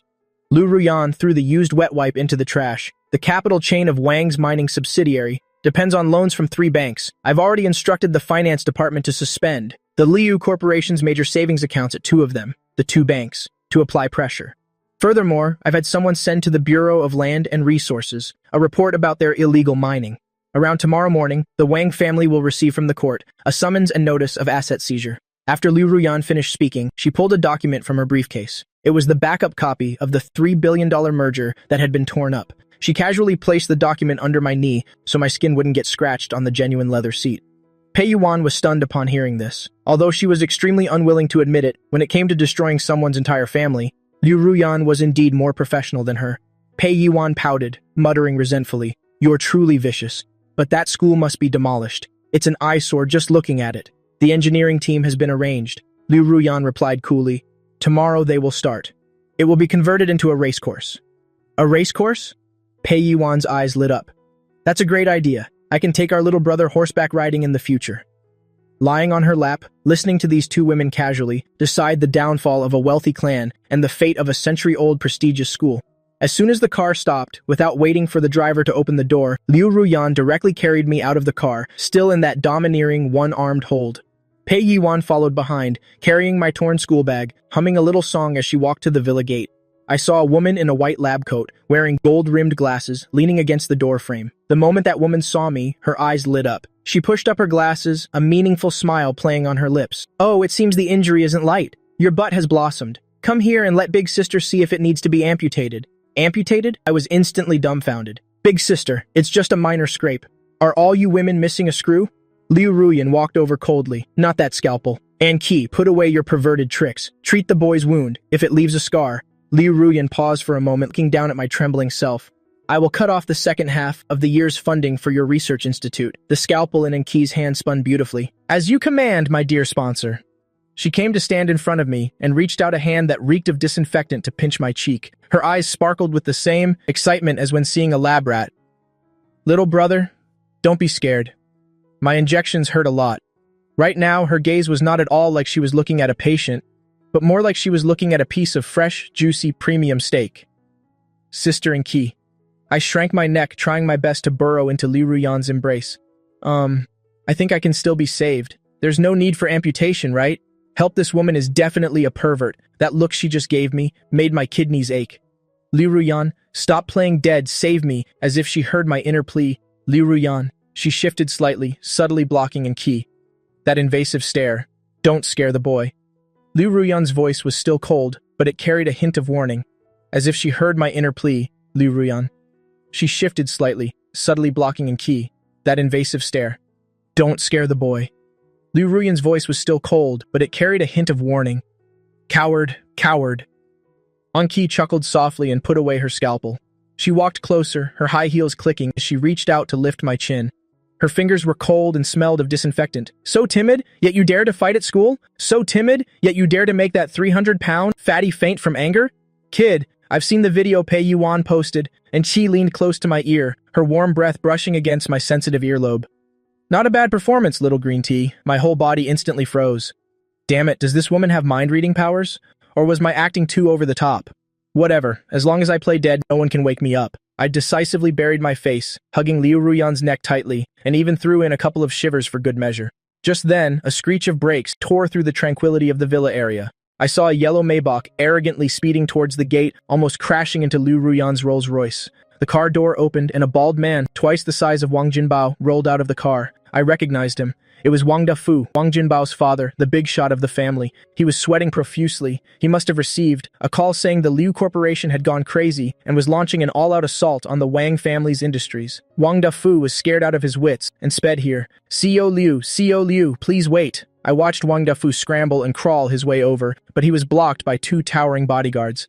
A misunderstanding. It's all a misunderstanding. Wang Dafu waved a checkbook in his hand, shouting loudly. It's just kids fighting. Is it really worth all this? It'll cover all of your esteemed young master guy's medical expenses. It'll reserve him a VIP room at the best private school in Jinghai, the best hospital in Jinghai, and compensation of 5 million? No, 10 million. Liu Ruyan stopped and turned around. She looked down from her superior height at the frantic nouveau riche man. 10 million? Liu Ruyan sneered mockingly. CEO Wang, do you think Liu Ruyan, am short of this 10 million? Wang Dafu was stunned. He wiped the greasy sweat from his face.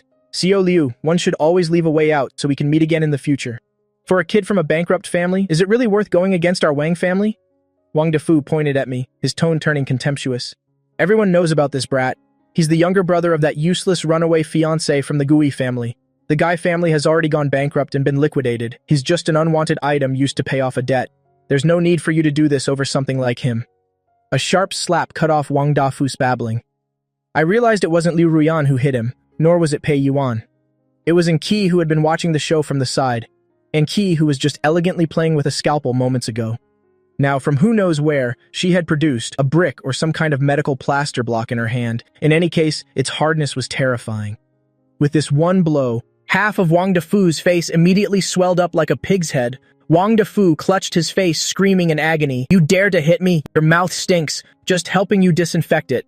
And Qi disdainfully tossed the brick to a bodyguard and took out a wet wipe to clean her hands. In medicine, this is called physical anesthesia. Wang Dafu was trembling with rage, pointing at Liu Ruyan.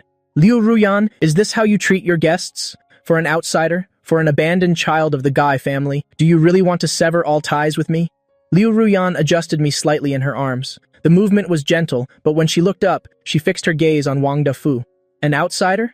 Liu Ruyan took a step forward. The crisp sound of her high heels on the ground made Wang Dafu subconsciously take 2 steps back. Wang Dafu, you listen to me carefully. Liu Ruyan's voice wasn't loud, but each word struck Wang Dafu's head like a hammer. The Guy family is indeed bankrupt, but now, this boy's surname is Liu. The entire space fell silent. I was also stunned, secretly raising my head to look at Liu Ruyan. Damn, I thought to myself. Big sister, that line was so cool, although I know she did it for the sake of her reputation. But for this act of protection, I must give her 101 points. The extra point is so she won't get arrogant. Liu Ruyan reached out to fix my messy hair. In this city of Jinghai, only I am allowed to bully this boy. Anyone who touches a single hair on his head, I will chop off their hand. Anyone who makes him unhappy, I will make their entire family unhappy for the rest of their lives.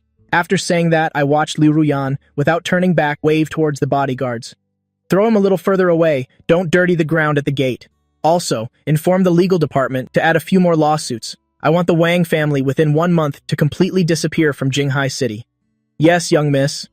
I heard the bodyguards respond in unison. Then, like dragging a dead dog, they carried the wailing Wang Defu and dragged him away. Tisk, tisk, tisk. Pei Yuan clapped her hands on the side with an expression like she was watching a good show.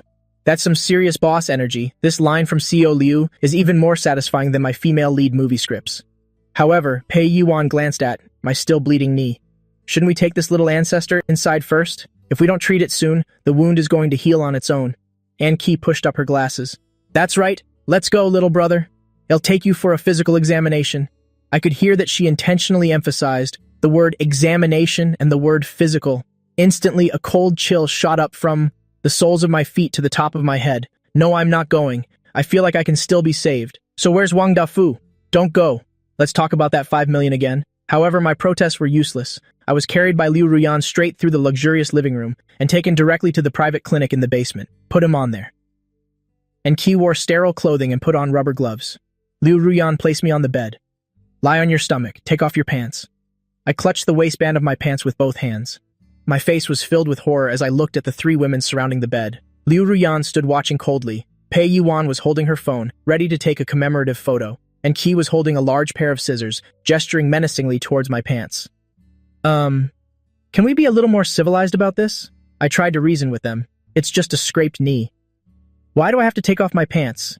Because there's a hole torn in the back of your pants. And Qi pointed at me with a grin. Your cartoon bear underwear is showing. To prevent infection, we must carry out a thorough disinfection. Be a good boy and listen. Otherwise, I'll use these scissors to cut your pants off. As she spoke, the scissors in Enki's hand made a snapping sound, snipping close to my thigh.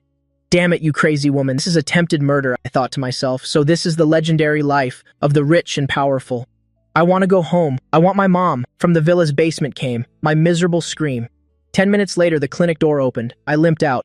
Actually, there's nothing wrong with my leg. It's mainly that my psyche has been severely traumatized. Plus, I got a tetanus shot in my butt and it's still numb now. But my little face wore an expression of, I'm very strong, I'm not crying.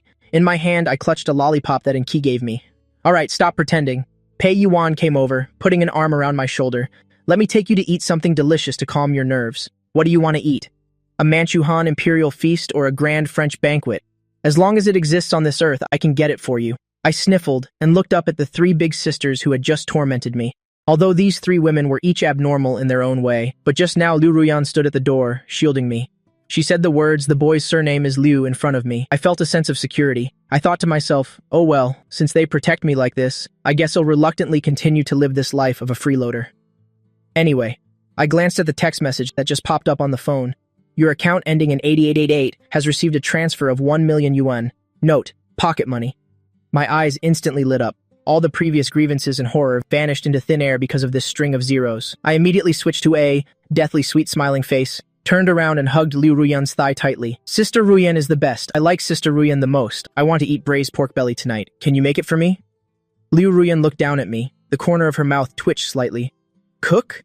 She could count the number of times she'd been in a kitchen in her life on one hand. The last time she made instant noodles, she almost blew up the kitchen. But looking at me, the word no circled around her lips and finally turned into one word. Wait. Pei Yuan was laughing her head off beside her. Ha ha ha, Liu Ruyan is cooking, little brother. Do you want to destroy our newly renovated kitchen? Come on, Enki, quick, get the fire extinguisher. There's going to be a good show to watch tonight. In the kitchen, Liu Ruyan, the head of the Liu Corporation, with assets in the hundreds of billions, was wearing a pink bear cub apron. This was the one that I, in order to save my own life, pulled out of a cupboard and put on her. The cold female CEO transformed into a beautiful chef. This scene should have been very beautiful, if only she wasn't holding a spatula, dripping with oil, and if her eyes didn't look like she was about to commit murder. Sizzle! A piece of pork belly was thrown by Liu Ruyan, with the force of someone trying to destroy an enemy, violently into the pan of oil. Hot oil splattered everywhere. Terrified, I shrank back and hid in the cabinet under the kitchen counter. Help, is this cooking? This is more like bombing a bunker. Liu Ruyan, do you have some kind of misunderstanding about braised pork belly? Whose braised pork belly recipe involves pouring a whole bucket of oil before throwing the meat in? Also, that's dark soy sauce, not Coca-Cola. Who are you trying to poison by pouring in half a bottle? Pei Yuan sat on the bar counter a few meters away, holding her phone and recording a video, shaking with laughter. Sisters, does anyone get this? Co Liu is personally in the kitchen. On such a beautiful night, who are you trying to send off? I can smell something burning. Is this alchemy? Liu Ruyan, the fire's too high. You're about to burn your eyebrows off. Liu Ruyan completely ignored Pei Yuan's sarcastic comments. She pursed her lips tightly. The cookbook says to use high heat to reduce the sauce, so she turned the gas stove knob to the highest setting. Just then, the phone on the kitchen counter lit up. Liu Ruyan didn't even look at it and directly turned on the speakerphone. Casually, she poured a bowl of dark liquid into the pot and said, Co Liu, as per your orders, 10 minutes ago, we launched a full-scale attack on 3 core subsidiaries of the Wang Group to take them over. The banks have also stopped extending credit. Currently, Wang Group's stock has hit the floor, and its market value has evaporated by 60%. Wang Dafu is now kneeling under the group's building, continuously kowtowing. He says he is willing to transfer all mining rights and begs you to show mercy. Liu Ruyan held the spatula, tapping it twice on the marble countertop. The sound was sharp and icy. Kowtowing? She let out a cold laugh and precisely sprinkled a large handful of salt into the pot with her other hand. Earlier at the villa's entrance, wasn't he very arrogant? Tell him, it's too late.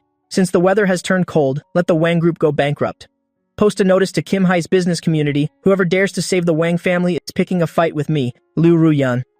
The secretary on the other end of the line took a cold breath. Yes, EO Liu, how should we handle the assets we've acquired? Liu Ruyan looked at the mess in the pot, a substance that couldn't be recognized in its original form. She frowned slightly and casually poured half a glass of water into it. Whoosh! The oil and water mixed, and the flames immediately leaped half a meter high. I was so scared I almost died on the spot.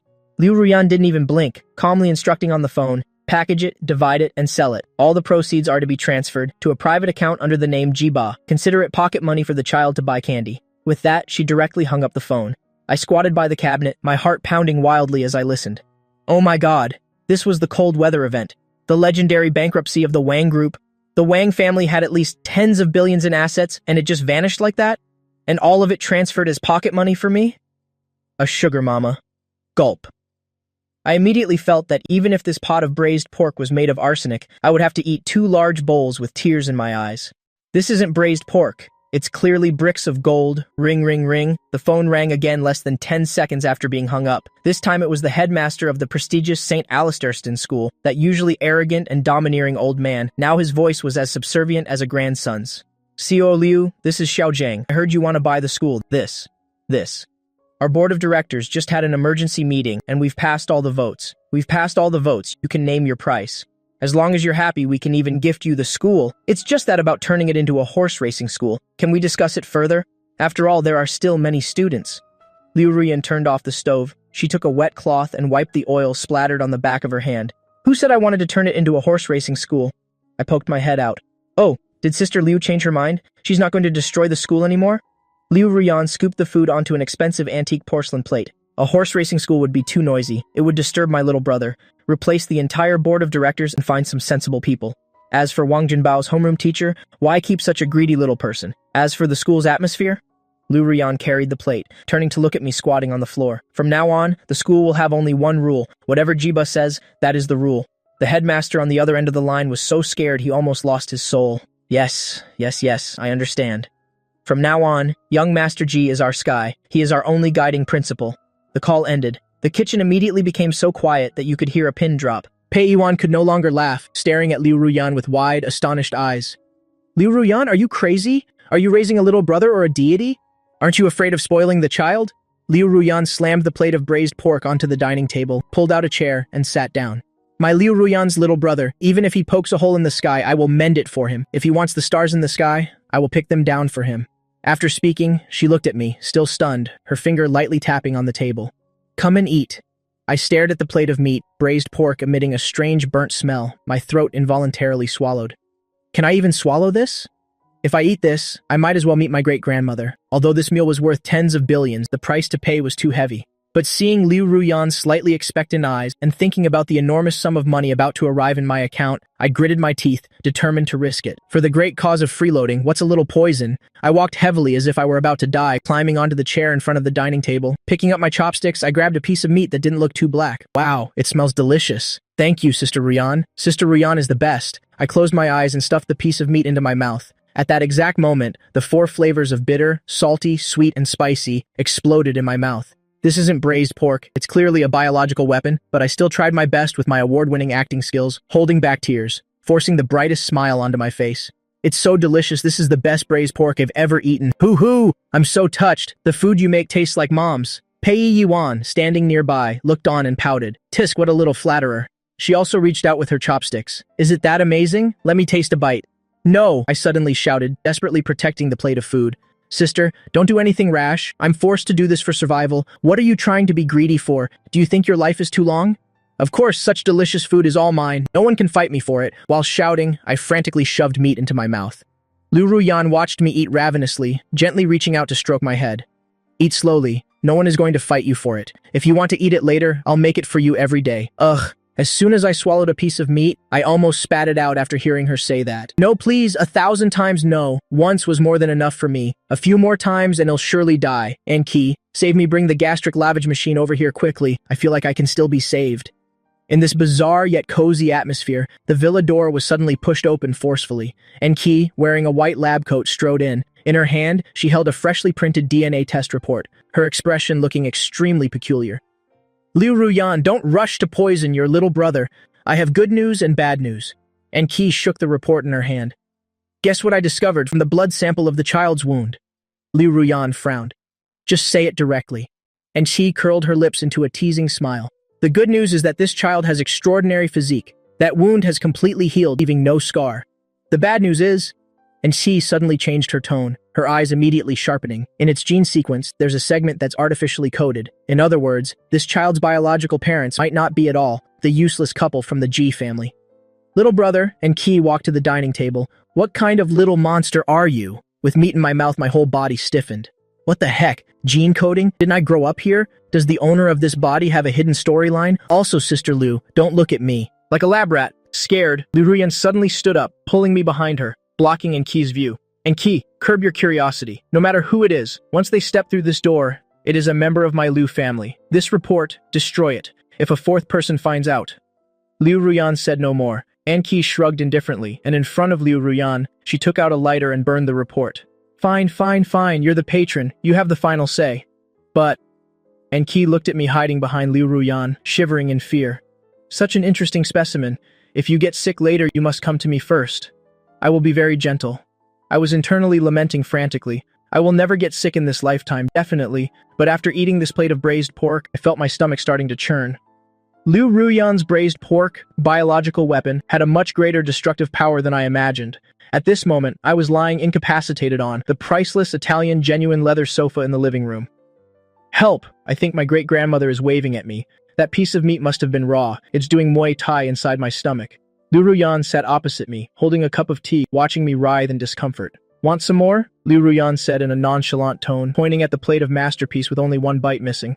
There's more in the pot. No, I don't need it. I shook my head vigorously like a rattle. It's delicious, really. It's just too precious, so I want to savor it slowly. This exquisite delicacy, eating another bite would be an insult to art. My dearest sister, I beg you. Just one more bite and I'll die right here. Can you stop looking at me like I'm a pig being fed? I really can't eat anymore. Just as I was trying to find an excuse to escape this toxic room, a cold pair of hands suddenly placed on my forehead. It was in Key's hand. Body temperature is normal, but the heartbeat is a bit fast. And Key, I don't know when she got behind the sofa, bent down. Little brother, is your stomach uncomfortable? And Key smiled as she looked at me. No. I instinctively clutched my stomach, shrinking into the corner of the sofa. I'm perfectly healthy and anything tastes good. Is that so? And Key raised an eyebrow. Suddenly a bottle appeared in her hand containing an unlabeled blue liquid. But the injection mark from earlier doesn't seem to have fully healed yet. Besides, I noticed your gait earlier wasn't quite right. Is your butt still sore? As a doctor, I have a responsibility to see my patient through to the end. With that, she didn't give me a chance to resist, directly grabbing the back of my collar. Let's go. I'll take you to a room to apply the medicine carefully. I looked desperately at Liu Ruyan and Pei Yuan. Help Xiao Liu, actress Pei. Are you two just going to watch me get taken away by this crazy woman? Pei Yiwan was busy uploading the video she just filmed to her social circle, waving her hand without even looking up. Go, go, go, and kiss technique is very good. Many people are lining up wanting to get an injection from her, but can't. Liu Ruyan elegantly took a sip of tea. Be good and go. The door to my bedroom on the second floor clicked shut and was locked. I was pushed onto the bed by Qi. This position was incredibly embarrassing. I lay face down in the soft duvet, face buried in the pillow, only feeling a chill on my back. And Qi sat by the bed, unscrewing the cap of that small blue bottle, pouring a little into her palm, then rubbing her hands together to warm them. Bear with it for a moment. This specially formulated medicinal oil, combined with my unique massage techniques, can penetrate the muscle fibers. And Qi's voice was very soft and gentle, but in my ears, it sounded like a devil's whisper. The next second, a warm hand was placed on my lower back.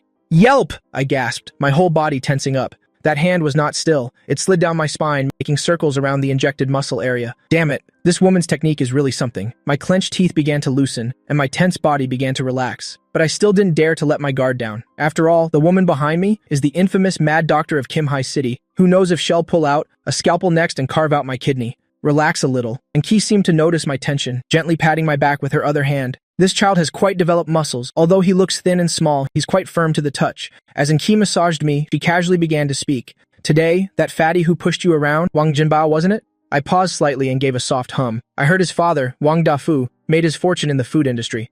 And Qi increased the pressure, making me groan softly. I think so. Oh, easy there. It hurts, bear with it. Anqi smirked cruelly. Being in the food business, hygiene must be very important, right? Earlier, although Ruyan bankrupted the Wang family, that was just an economic blow. I don't think it's enough. My heart skipped a beat. Not enough? Tens of billions lost and it's still not enough? Sister, what else do you want to do? And Qi massaged the medicinal oil all over my back. Taking out a wet wipe, she slowly wiped her fingers.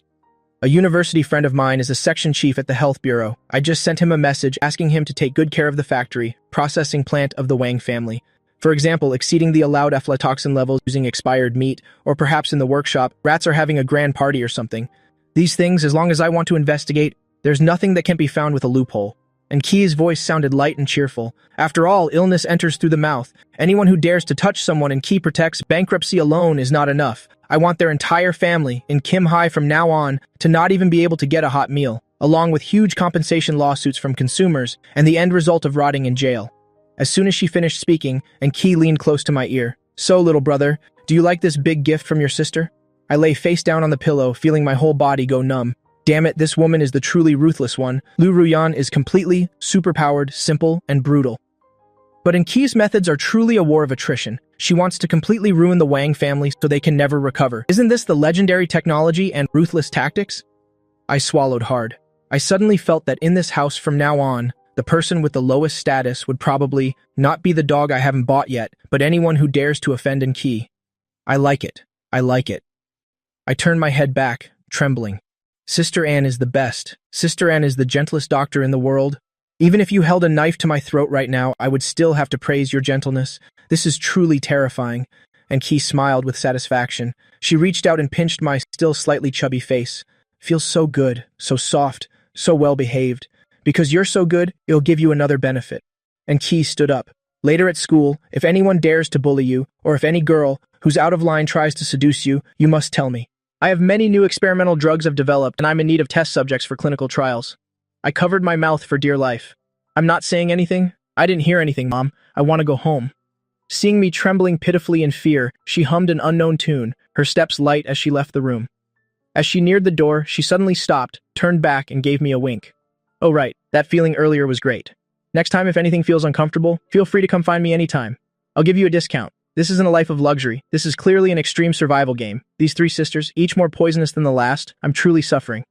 I flipped over, staring blankly at the lavish crystal chandelier on the ceiling. Although this process was quite horrifying, I couldn't deny the feeling of being sheltered by these top tycoons.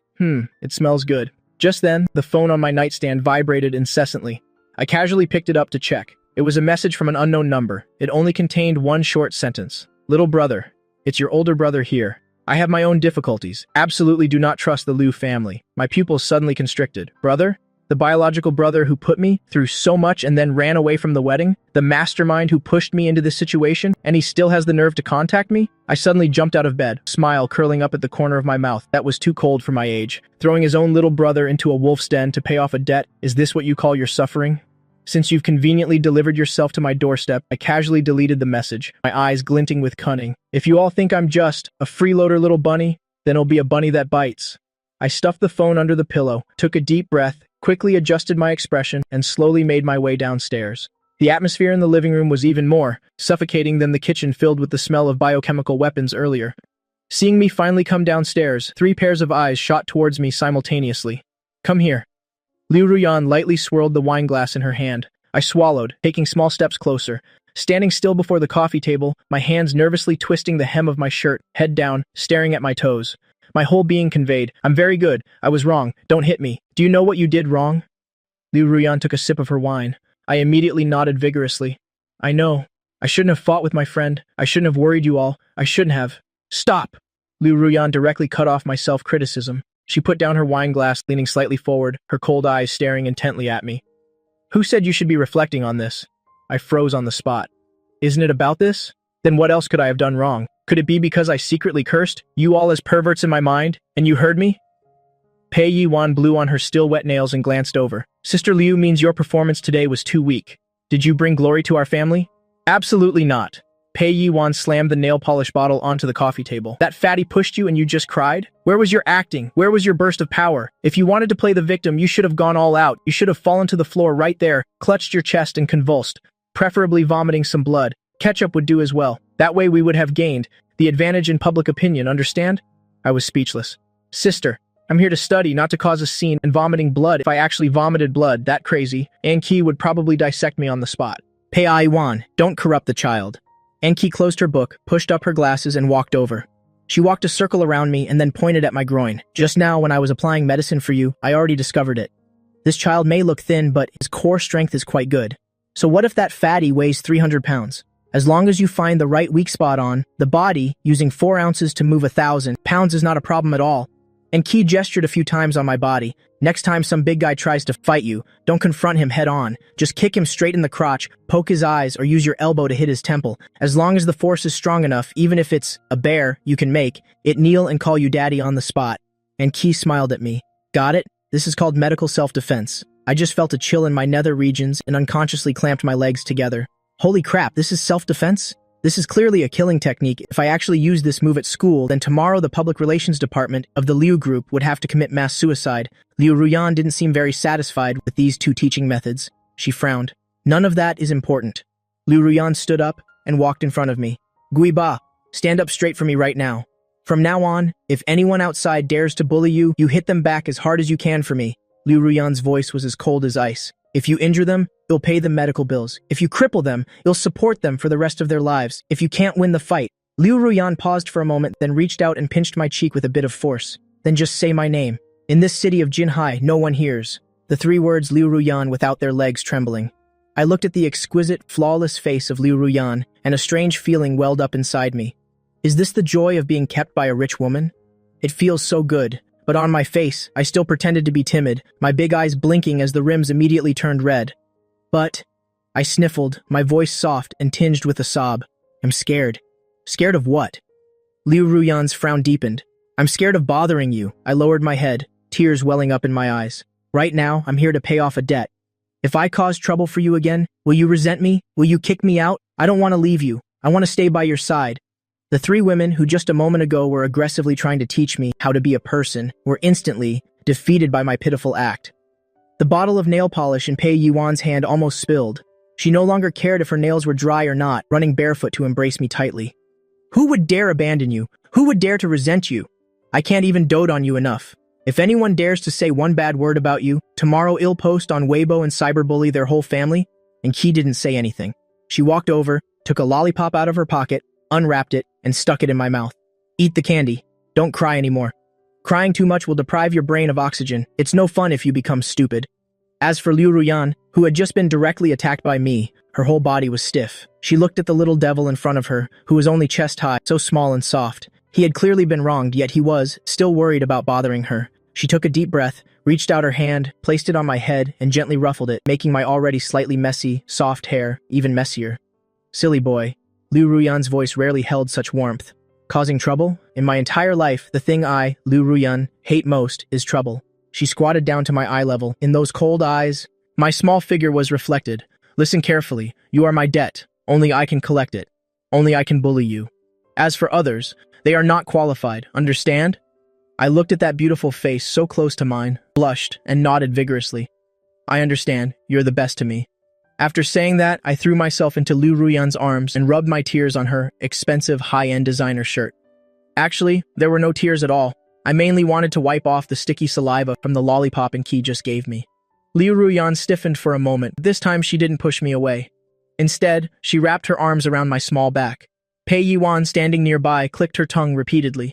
Tisk, tisk, tisk, the iron tree is blooming. It seems this house of ours is really going to change from now on. All right, enough with the waterworks. Pei Yiwan yawned and stretched. What time is it? This little ancestor still has to go to school tomorrow.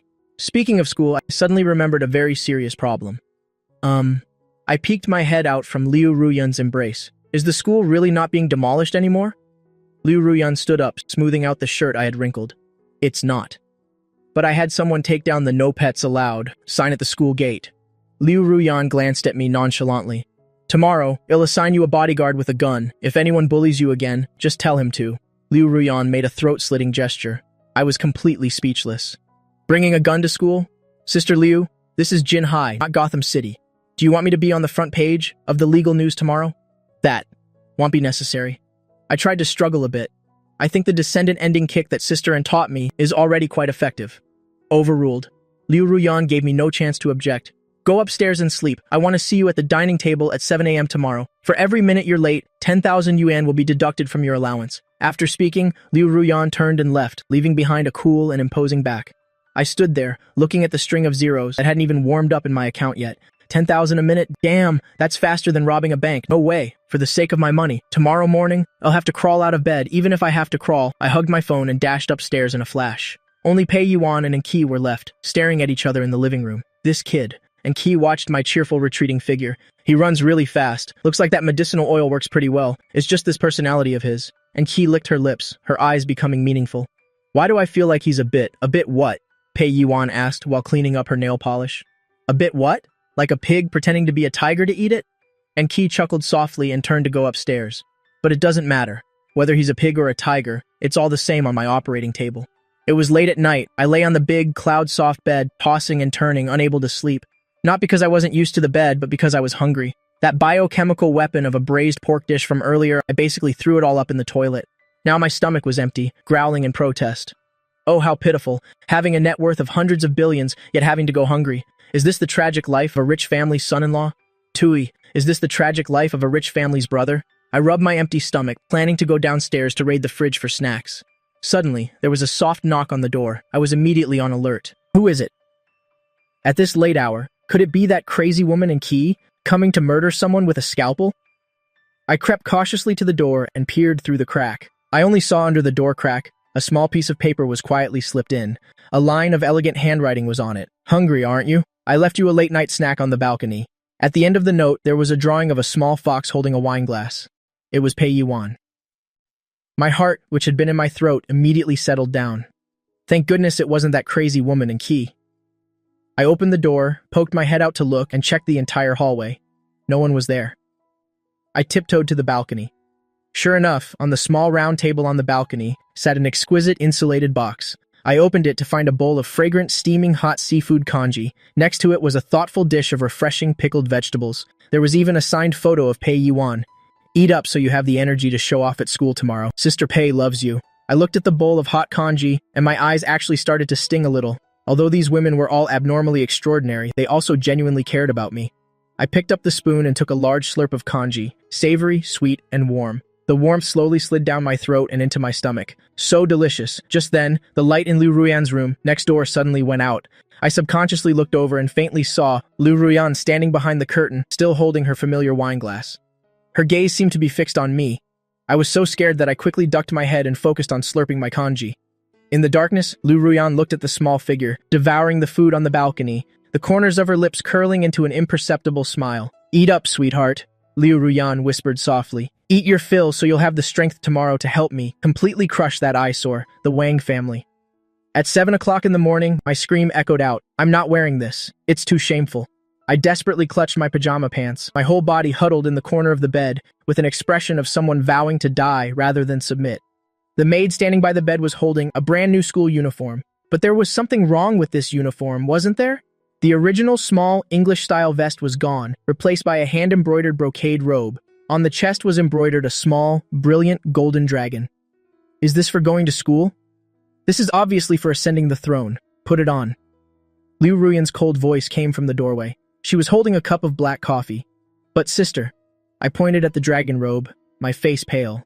The school requires us to wear uniforms. I'll be seen as a lunatic if I wear this. Help? Do you want me to be the thorn in the entire school's side? If I wear this outfit out, my future spouse choosing rights are done for. Liu Ruyan took a sip of coffee, not even bothering to lift her eyelids. Rules? You set the school rules now. Besides, Liu Ruyan put down her cup, walked over, picked up the robe, and admired it. She seemed quite satisfied. I think it looks quite good. Very noble. Pei Yuan stayed up late last night to have the film crew's costume designer modify it. She said it was to celebrate your rebirth. My world was cracking. Pei Yuan, you're really something else. This kind of rebirth is really unnecessary. Do you want me to attract even more hatred? After an extremely tragic struggle, which was mainly me unilaterally, acting cute, rolling around, and begging for mercy, Liu Ruyan finally gave in and allowed me to change back into a normal uniform. But on the condition that I wear that children's watch, studded with diamonds and weighing half a pound. I heard this thing has global positioning and can even shoot a tranquilizer dart in an emergency. This is simply inhumane. 10 minutes later. In front of the villa's gate, a line of black and green bulletproof Hongqi cars surrounded the Rolls-Royce Phantom in the middle. This formation, anyone who didn't know better would think a head of state was visiting. I, carrying a backpack bigger than my own body, listlessly climbed into the back seat. Liu Ruyan got in right after. The car door slammed shut, instantly cutting off all outside noise. The kanji from last night. Liu Ruyan suddenly spoke, her gaze fixed on the view outside the window. Was it to your liking? I was stunned for a moment. Why would she still remember this? But my reaction was extremely fast. I immediately broke into an explosively sweet smile. It was delicious, especially delicious. Sister Pei Yuan's cooking skills are truly superb. The corner of Liu Ruyan's mouth twitched imperceptibly. That woman, Pei Yuan, only knows how to boil water. Humph. Liu Ruyan snorted softly through her nose. If it was that good, and you don't want to eat at the cafeteria in the future, just have someone bring it to you. Really? That's great! I cheered and then boldly scooted closer to Liu Ruyan. Then, Sister Ruyan, will you still cook braised pork for me in the future? In my heart, I knew this was a deadly question. Saying I want to eat it would be tempting fate. Saying I don't want to eat it would be disrespectful. The small abacus in my mind was clicking away, but on my face was a look of longing and caution. Although your braised pork is very special, I still can't bear to let you work so hard. This display of flattery was truly flawless. Liu Ruyan turned her head and gave me a deep look. I'll take it that you're sensible. She reached out and adjusted my crooked tie. Her cold fingertips brushed against my neck. Arriving at the gates of St. Alistair Noble Academy. At this moment, only 2 rows of uniformed security guards were standing at attention, their hands pressed against their pants seams. In the middle stood an old man with white hair, wearing gold-rimmed glasses. It was Headmaster Zhang Dequan, the one who yesterday was so scared he nearly wet himself over the phone. He had been standing in the cold wind for half an hour, his face nearly frozen from smiling. He also had to occasionally turn his head and scold the teachers who wanted to secretly watch the commotion. Everyone, look sharp. The person arriving soon is the younger brother of our new board director. Anyone who dares to mess this up can pack their bags and get out tomorrow. Just then, the motorcade comparable to a national escort slowly approached. Headmaster Zhang trembled all over and immediately scurried over. Sister Liu, you finally arrived, right after. I helplessly ducked my head and got out of the car with my backpack on. As soon as I stood steady, Headmaster Zhang rushed directly in front of me. Young Master Guiba, good morning. Welcome back to school. Did you sleep well last night? Was breakfast to your liking? Is your backpack heavy? Let me help you carry it. Seeing his enthusiastic expression, he was more welcoming than if he were seeing his own father. I grumbled to myself, holy crap, is this Mr. Zhang possessed? Wasn't he just yelling yesterday about expelling me? This speed of changing faces? He must have. Studied at the Sichuan Opera, right? The students and parents peeking around were all wide-eyed with astonishment. Isn't that Guy Ba? I heard the Guy family went bankrupt? Why is the headmaster so respectful to him? Shh, keep your voice down. Do you have a death wish? I heard that Wang Jinbao's father was taken away by Sister Liu yesterday, and he went bankrupt overnight. Hello, headmaster. You're being too polite? Not at all, not at all. It's what I should do. Headmaster Zhang wiped his sweat while expressing his loyalty. Liu Ruyan stood by the car and glanced at me. Headmaster Zhang, I don't want to hear any rumors about the boy at school, Liu Ruyan began. If he loses a single strand of hair at school, I will have all the teachers and students in the school shave their heads bald, I thought to myself. Are you serious? This is too cruel. What if one day my hair starts falling out? Does the whole school have to go bald with me? Am I here to study or to terrorize people? All right, go to class. Liu Ruyan gently patted my head and conveniently stuffed a black card into my uniform pocket. If you want to buy anything, just swipe the card. I'll come pick you up after school. As soon as she finished speaking, she turned and got into the car, leaving me standing alone at the school gate. When I stepped into the classroom, the noise suddenly stopped. Even the homeroom teacher, who was holding a piece of chalk, froze in midair. Everyone's eyes were focused on the empty seat in the fourth row by the window. That used to be Wang Jinbao's seat. Now it was empty. The desk and chair had been removed. I calmly walked towards my seat. My deskmate before always liked to pick fights with the original owner of this body, but now he was trembling and huddled in the corner, shakily pushing a pile of snacks towards me. Classmate Guy. Gui Ba, do you want some Oreos? I looked at the pile of snacks and chuckled to myself. Am I that scary? I haven't even had a chance to show off the skills Sister and Key taught me. Why is everyone so scared already? Being undefeated is as lonely as the falling snow. After I politely declined, I took the textbooks out of my bag with the demeanor of a well-behaved student dedicated to his studies. Today, there was a pop quiz. The homeroom teacher finally snapped out of it and shakily started handing out the test papers. When the test paper reached me, the homeroom teacher's hand was trembling like he had Parkinson's. Classmate Gui, just write whatever. It's okay if you can't do it. He was truly scared. What if this little ancestor found the test too difficult, went back and tattled to Sister Liu, then his rice bowl would be shattered. I glanced over the test paper, 3rd grade elementary school level. I was speechless. Is this the level of a noble school? This is an insult to my IQ. At 10 years old, I can already understand the Liu Group's financial reports, and now you want me to calculate this? I sighed, picked up my pen, and scribbled a few strokes. The whole process took less than 30 seconds. Right after, I flipped to the back of the test paper and wrote a small line under the bonus question. Teacher, the logic of this bonus question is inherently flawed. If you set the variable x as infinity, the result will not converge. I suggest you revise the conditions of the problem. After finishing all this, I coolly tossed my pen down and fell asleep on the desk. The surrounding students were still scratching their heads, and seeing me turn in my paper so quickly, they felt a sense of relief. Thank goodness. Thank goodness. However, when the bell rang, the homeroom teacher took the tests back to the office. When he got to my paper, a shriek echoed throughout the entire floor. Teacher Wang, what's wrong? Seeing a ghost in broad daylight? The literature teacher next to him came over curiously. He just saw the homeroom teacher holding the test paper, his eyes glued to the paper. No, not a ghost. I've met a god. A perfect score. The homeroom teacher shakily pointed to the back of the test paper. The craziest part is, this question would take me half a day to solve myself, but this kid, he even found my mistake. Furthermore, the mistakes it found were spot on. The literature teacher peeked in and also inhaled a breath of cold air. This kid usually looks so dazed and confused. Could it be that he's been playing the fool all this time? At this moment, I was with my face down on the desk, calculating something else. Although being a freeloader is nice, I can't truly become a useless person. The brother who ran away from his wedding sent a provocative message. There will surely be a next move. Should I use the school computer to trace that guy's up? Just then, there was a stir outside the classroom. So handsome, whose son is that? Is he a new transfer student? I looked up, only to see a boy in the exact same uniform, with a cold, wolf-like aura standing at the door. He swept his gaze around, his eyes finally landing on me. His gaze was filled with provocation and disdain, mixed with an inexplicable hint of hatred. I was startled and thought to myself, oh ho, did they send someone even younger to deal with me after beating up the little one? Another mini-boss here to give me experience points. That wolf cub boy walked straight towards me. The homeroom teacher, who was just stunned by my mathematical talent, was now secretly reaching for the alarm. The gloomy teenager stood before my desk, looking down at me from above. I put down my pen, and the calculating machine in my head spun rapidly. This arrival was clearly not for a good purpose. Just as I was calculating how to send this kid to the hospital as a permanent VIP, the teenager suddenly made a move. 2 large hands suddenly slammed down on the desk, and immediately, that icy face melted. Big brother, please accept my knee. My name is Diep Fong. I heard yesterday you single-handedly made the Wang Jinbao family go bankrupt with 1 phone call. That's so cool. From now on, I, Diep Fong, will follow you. If you tell me to go east, I will absolutely not go west. The entire classroom was filled with question marks. The homeroom teacher was also dumbfounded. His mouth twitched, and he thought to himself, what in the world is going on? I had already prepared my fighting stance, and he pulls this move? Have villains today lost all shame? Diep Fong continued to ramble on. Big brother, this is a limited edition game console that I'm offering you. These are macarons I just had shipped from France. As long as you accept me as your subordinate, you'll do your homework for you later, and I'll take the hits for you in fights. I looked at this teenager who was half a head taller than me and suddenly felt that this life among the rich seemed drier than I imagined, but... Refreshing, the dismissal bell rang. I was surrounded by a group of followers and swaggered to the car.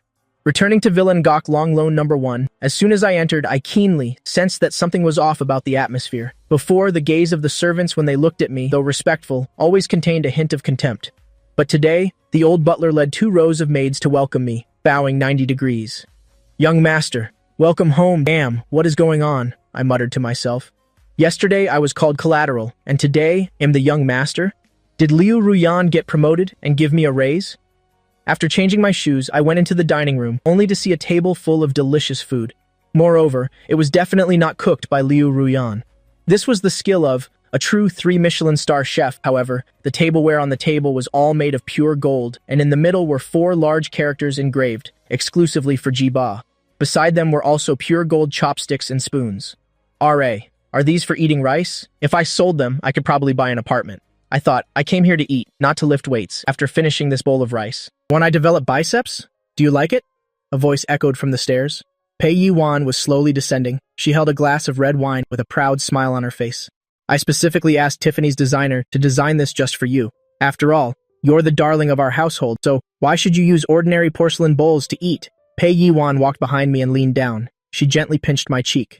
This is pure gold, you know. If one day you run away from home and take this with you, you won't starve. I was speechless and thought to myself, big sis, are you cursing me? Thank you, Miss Pei. I obediently picked up the heavy gold chopsticks. I like them very much. They're just a little heavy. A little heavy is good. Pei Yuan laughed heartily. That's how you keep good fortune. Oh, right. After eating, go to the living room and see. I have other surprises prepared for you. I quickly finished my meal, mainly because I was afraid Liu Ruyan would return and make me more of that dark food again. Then, I scurried to the living room on all 4s. Oh my, the corner of the room, which was originally empty, was now piled up into a small mountain. It was all unopened Lego, limited edition character models, the latest game consoles. My eyes lit up instantly. I darted into the pile of toys, with pure joy on my face. My heart cheered. Long live the sugar mama. The soft rice is so fragrant. This isn't a rich person's hell. It's truly paradise. Pei Yuan leaned against the sofa, took out her phone, and took a picture. With the caption, "Finally, the little ancestor at home is smiling. It was worth it to swipe my card until it broke." Just then, Liu Ruyan returned. As soon as she entered, she kicked off her high heels. Hearing the commotion, I immediately got up from the pile of toys and ran over, wanting to help Liu Ruyan with her bag and neatly place the shoes she just took off. Miss Ruyan, you're back? You must be tired. I extended my small hand, intending to take the document briefcase from Liu Ruyan. However, Liu Ruyan's hand instinctively retracted, avoiding me. I was immediately stunned. What's wrong? Did the matter of me taking on subordinates at school get exposed? Or does she dislike that my hands smell of aged copper from the gold bowl?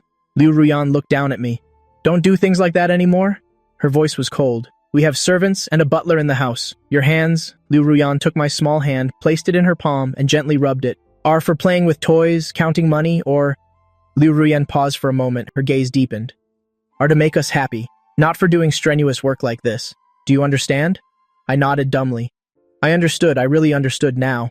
This is the legendary canary treatment, so my future job is to eat, play, and be cute. Oh my, isn't this the life I've always dreamed of? I understand, you're the best to me. I immediately went with the flow, wrapping my arms around Liu Ruyan's legs, rubbing my face against her expensive trousers. Miss, you must have worked hard. Can I give you a massage? I learned a few moves from a blind master before. Liu Ruyan raised an eyebrow. Oh, let's see then. 10 minutes later, Liu Ruyan was lying prone on the living room sofa, while I knelt beside her, my small hands vigorously massaging her shoulders and neck. Liu Ruyan closed her eyes and let out a comfortable groan. Pei Yuan, sitting nearby, couldn't help but glance over. Oh my, Xiao Liu, what are you trying to do with that soul-stirring moan? Liu Ruyan was too lazy to even lift her eyelids, completely ignoring Pei Yuan's teasing. Ji Ba! Liu Ruyan suddenly spoke. My massage strength immediately increased. Miss, where are you uncomfortable? No, it's very comfortable. Liu Ruyan turned over and looked at me from the side. Because you're so well-behaved, Liu Ruyan reached out. Her fingertip gently hooked my chin. Then I'll give you a gift too. There's a charity gala this week in Kim Hai, and it'll take you there to broaden your horizons. My heart clenched. A charity gala? Isn't that a predetermined Ashura battlefield? Those wealthy families? This soft rice is indeed fragrant, but shouldn't there be some hard dishes occasionally? Liu Ruyan finally fell into a deep sleep, lying prone on the pillow, completely unguarded. I gently and carefully covered her with a blanket. Sigh. Earning this money is not easy, my hands are about to break, but for pocket money, it's worth it. I glanced at the wall clock, 11:30. Half an hour left until the mysterious messages appointment. That self-proclaimed brother dared to use the Lin family's younger sister to threaten me, regardless of whether it's true or false. I must get involved in this murky water. I stealthily slipped out of Liu Ruyan's bedroom and gently closed the door. The hallway was unusually quiet, only a few dim yellow wall lamps illuminated it. "It's so late! Where is little brother going?" a voice sounded from behind. I froze and mechanically turned my head, only to see Enki leaning against the doorway at the end of the hall. Sister Enki. I swallowed hard, immediately switching to an obedient expression. I want to go back to my room to sleep. I have school tomorrow. Sleeping early and waking up early is good for health. Sleep? Enki raised an eyebrow and stopped in front of me. Suddenly, she reached out and grabbed my wrist, her two cold fingers precisely placed on my pulse. Heart rate 120, pupils constricted, adrenaline surging. Enki leaned her face closer. "You little liar, your current physical state is as excited as a lab rat that just had an injection. You don't seem sleepy at all?" I immediately turned to stone. "Sister, does checking my pulse come with a CAT scan function? You scared me. You scared me? Do you know that? If you can't sleep," Enki smiled even more radiantly. That smile contained an expression of excitement that sent shivers down one's spine. "Then come to my room. We'll give you a more interesting examination and teach you a thing or two." After saying that, she directly pulled me towards the adjacent room. That strength was terrifying. Like a small kidnapped hostage, my feet dragged on the carpet, utterly undignified. "Wait, Sister Anne. I'm not going. I want to sleep." Objection overruled. "This is all for your physical and mental well-being." And QES room was strangely large, but it was more like a mini biochemistry lab than a bedroom. "Sit down." And she pushed me onto the high stool in front of the lab bench, then turned and took from a drawer something that looked like a head massager. She directly placed it on my head. "What is this?" I reached out to take it off. "Don't move." And Key brushed my hand away. "It's the latest brainwave monitor. I want to see what your little head is hiding inside." She quickly typed a few commands on the computer, and the screen immediately displayed several complex wave charts. And Key, who had a casual expression, as soon as she saw the data, froze completely. "How can this be?" She stared at the screen, muttering to herself. "The cerebral cortex activity is 3 times that of a normal person, the nerve synapse reaction speed. This is the level of a quantum computer. Moreover, this memory storage area has no redundant data." Enki suddenly turned around and stared at me. "What? What is it? Is my brain damaged? Damaged?"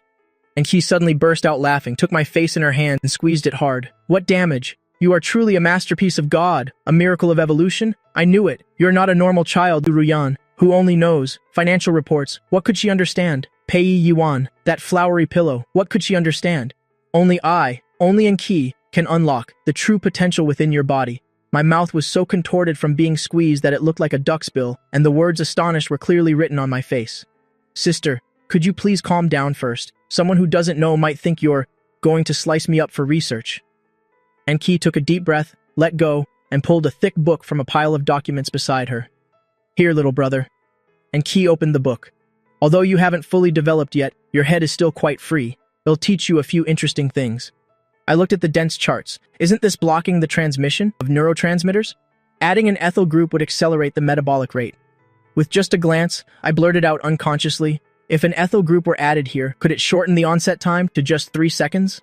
The air suddenly went dead silent. And she, who was about to launch into an explanation, froze in place. She suddenly lowered her head, her eyes glued to where I pointed on the book. Oh my God, this medical prodigy couldn't help it at this moment, and directly swore. She suddenly looked up, her gaze towards me completely changed. You understand this?" And Key's voice was even trembling slightly. "I don't understand." I blinked my big round eyes, my expression full of innocence.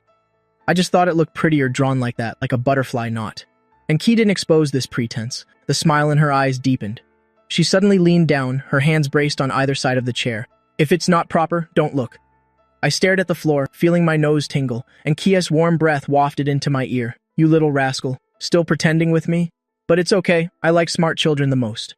She traced my cheek with her finger, finally stopping at the corner of my lips. "Because you have this talent. From today onwards, you are my closed-door disciple, and Liu Ruyan will teach you to make money. Pei Yuan will teach you acting, and I, and Qi." She leaned close to my ear and whispered, We'll teach you how to make people wish they were dead, unable to live nor die. How about that? I felt half my body go numb. This woman is truly a venomous enchantress, but I could only nod frantically. Okay, I'll learn anything you teach. And Key straightened up with satisfaction and took a vial of blue reagent from the rack. Here's a gift for you. This is a high-concentration hallucination spray I concocted. It can make people see the most terrifying illusions. If Wang Jinbao still doesn't behave, or if... Anne Key glanced casually at the night outside the window. Or if some suicidal rat comes looking for trouble, feel free to use it. I took the small vial, my heart stirred. This came at the perfect time. It was truly a divine artifact, custom made for tonight's mission. Oh, sister and Key. I yawned and rubbed my eyes. I'm so sleepy. My brain can't function anymore. Can we continue learning tomorrow? I want to go back and sleep with my golden bowl. And Key looked at my dazed appearance, and her heart seemed to melt. She reached out and patted my head. All right, you're still growing anyway? Staying up late won't make you grow taller, and you won't be cute. Go on now. As if granted a great pardon, I clutched the small blue vial, jumped off the high stool, and ran out. Sister, good night. You're the most beautiful sister. See you tomorrow. Watching my fleeing back, and Key leaned against the lab bench, shaking a test tube. This kid's heart rate is even faster than before. Is it shyness, or is he rushing to meet someone? She didn't chase after me, but walked to the window, opened a crack, and quietly looked down at the garden below. By now, I had snuck back to my room, changed into black sportswear, and put on a baseball cap. I stuffed the hallucination spray, some strange pills, and a self-defense stun baton into my backpack. Fully armed in an instant, I looked at myself in the mirror. Although I was only 1.4 meters tall, with this gear plus my adult soul, even if God himself came tonight, he'd have to kneel and sing Conquer for me. Brother, right? Neighboring sister, right? I pulled down my cap brim and climbed out the window. Tonight, I'll show you what the complete version of the villainous rich young master is, but first, I need to make sure that crazy sister and Key isn't following me. I turned my head to look at the lit window on the second floor. There seemed to be a silhouette behind the curtains, but I no longer cared. If you're going to play, play big. Midnight. A man wearing a baseball cap and a mask was squatting in a corner smoking. He occasionally checked his watch, muttering curses. Why hasn't this little young master come out yet? Didn't they say he's easy to trick? Are you waiting for me, uncle? A soft, sweet voice suddenly rang out behind him. The man was so startled that his hands trembled and the cigarette butt fell into his crotch. Damn it, are you a ghost? Why are you walking so silently? He slapped out the fire on his pants and fiercely turned around. Under the moonlight, he saw a child only up to his waist. I was wearing a backpack bigger than myself, holding the small blue vial and Key gave me, and innocently asked, Uncle, are you here to take me to find the neighbor's little sister? Yes. The man was stunned for a moment, then pulled out a switchblade. You little brat, you're smart. That girl is in my hands now. If you know what's good for you, hand over all your valuables and transfer a few hundred to a few million to me. Or else you'll... I tilted my head. Is that all? So, in the end, it's just a robbery? I thought it was industrial espionage or some rich family revenge plot. Such a waste of emotion. Or else what? I took a step forward, and in my big round eyes, there was no fear at all, but rather a hint of excitement. Or else what?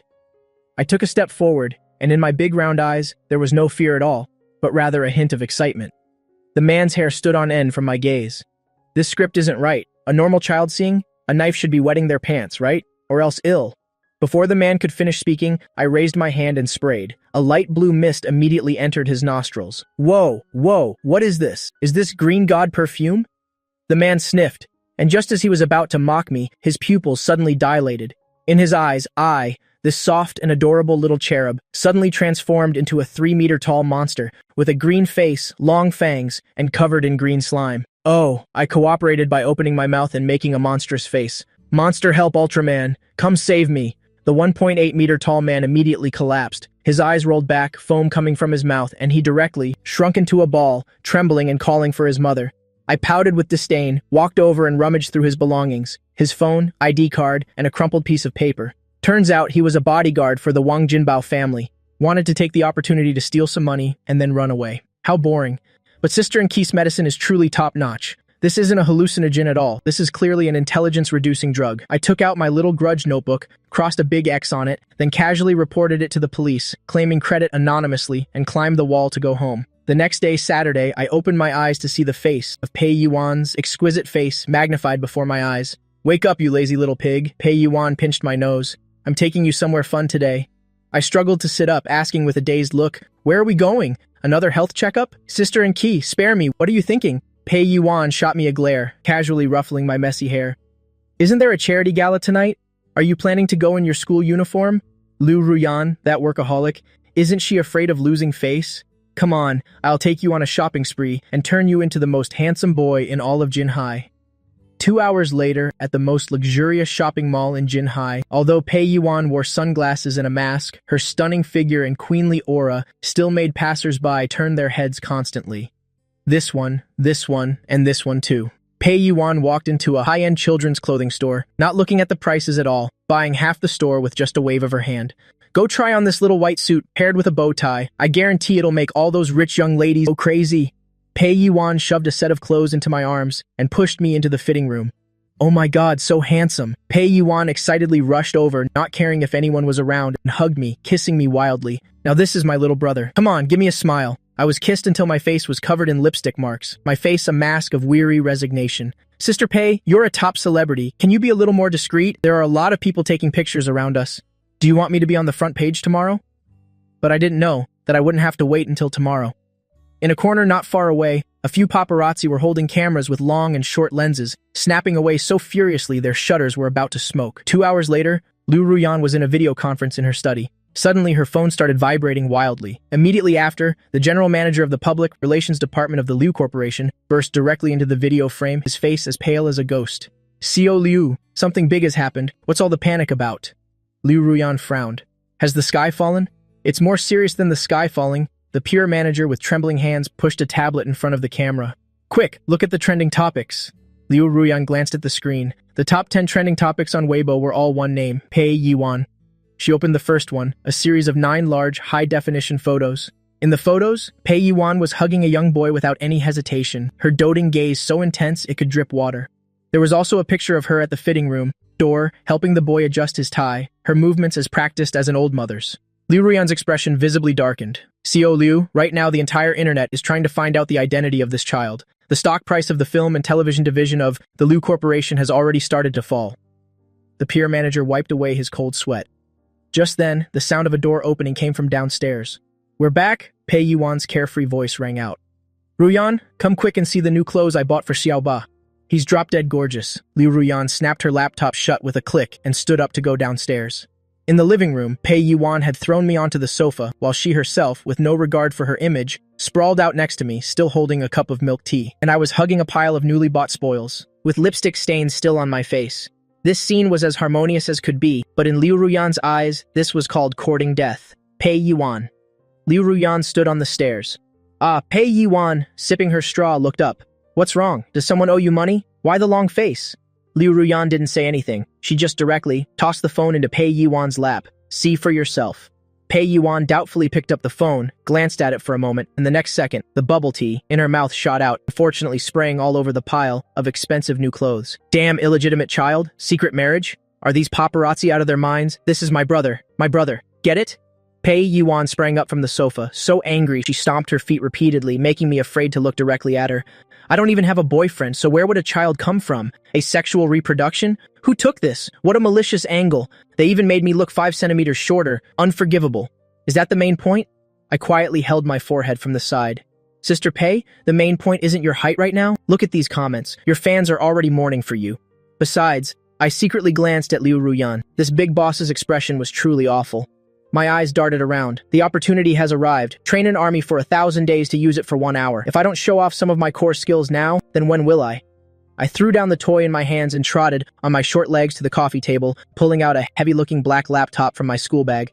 I raised my small hand with a serious and sincere expression. "Sisters, don't panic. I can solve this." Pei Yuan and Liu Ruyan looked at me at the same time. "You can solve it?" Pei Yuan amusedly pinched my cheek. "How will you solve it? Post a denial on your social media?" "No."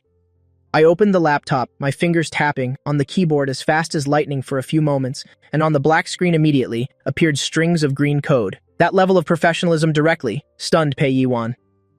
Well, I learned a little bit of hacking in my computer class at school. I tried my best to explain. I can hack into the systems of those news sites, delete the photos, and while I'm at it, block all their IP addresses, then write a small program to guide public opinion, change the trending keywords to Pei Yuan takes her little brother to experience life, then post a few of my childhood photos for comparison, and the misunderstanding will naturally be resolved. The more I spoke, the more excited I got, my finger hovering over the enter key. Tremble, mortals. Let me show you the hand speed of a top-tier hacker. As soon as I press this button, public opinion online will become a toy in my hands.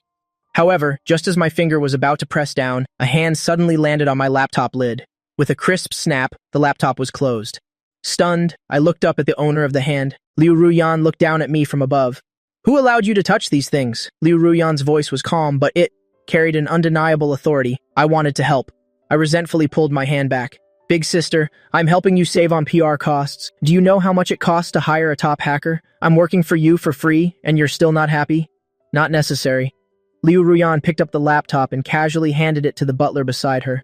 Put it away. Don't let him touch electronics too much in the future. It's bad for his eyes. Then she turned to look at Pei Yuan. As for this trending topic, Liu Ruyan let out a cold laugh. Can't even handle a small matter like this. Does the Liu Corporation pay that PR department to do nothing? Moreover, Liu Ruyan walked over to me and squatted down, reaching out to wipe the remaining lipstick stain off my face. The gesture was gentle but carried a lecturing tone. A child should act like a child. If the sky falls, the adults will hold it up. You just need to drink milk, sleep, and grow up fast. Those dirty things, the schemes and struggles, those codes and calculations, it's not your turn to worry about them. I looked at Liu Ruyan's face, so close to mine. This woman is clearly a ruthless capitalist, but why is she so captivating when she's being protective? Understand? Liu Ruyan gently pinched my earlobe. I obediently nodded. Understood. Sister Ruyan is the most domineering. Liu Ruyan stood up, took out her phone and dialed a number. In 10 minutes, I want the trending topics cleared. Also send a lawyer's letter. Whichever media outlets were dancing the most joyfully just now, sue them into bankruptcy. And as for the paparazzi who took the photo, that made Pei Yuan look only 1.50 meters tall, smash his camera, compensate him double the amount, and kick him out of Jinhai. She hung up the phone. Liu Ruyan glanced at Pei Yuan, who was still standing there in a daze. What are you still standing there for? Go change your clothes. If you dare to wear that hoodie to the charity gala tonight, it'll pull the funding for your next movie. Pei Yuan immediately snapped out of it, hugged her phone, and yelled, Ah, domineering Xiao Liu, powerful Xiao Liu, I want to have your babies. I sat on the sofa, watching Weibo return to peace, and couldn't help but sigh in my heart. Is this a superpower? It's this terrifying. It seems that in this house, my hacking skills can only be used for gaming. However, I touched the small notebook in my pocket. At the charity gala tonight, the old cronies of my runaway groom brother and the noble families who want to see a joke made of the Guy family won't be easy to deal with.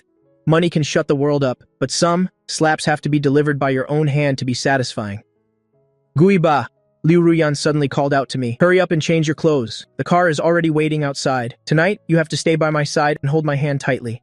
Liu Ruyan adjusted her sleeves, her gaze fixed on the window outside. If anyone dares to look at you twice, I'll gouge their eyes out. I shivered. Yes, Mom. The first lesson of a tough moocher, hug the thigh tightly and never let go. But will this party really go as smoothly as I hope? I touched the special item in my school bag. Tonight, the high society of Jinhai is in for some excitement. In less than 10 minutes, the marketing accounts that were initially causing a ruckus on Weibo, cursing at Pei Yuan, all went silent in unison. That big account that had just said Pei Yuan had a secret marriage and child and a messy private life. 1 second was posting asking for solid evidence. The next second, the account directly turned into, this user has been banned for violating community guidelines.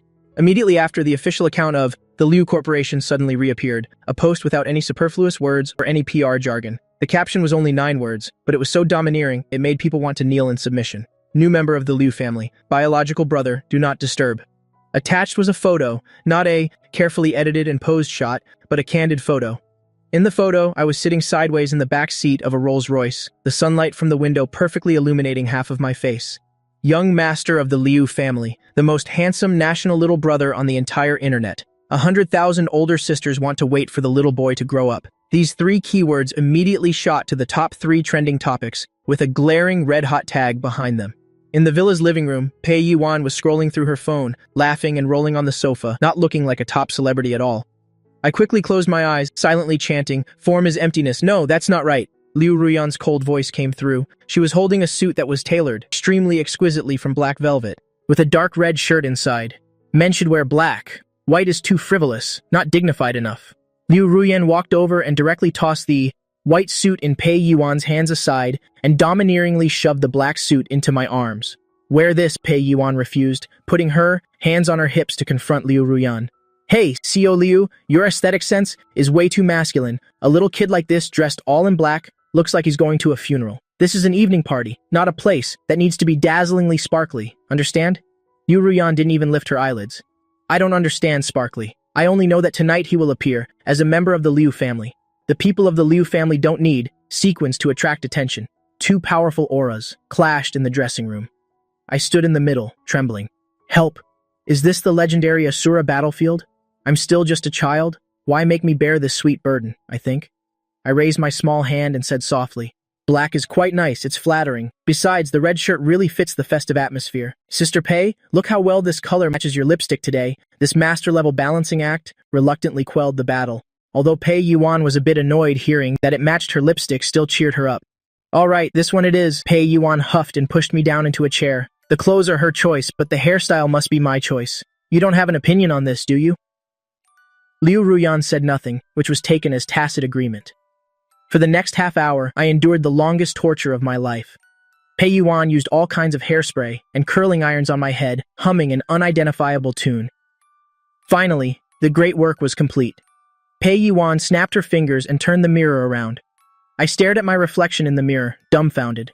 My usually soft bangs had been slicked back into a slightly messy swept-back hairstyle, revealing my bright, full forehead. This wasn't a 10-year-old kid, but clearly a miniature version of a handsome, rich young master, elegant but with a hint of perversion. Brilliant. Pei Yuan held her face and screamed, I want to marry you now, what should I do? Even Liu Ruyan was stunned, her steps showing clear panic. I'm tired. I'm going back to my room to rest first. She left this sentence behind and shot up to the second floor without looking back, not even remembering to say goodnight to me. Boom! Another clap of thunder sounded, and the lights flickered twice. I stood on the stairs stroking my chin, a cunning smile playing on my lips. Hey, the opportunity has arrived as a qualified moocher. If I don't provide some warmth now, when will I? It's not just to make a good impression, it's mainly because that big bed and that human-shaped body pillow are so tempting.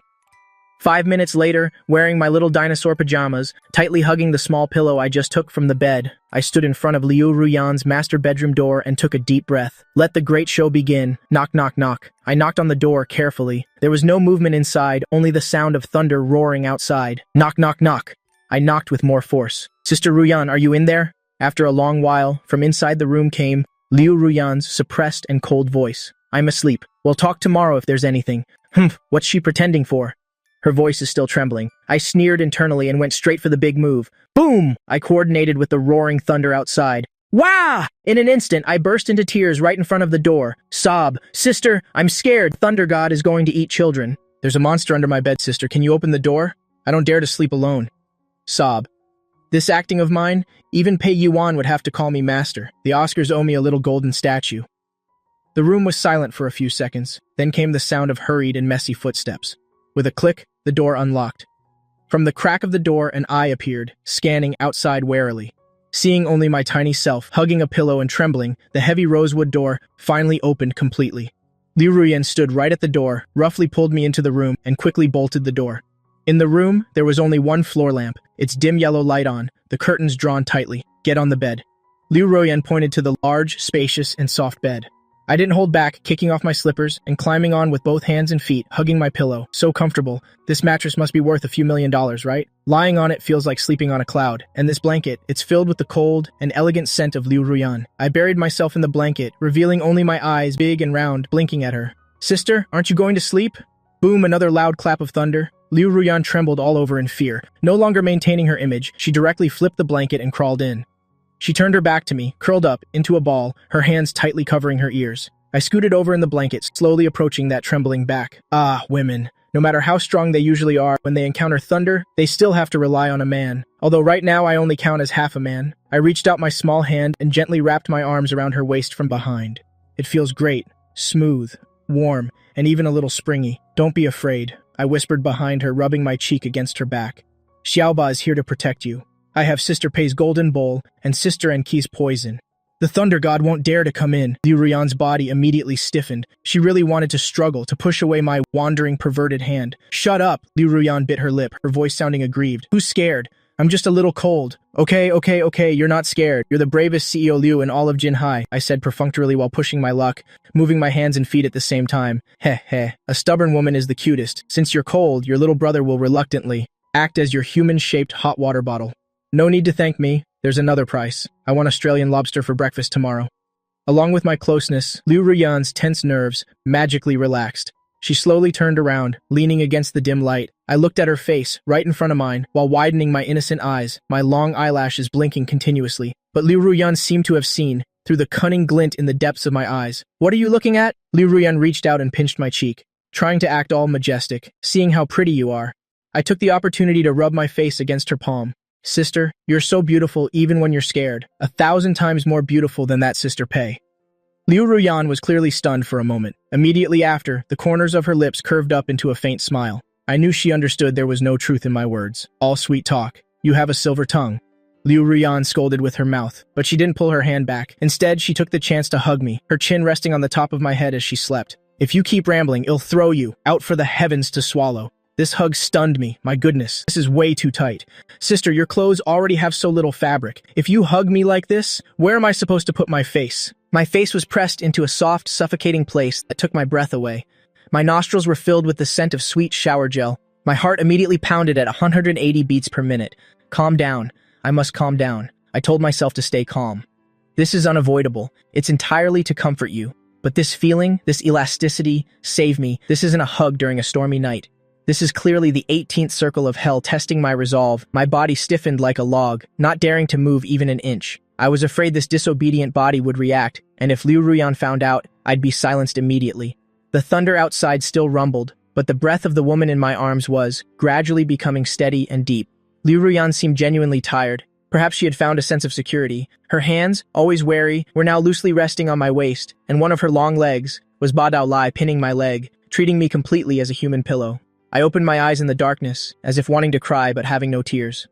It's over. I won't be able to sleep tonight. This soft meal is indeed delicious. It's just a bit hard on the kidneys. I carefully placed my hand on Liu Ruyan's back, gently patting, as if comforting a child. A hint of tenderness and dominance flashed in my eyes, inappropriate for my age. "Sleep, foolish woman. As long as I'm here, don't worry about thunder and lightning. Even if the sky falls, it'll catch it for you. Of course, for now, I have to endure this damn suffocating feeling." The next morning, sunlight after the rain filtered through the curtains into the room. Liu Ruyan slowly opened her eyes. This sleep was the first time she had slept so soundly in years. No nightmares, nor did she wake up startled. She instinctively shifted, but then she discovered something warm in her arms. Looking down, I was burying my face in her chest, fast asleep. A suspicious trace of clear liquid lingered at the corner of my mouth, and one of my hands was also naughtily clutching a corner of her silk nightgown. Liu Ruyan's face immediately flushed red. This was followed by a nameless sense of shame surging within her. Last night, she had actually let a kid she'd just met, who she'd known for only a few days, crawl into her bed and even sleep embracing each other all night. Just then, the bedroom door was suddenly pushed open from the outside. "Ruyan, last night was stormy. Are you okay? I brought this for you." And Ki, holding a bottle of tranquilizers, rushed in. And then she froze as if under a spell, standing petrified at the door, her eyes glued to the two bodies entangled on the bed. The bottle in her hand dropped to the floor with a crash, shattering, and Ki pushed her glasses up her nose, her lips curling into a wicked, anticipatory smile. "Sio Liu, you certainly know how to play. Are you starting to keep a boy toy now? This soft meal might be a bit hard on your waist." Time rewound 8 hours, in the bedroom during the stormy night. The air was filled with a pleasant, milky scent. At this moment, this milky scent was more effective for Liu Ruyan than in Ki's specially formulated calming incense. As usual, Liu Ruyan should have long since wrapped herself up like a spring roll, put on noise-canceling headphones, and been trembling. But today, she wasn't trembling at all, and even had the mood to open her eyes in the darkness, using the faint light of the lightning to observe, me pretending to sleep in her arms. In reality, I wasn't sleeping at all. Sleep? Who could possibly sleep through this? Sio Liu, do you know how seductive your figure is? Even through a layer of silk nightgown, the sensation was like being tortured with cotton candy. It was like being tortured with cotton candy. I closed my eyes, trying to keep my breathing steady, but inside, 10,000 mud horses were stampeding. Liu Ruyan was like a lazy cat, clinging to me like an octopus. Her long, slender leg pressing against me was one thing, but her hands, as if they had found an interesting stress-relieving toy, would occasionally pinch the soft flesh on my arm. "Are you asleep?" Liu Ruyan's voice was very soft. In the darkness, it no longer sounded cold, but instead carried a hint of husky laziness. No, I couldn't pretend anymore, so I could only softly reply. "Sister, aren't you afraid of thunder anymore?" I carefully tilted my head back slightly, trying to create a safe distance. But how could Liu Ruyan let go of this human hot water bottle? Instead, she hugged my arm tighter, resting her chin on my head and nuzzling gently. "With you here, I don't seem to be afraid anymore."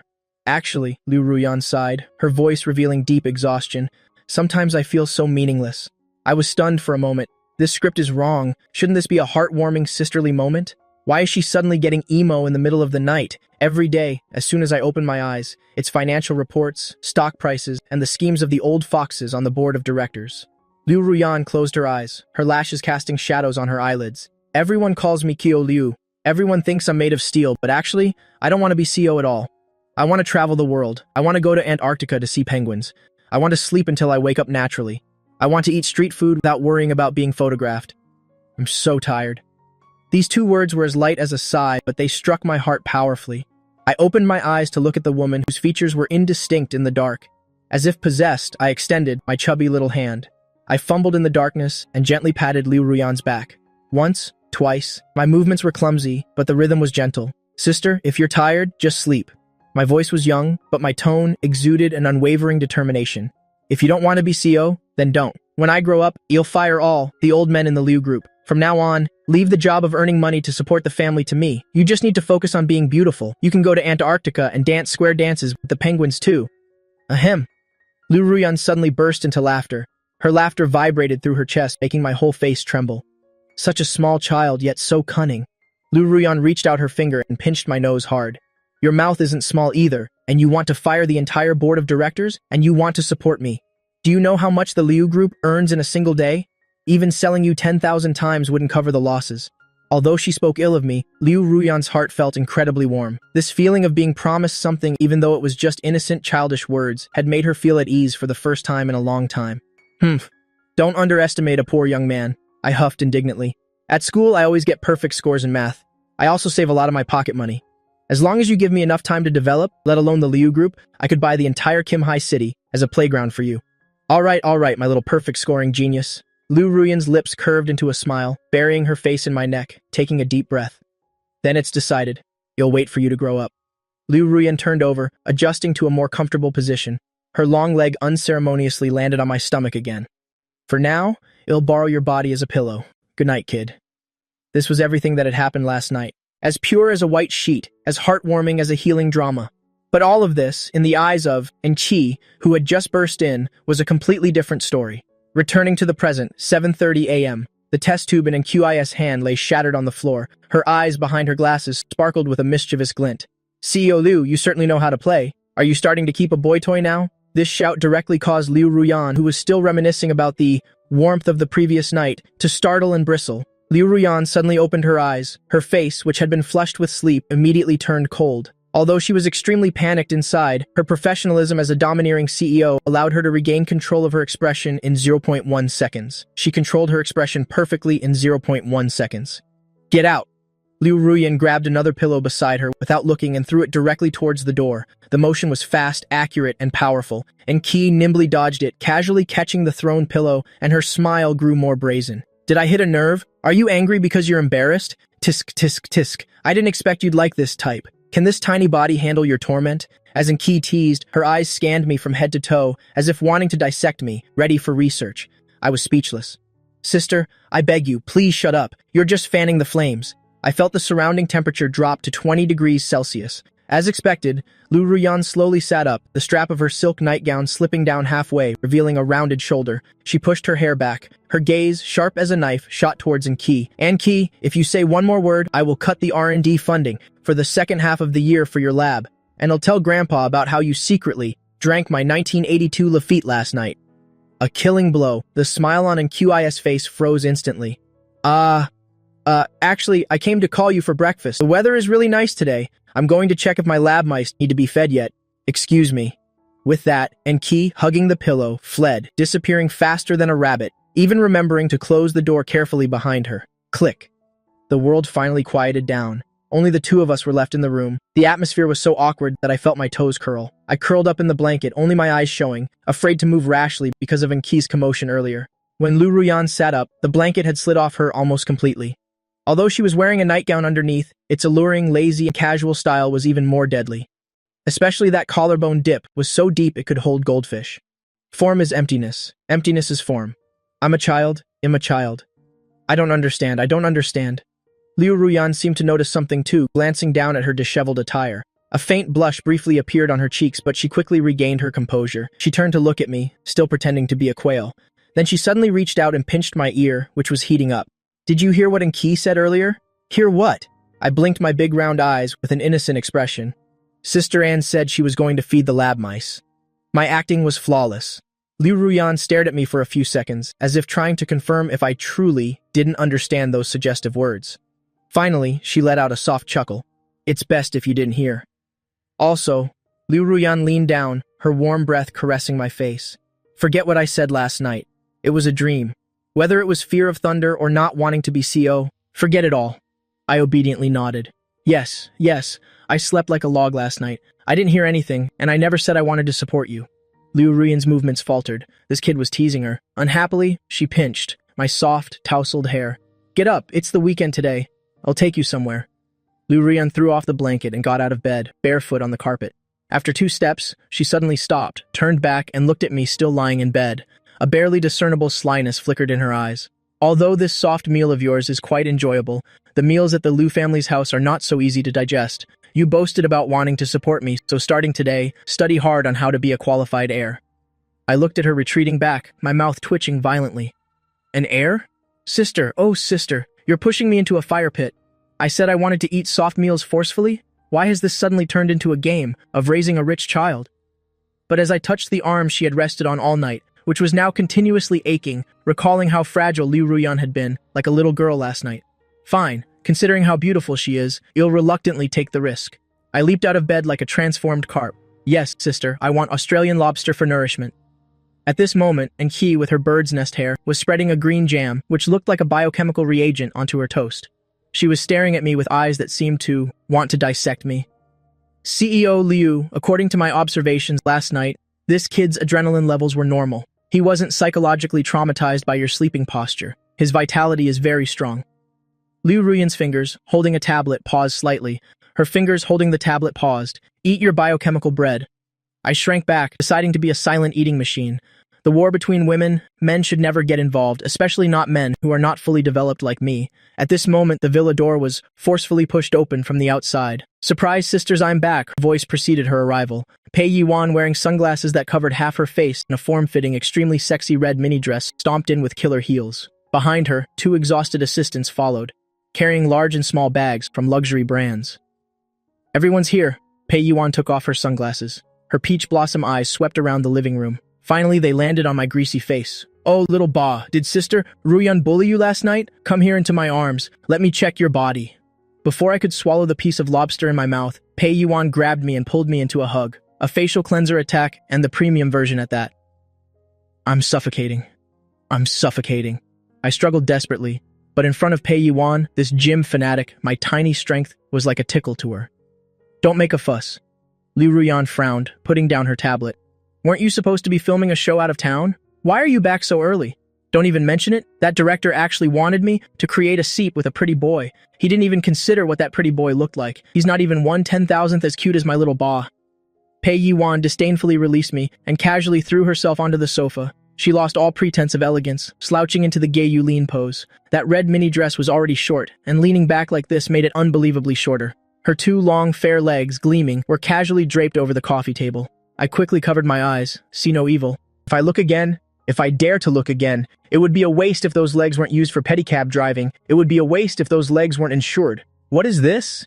Pei Yuan's hand reached into the sofa crevice, feeling for the remote. She ended up touching a stiff, black-covered notebook. A skull was crudely drawn on it. That was my precious revenge notebook. I was about to take a sip of milk. The moment I saw the notebook, my pupils contracted.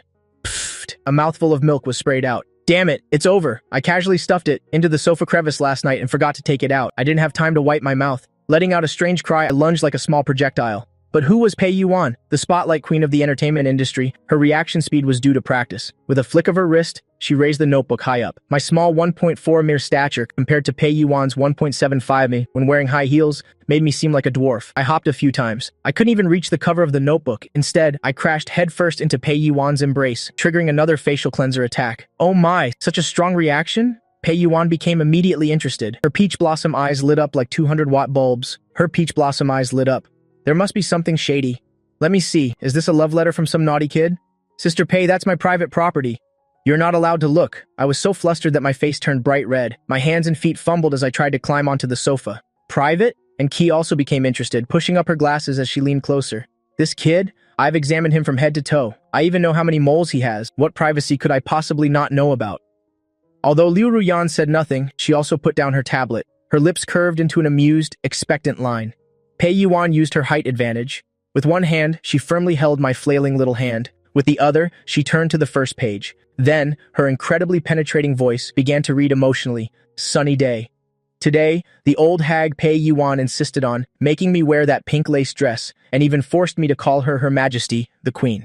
If I don't get revenge for this, I'm no gentleman. When I, this young master, grow up and have money, I will definitely buy all the ugly outfits in this world to make her wear, and it'll also make her wear a big floral jacket from Northeast China on the red carpet. As Pei Yuan read on, her tone shifted. The initially smug smile on her face froze. A vein on her forehead pulsed. Old hag, big floral jacket from Northeast China.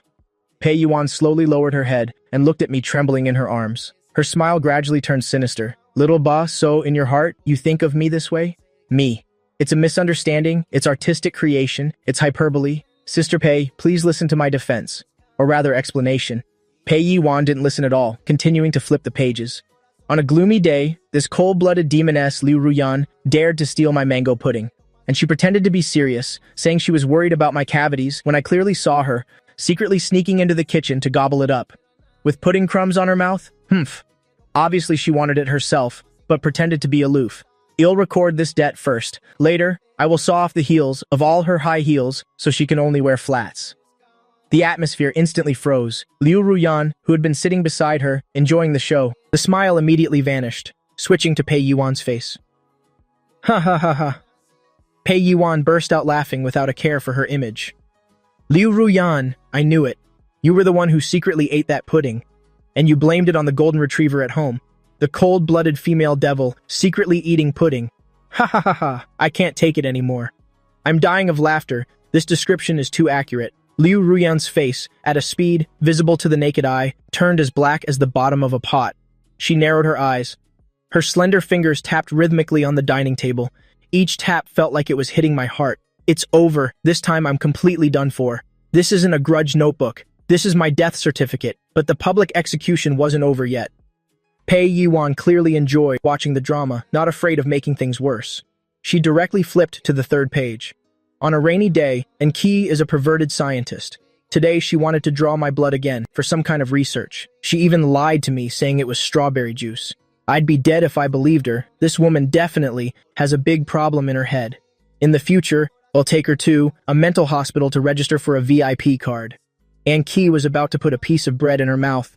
Hearing that, her hand trembled. The piece of bread went straight into her face. Green fruit jam smeared all over her face. Now, none of the three women were smiling anymore. The pressure in the living room was terrifyingly low. I stood in the middle of the sofa, my hands still in a grabbing motion. My whole body had turned to stone. In front of me was the wolf, Pei Yuan. Behind me was the fox, Liu Ruyan. And next to me was the perverted Qi, preparing to pull out a scalpel. How do I get out of this mess? I swallowed hard, trying to use my small, harmless face to get through this. If I said I found this notebook, and the words in it were written by a ghost, would you sisters believe me? Ha, the three women sneered in unison. Pei Yuan closed the notebook and casually tossed it onto the coffee table. Then she slowly unbuttoned her cuffs. Northeastern floral blouse. Liu Ruyan stood up, approaching step by step, sawing high heels. And Qi cracked her knuckles, making a cracking sound. Mental hospital VIP. And Qi wiped the fruit jam off her face and took out an unknown syringe from her pocket. I stepped back until I was pressed against the cold wall with no way to retreat. Help, this wealthy life is too dangerous. I want to go back to the countryside, sisters. Let's talk this out calmly. I can explain. This is the deep love I have for you. With deep love comes great responsibility. Don't you understand? Oh my. Pei Yuan grabbed my small face tightly and pulled it to the sides. If you love me that much, then don't wear a dress today. I just bought a Sailor Moon cosplay outfit. I think it would suit you very well. I let out a desperate, tragic scream. Just as the three women were about to give this little lamb a cruel and inhumane lesson in love, the butler, who usually had no presence, suddenly rushed in. The phone in his hand was still connected. He looked as disgusted as if he had just swallowed a fly. "Eldest miss, there's a problem." The butler's voice broke the playful atmosphere in the living room. Liu Ruyan stopped pinching my face, turned her head, and frowned slightly. "What is it? Can't you see I'm busy educating the future master of the house?" The butler glanced at me, sandwiched between the three women, my clothes disheveled. The corner of his mouth twitched. It's the young master. Young Master Guiba Sheng. He just arrived at the Liu Group building. Moreover, the butler paused for a moment, his voice lowering a few notches. He brought the media with him and is live streaming in the lobby, he said. He said that back then he ran away for a secret reason. It was to protect you. Now he has returned, to take back everything that belongs to him, including the engagement and the little young master. As soon as the words were spoken, laughter and teasing in the living room instantly vanished without a trace. Pei Yuan, who was pinching my face, stopped her hand's motion. An Qi pushed up her glasses. A cold glint flashed across the lenses. As for Liu Ruyan, she slowly turned around. Her eyes, which had held a hint of playful mockery, were now covered in a thick layer of ice. Only I, upon hearing that name, so familiar yet so distant, felt my heart sink. Guiba Sheng is the name of the scumbag brother who abandoned me at the wedding, causing me to be a hostage for 10 years. Now he wants to take me back? What am I?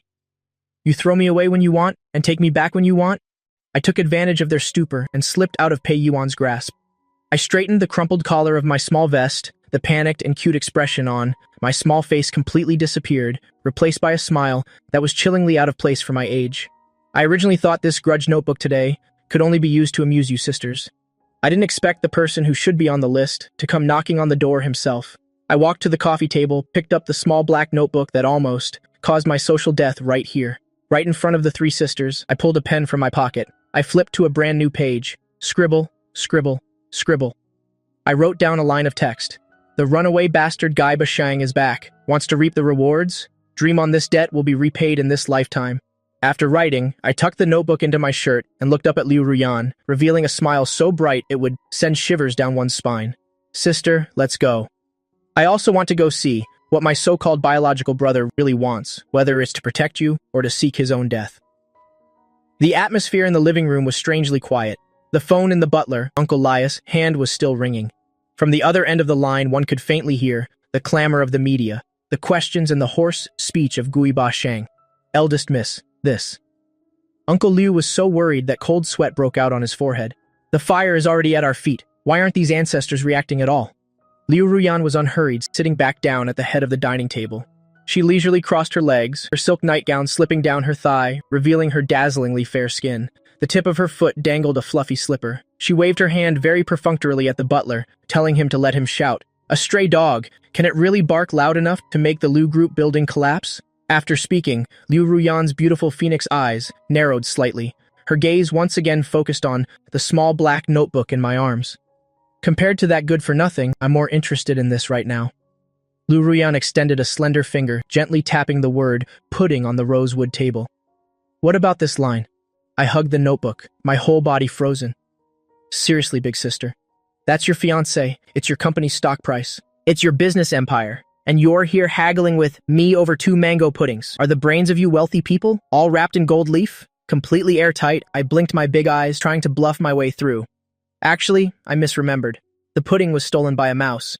The mouse in my house is very big. It even knows how to wear high heels. Before I could finish, a fragrant hand directly pinched my cheek. Pei Yuan pressed close to me. Her tight red dress today was truly a violation. The neckline was cut very low, just a slight bow of the head, and that powerful visual impact could make any man bleed dry. Oh my little darling even knows how to be sarcastic. Pei Yuan laughed so hard her body swayed. Her other hand very naughtily pulled the small notebook from my arms. Tisk, tisk, tisk, sisters. Look at this handwriting. It's crooked like a dog scrawl. There's even a skull drawn here. Oh my, why does this skull have a bow on it? Is this supposed to be me? Pei Yuan pointed to a doodle in the notebook. Not only was she not angry, but she cupped her face, making an expression as if she was melting from the cuteness. It's so cute on the surface. You say you want me to wear a floral blouse, but behind my back you draw a bow for me. This is the legendary tsundere. Pei Yuan planted a kiss on my forehead, leaving a bright red lipstick mark. I like it best when you say one thing, but mean another, you little rascal. I grumbled to myself. Who's a tsundere? I was obviously trying to draw an X, but the pen ran out of ink. I just conveniently made 2 strokes, and she could still make something of it. I thought to myself, Pei Yuan's ability to make up stories would be wasted if she didn't become a novelist. Anki also moved closer. Pointing at the mental hospital VIP note, she smiled so widely, her glasses reflected the light. So this is the image you have of me in your heart. She pushed the glasses up the bridge of her nose. There wasn't a hint of anger on her face. Instead, she smiled and patted my head. Your judgment isn't bad at all. Next time, I'll take you to the lab and show you what real madness is, okay? I was so scared I shook my head frantically like a pellet drum. No way, not at all. I'm really afraid that'll go in, standing up and come out lying down. I might even be turned into a specimen. Just then, Liu Ruyan finally spoke. Her fingertips tapped lightly on the table. Her voice was cold but carried an undeniable queenly aura. All right, stop teasing the boy. I felt that although she was helping me out, those phoenix eyes were staring right at me. The corners of her lips held a teasing smile. If little Ba has such a deep resentment towards my pudding. Liu Ruyan turned her head to the side at Uncle Liu, who was wiping his sweat. Which pastry shop was that? Uncle Liu was a bit stunned, then quickly bowed and replied, It's the 3 Michelin star Sweetheart Pavilion. They have a limited supply each day. Buy it. Liu Ruyan's words were astonishing, but her tone was as casual as if she were saying she wanted to buy a cabbage. From now on, it will exclusively supply our family. Also, have someone bring 200 mango puddings here. The fridge must be filled. Instantly, the whole room fell silent. Even Pei Yuan, who was used to grand scenes, was astonished and quietly gave a thumbs up. That's Xiao Liu for you? Is this a superpower? The more I listened, the wider my eyes got, my jaw dropping in amazement. I was screaming internally, holy crap, buying the whole shop and 200 puddings. Is this the legendary, doting female CEO?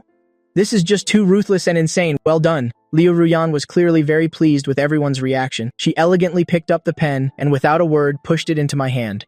Then she tapped her fingertip on the notebook, on the line about secretly eating pudding. Now, cross out this line for me immediately. I looked down at the expensive fountain pen in my hand. Then I looked up at Liu Ruyan's face, cold and arrogant, yet with a smile in her eyes.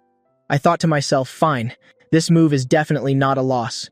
Whoever gives milk is mother, whoever gives pudding is sister. So I obediently picked up the pen. On the line about secretly eating pudding, I drew a thick line through it. As I crossed it out, I tried my best to blink my big eyes cutely.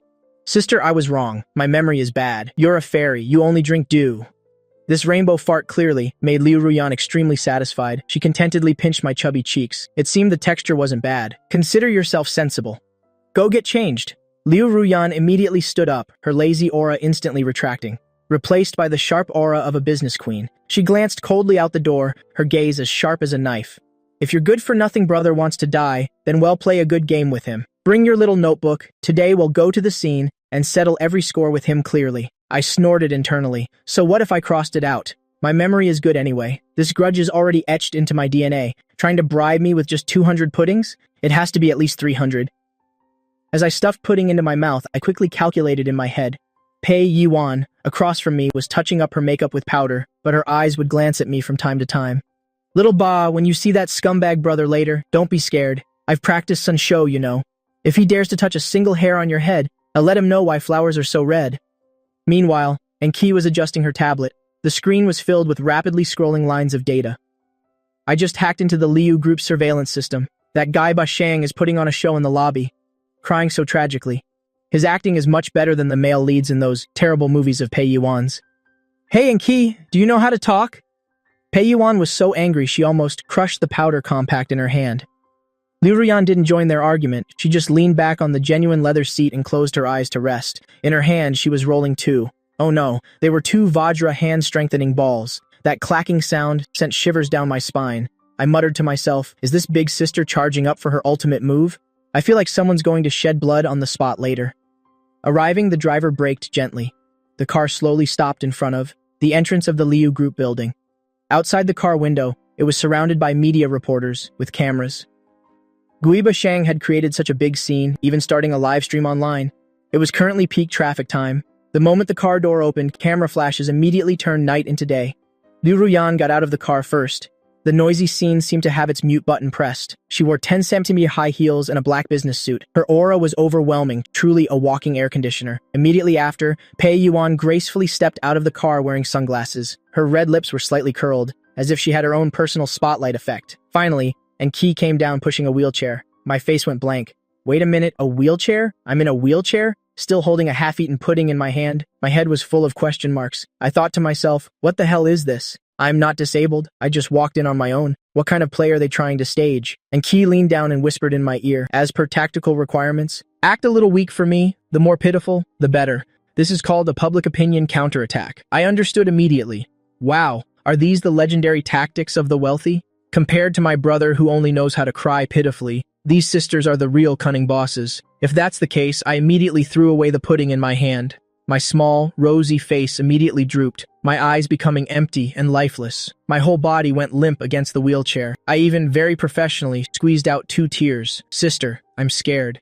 The moment my weak, childish voice came out, the hearts of the reporters at the scene were shattered. Meanwhile, standing on the steps, Guiba Shang, who was eloquently accusing the Liu family of kidnapping his younger brother, his expression immediately froze. The good show is starting. The first floor lobby of the Liu group. It was like a market at this moment. Flashes were going off non-stop. Dozens of reporters with cameras and camcorders formed a semicircle. In the middle was Guiba Shang, who despite some light makeup still couldn't hide his scumbag aura. He was facing the livestream camera. His eyes were red, his voice choked with emotion. With that kind of acting, not going for an Oscar would be a great loss for the entertainment industry. I am sincere. I left back then because I knew I wasn't worthy of Ruyan. I didn't want to drag her down. For 10 years abroad, I missed my little brother every day, missed this home. I couldn't eat or sleep well. The comment section was flooded with bleeding hearts gushing. He's so devoted. The Liu family is too much, not letting the brothers reunite. This is true love. To not implicate his fiancée, he chose to leave with nothing. Guiba Shang looked at his phone screen, at the rapidly scrolling gifts and compliments. His heart bloomed. He thought to himself, this is it. As long as public opinion is on his side, that face-saving Liu Ruyan would absolutely not dare to kick him out in front of everyone. Then, not only could he get the engagement back, but he could also take over the Liu family's resources. As for that useless little brother, just giving him a bowl of rice would be enough. Just as Guiba Shang was about to squeeze out 2 more tears to heighten the emotion, the automatic doors of the lobby slowly opened. An invisible low-pressure front instantly swept across the entire scene. The once noisy media area, like ducks being strangled, immediately fell silent. Everyone's eyes turned towards the door in unison. Liu Ruyan was walking at the very front. The black business suit accentuated her perfect waist. Her high heels clicked on the marble floor, making a crisp sound. Each step seemed to stomp on Guiba Shang's heart. Pei Yiwan followed closely behind. As soon as she took off her sunglasses, her contemptuous gaze seemed to be looking at a pile of non-recyclable trash. But what shocked people the most was at the very back, and she was pushing a wheelchair, slowly entering. In the wheelchair was me, with a pale face. Holy crap, is that me? Why am I in a wheelchair? Was I abused by the Liu family? That's right, the suit I'm wearing is a handmade Italian custom suit, right? This one suit is enough for a house deposit.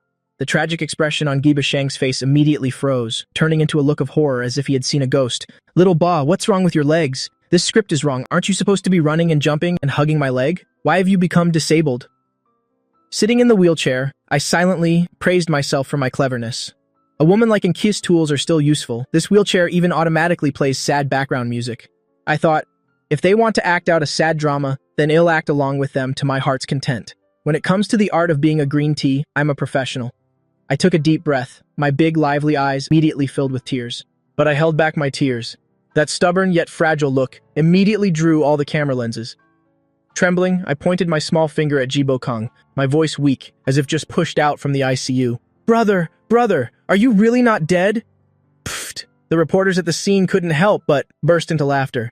Jibo Kang's face turned pale. What nonsense are you talking about? Of course, brother isn't dead. Brother is back to pick you up. But I quietly lowered my head, my small hands nervously fiddling with the corner of my shirt. If you weren't dead, why haven't you called me in 10 years? Last birthday, I even burned for you. Lots of spirit money and the latest phones. I was afraid you weren't doing well over there. So you really weren't dead. My statement, so you weren't dead, with the disappointment and self-pity in my tone, was truly a masterstroke. The tide in the livestream room immediately turned. Ha ha ha ha ha. Burning spirit money. This little brother is something else. When something happens, he really burns money. I'm dying of laughter. 10 years without a call, and he's live streaming as soon as he's back. This brother must have gone crazy for money. Poor little brother. Although I want to laugh, looking at the child in the wheelchair looks so pitiful. Jibo Kong was getting anxious. He didn't expect this usually foolish younger brother to suddenly become so sharp. Xiaoba, you misunderstand me. Brother has his own hardships. Jibo Kong strode over, intending to grab my arm, trying to act out a scene of brotherly affection to salvage the situation. Don't touch me, a lazy but dangerous voice rang out. A pair of slender legs immediately blocked Jibo Kong's path. Pei Yiwan crossed her arms in front of me, looking down at Jibo Kong, a smirk playing on her lips. Your dirty hands? If they mess up Xiaoba's hair that I just styled, selling you wouldn't even cover the cost. Miss Pei Pei? Jibo Kong froze for a moment. This is a family matter. A family matter? Liu Ruyan, who had been silent, finally spoke. She walked over to my wheelchair, no longer as cold as usual, but knelt down. She casually adjusted my crooked tie, then took the half-eaten mango pudding from my hand. In front of all the reporters, she unhesitatingly scooped a spoonful and put it in her mouth. The entire hall fell silent. That was Liu Ruyan, the infamous germophobic female devil of Qinghai. She actually ate someone else's leftover pudding. Oh my god, I'm blind. Is this still the ice-cold CEO? Is this what they call abuse? It's clearly pampering her to the heavens. What's the relationship between these two? Why do I feel such a strange couple vibe? Liu Ruyan leisurely swallowed the pudding, stood up and took a wet wipe from her assistant to clean her hands. Then she turned around, her eyes cold enough to freeze. Ji Bokang, it's been 10 years. Has your brain been taken by a dog along with your self-respect? You want to act out a brotherly scene? Then first, you should pay the Nuiyung fees, the tuition for Xiaoba, at the Liu household for the past 10 years, medical expenses, and emotional damages. Liu Ruyan snapped her fingers. And Qi pushed up her glasses, directly pulling out a thick stack of invoices from her pocket, clearly having them prepared. Based on big data calculations plus inflation and CEO Lias' appearance fee, rounded up, it's a total of 300 million yuan. We accept Alipay, WeChat Pay, and card payments. We don't accept payment in kind because you're not worth it. And Qi icily read out an astronomical figure. Ji Bokang stood there stunned, his legs weak, almost collapsing to his knees. 300 million? Why don't you just go rob a bank? I, who had been sitting obediently in the wheelchair, suddenly looked up, revealing an utterly innocent smile. I reached into the pocket of my small vest, taking out the legendary small black notebook. Brother, robbing is against the law. But I held the pen to the notebook, scribbling something on the page, muttering as I wrote. A certain day, a sunny day, the scumbag brother wants to freeload. Not only the Nuiyung fees, but also wants to freeload at Sister Lios Villa. He even wants to pack me up and take me too. This behavior warrants sending him directly to mine coal. Finished writing, I closed the notebook, looking at Ji Bokang with the gaze one reserves for an imbecile. Brother, this is the Liu Corporation, not a recycling dump. Do you want to recycle yourself? Go left for 300 meters, there's a scrapyard, the old man. There's quite kind, he'll probably give you a good price. Boom. The reporters at the scene completely exploded. This isn't the innocent, lovable little brother. This is clearly a poisonous snake in sheep's clothing. Ji Bokang was so retorted by me that his face alternated between pale and green, his finger pointed at me, trembling. Security! Liu Ruyan was too lazy to watch this drama any longer. She waved her hand as if shooing away a fly. Please escort this deeply affectionate ex-fiancé out. Also, inform the legal department to gather evidence and file lawsuits against all the rumors and slander during the recent live stream. If he wants fame that badly, then let him be famous to the point of turning purple and then completely black. A few fierce bodyguards, like wolves and tigers, immediately charged forward, dragging Ji Bokang out like a dead dog. Let go of me, I'm the son-in-law of the Liu family. I have an engagement, Liu Ruyan. You can't treat me like this, Ji Bokang's. Desperate cries faded into the distance, finally disappearing beyond the automatic doors. The world was finally quiet. Liu Ruyan turned around, looking at me pretending to rub my leg in the wheelchair, the corners of her lips unconsciously curving up. Are you done acting? If not, I don't mind actually breaking your leg so you can nail this role. I startled and sprang up from the wheelchair. All right, I'm fine now. This is a medical miracle. You are all amazing. You are so mighty. This jump of mine landed directly in Pei Yuan's arms, like a koala clinging to her. I almost died. I almost became truly disabled. This woman Liu Ruyan is too cruel. That look just now was definitely genuine. Pei Yuan naturally supported my small rear, rubbing it hard against my face. You mischievous little thing. Who taught you that line about burning spirit money? So savage. I love it. Before the sisters could celebrate this resounding victory, from the lingering crowd in the grand hall, suddenly came a few jarring whispers. Though those voices were intentionally lowered, they were exceptionally clear in the quiet hall. They get rid of the older one and keep the younger one. CEO Lia's taste is getting heavier.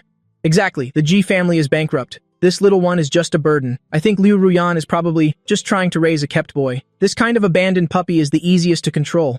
I never expected the esteemed Liu family. Before they could finish, I turned around, wearing a standard innocent smile, walking towards Xiao Zhao. These fools forced my hand. I originally intended to use my childish identity to blend in with you all, but all I got was alienation and ridicule. No more pretense. I am super. I shall go public. I walked up to Xiao Zhao, looked up, my big eyes blinking. Uncle, please calm down. Big sister taught me to treat guests politely. I invite you to have this glass of wine. Xiao Zhao was stunned for a moment. Has this kid given up? Haha. As expected, he's a weakling. Before the smugness on his face could fully bloom, as he was about to reach out for the wine and add a few more taunts. Suddenly I slipped. My fall so exaggerated that even the cleaning lady could see through it. Ouch! The floor is so slippery that full glass of dark red liquid drew a beautiful parabola in the air. With a crash, it hit its target precisely, not a single drop wasted. It all splashed onto Xiao Zhao's expensive white Armani suit, a limited edition one. Even a few drops splashed onto his greasy face, the dark red liquid trickling down Xiao Zhao's collar, making him look utterly pathetic. Ah, my limited edition suit. Xiao Zhao let out a scream as pathetic as a pig being slaughtered. But as soon as he screamed, he realized something was wrong. Why does this taste sweet and sour? I stood there holding the empty glass, not only not apologizing, tilting my head, looking at him like he was an idiot. Uncle, stop screaming. This is grape juice, just the discounted supermarket kind, 9.9 yuan per bottle. Non-alcoholic, non-toxic. It's just a little sticky. Go home and ask your mom to wash it for you. The entire hall fell silent. Then, suppressed laughter erupted. Using grape juice as wine to splash on someone, this humiliation was worse than a direct slap in the face. Are you looking for death? Xiao Zhao completely lost his composure. He raised his hand to slap me. How dare you! Lu Ruyan and Pei Yuan both shouted. The two of them moved as if teleporting, but my movements were faster. I didn't retreat, but instead took a step forward. The aura around me suddenly changed. The cute, soft boy from before disappeared instantly, replaced by a calmness and pressure that sent chills down one's spine. This aura was even similar to Liu Ruyan's. I pointed my finger at the surveillance camera above. Xiao Zhao, young Master Zhao. My voice wasn't loud, but in my clear, childish voice there was a hint of calm control over the situation. If I were you, I would absolutely not let this hand fall, because one slap from you wouldn't be slapping my face, but rather the last sliver of hope for your Zhao family to list on NASDAQ. Xiao Zhao's hand froze midair. He stared at me, the kid who only reached his waist, feeling like he was looking at a monster. What nonsense are you spouting? I let out a cold laugh, taking out the small black notebook from my pocket, but not opening it. Because this data was already deeply etched into my supercomputer-like brain. The Zhao family's financials last quarter showed a profit of 300 million yuan. But in reality, their 3 core warehouses in the western suburbs were sealed 2 months ago for fire safety violations. Fire safety violations 2 months ago. Now, they're not housing couriers inside, but rats, aren't they? To conceal their losses, your father embezzled funds to cover it up, and even forged overseas orders. Oh, right. I raised 3 fingers and wagged them. If I recall correctly, this Friday is the Securities Commission's audit.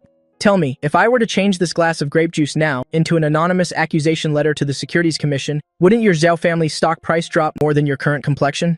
If I recall correctly, this Friday is the Securities Commission's audit. Tell me, if I were to change this glass of grape juice now into an anonymous accusation letter to the Securities Commission, wouldn't your Zhao family's stock price drop more than your current complexion?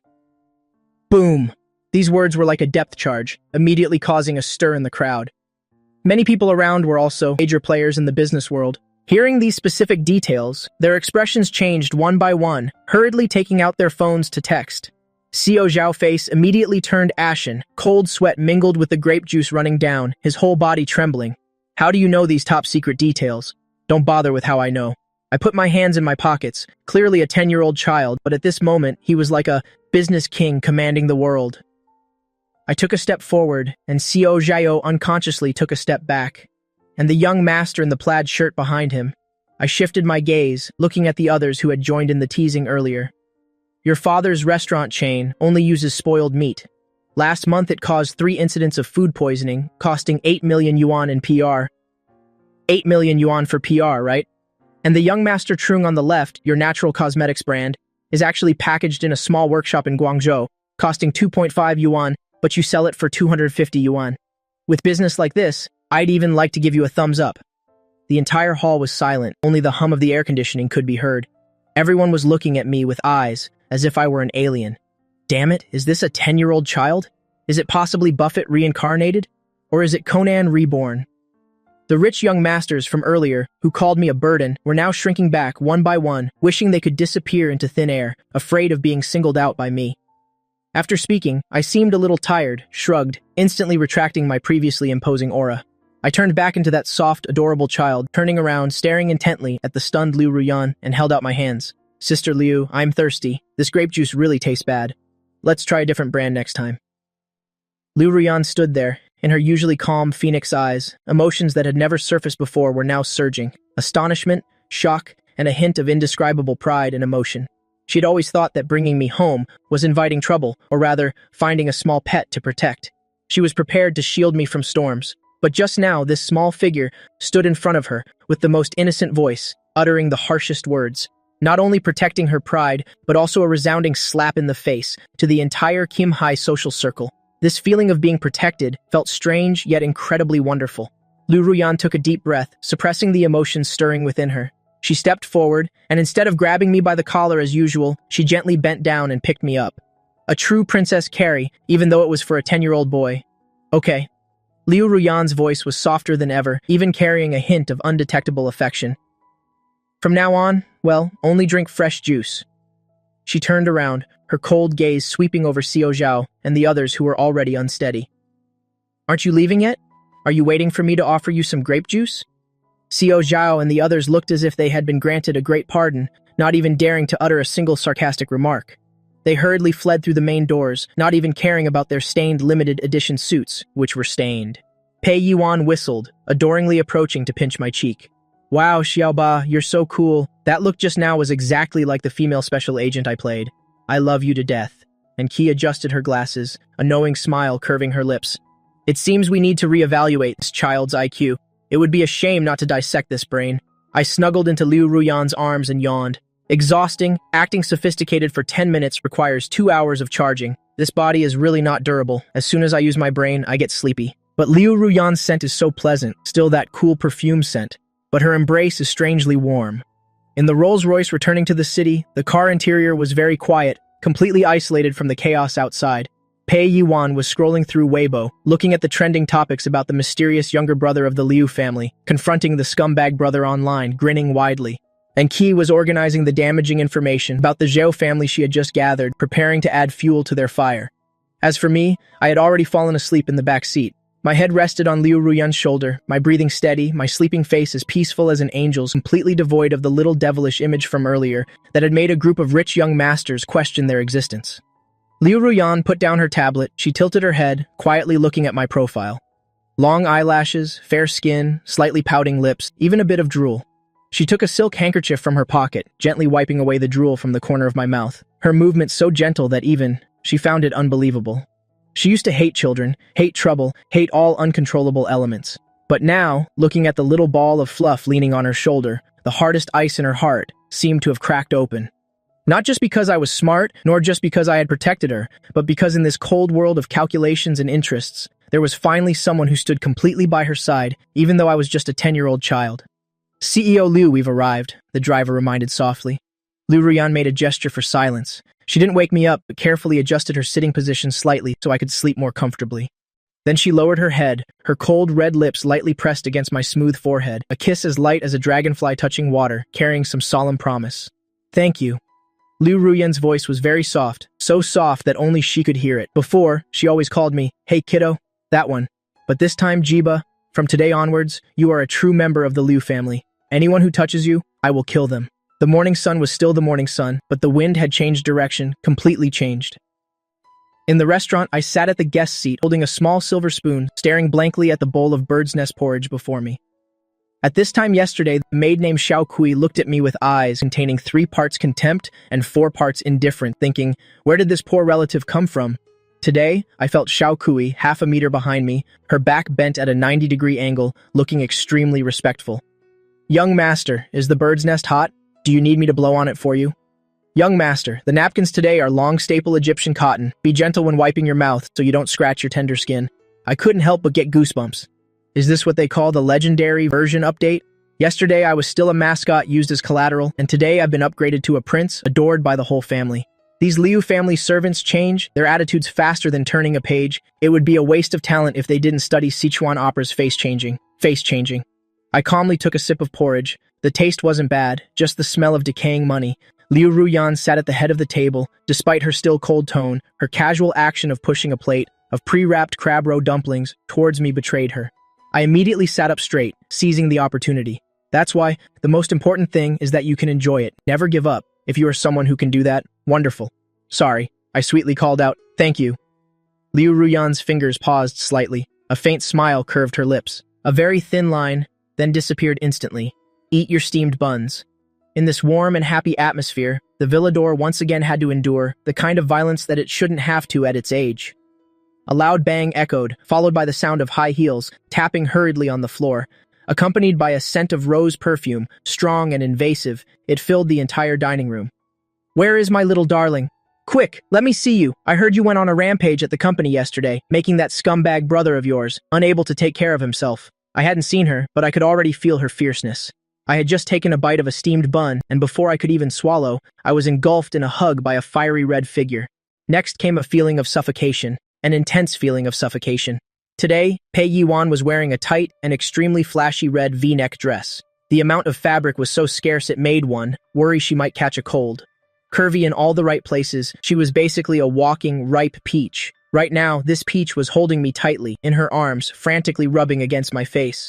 Oh, this is amazing. When I saw the hot news on the film set, I was so happy I wanted to give red envelopes to the whole crew. Well done. I found that Zhao guy to be an eyesore for a long time. My hands were flailing in the air, my face buried in softness and fragrance. It's so hard to breathe. Help. Although this is the dream of countless men, I'm only 10 years old. If you don't let go, tomorrow's headline will be, "Son of the Liu family tragically murdered by a female celebrity." Let go! A cold voice rang out. Liu Ruyan put down her tablet, her phoenix eyes shooting out two cold beams of light straight at Pei Yuan. Can't you see you're about to squeeze him to death? Also, tone down your perfume. It's ruining the smell of my steamed buns. Pei Yuan paused and finally, let me go from her arms. I gasped for air, my face as red as a tomato. I don't know if it was from suffocation or embarrassment. Pei Yuan pouted, looking at Liu Ruyan with disdain. Tisk, you old-fashioned thing, this is me showing my love, you get it? Not like you, with a long face all day, as if someone owes you 8 million yuan. Oh wait, you are the creditor. Someone really does owe you money.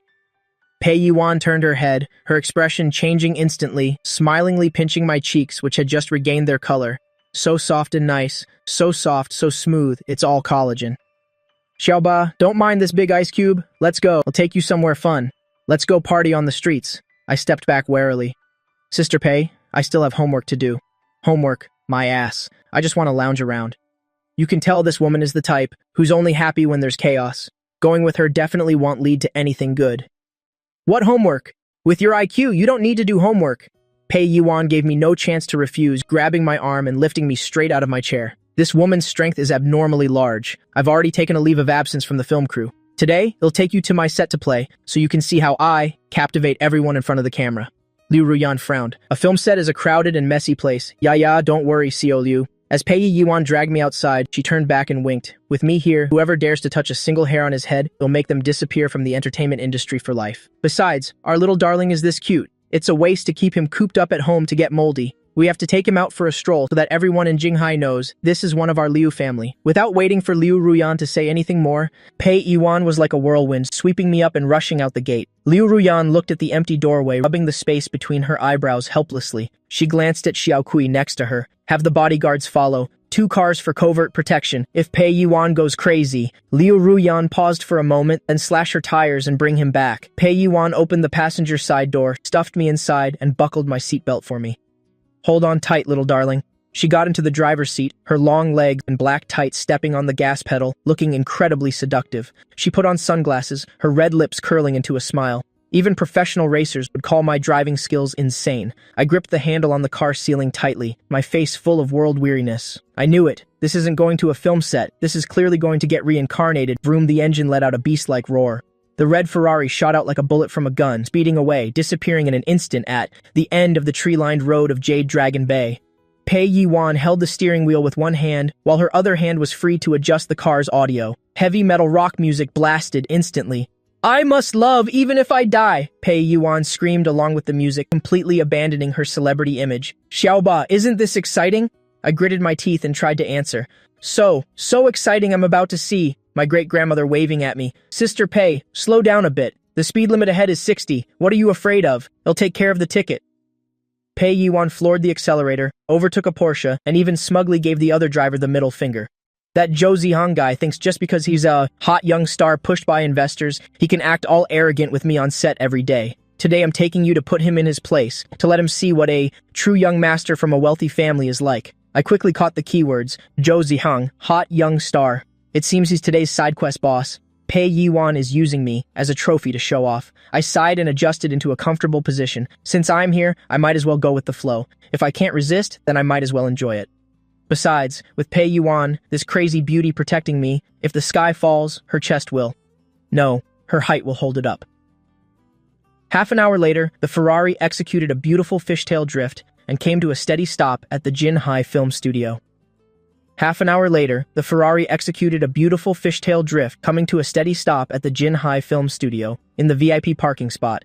The tires left 2 black marks from friction on the ground, emitting white smoke. The car door opened. Pei Yuan took off her sunglasses, flicked her hair, her aura explosive. She walked to the passenger seat, opened the door, and looked at me with my messy hair and dazed face, extending her hand.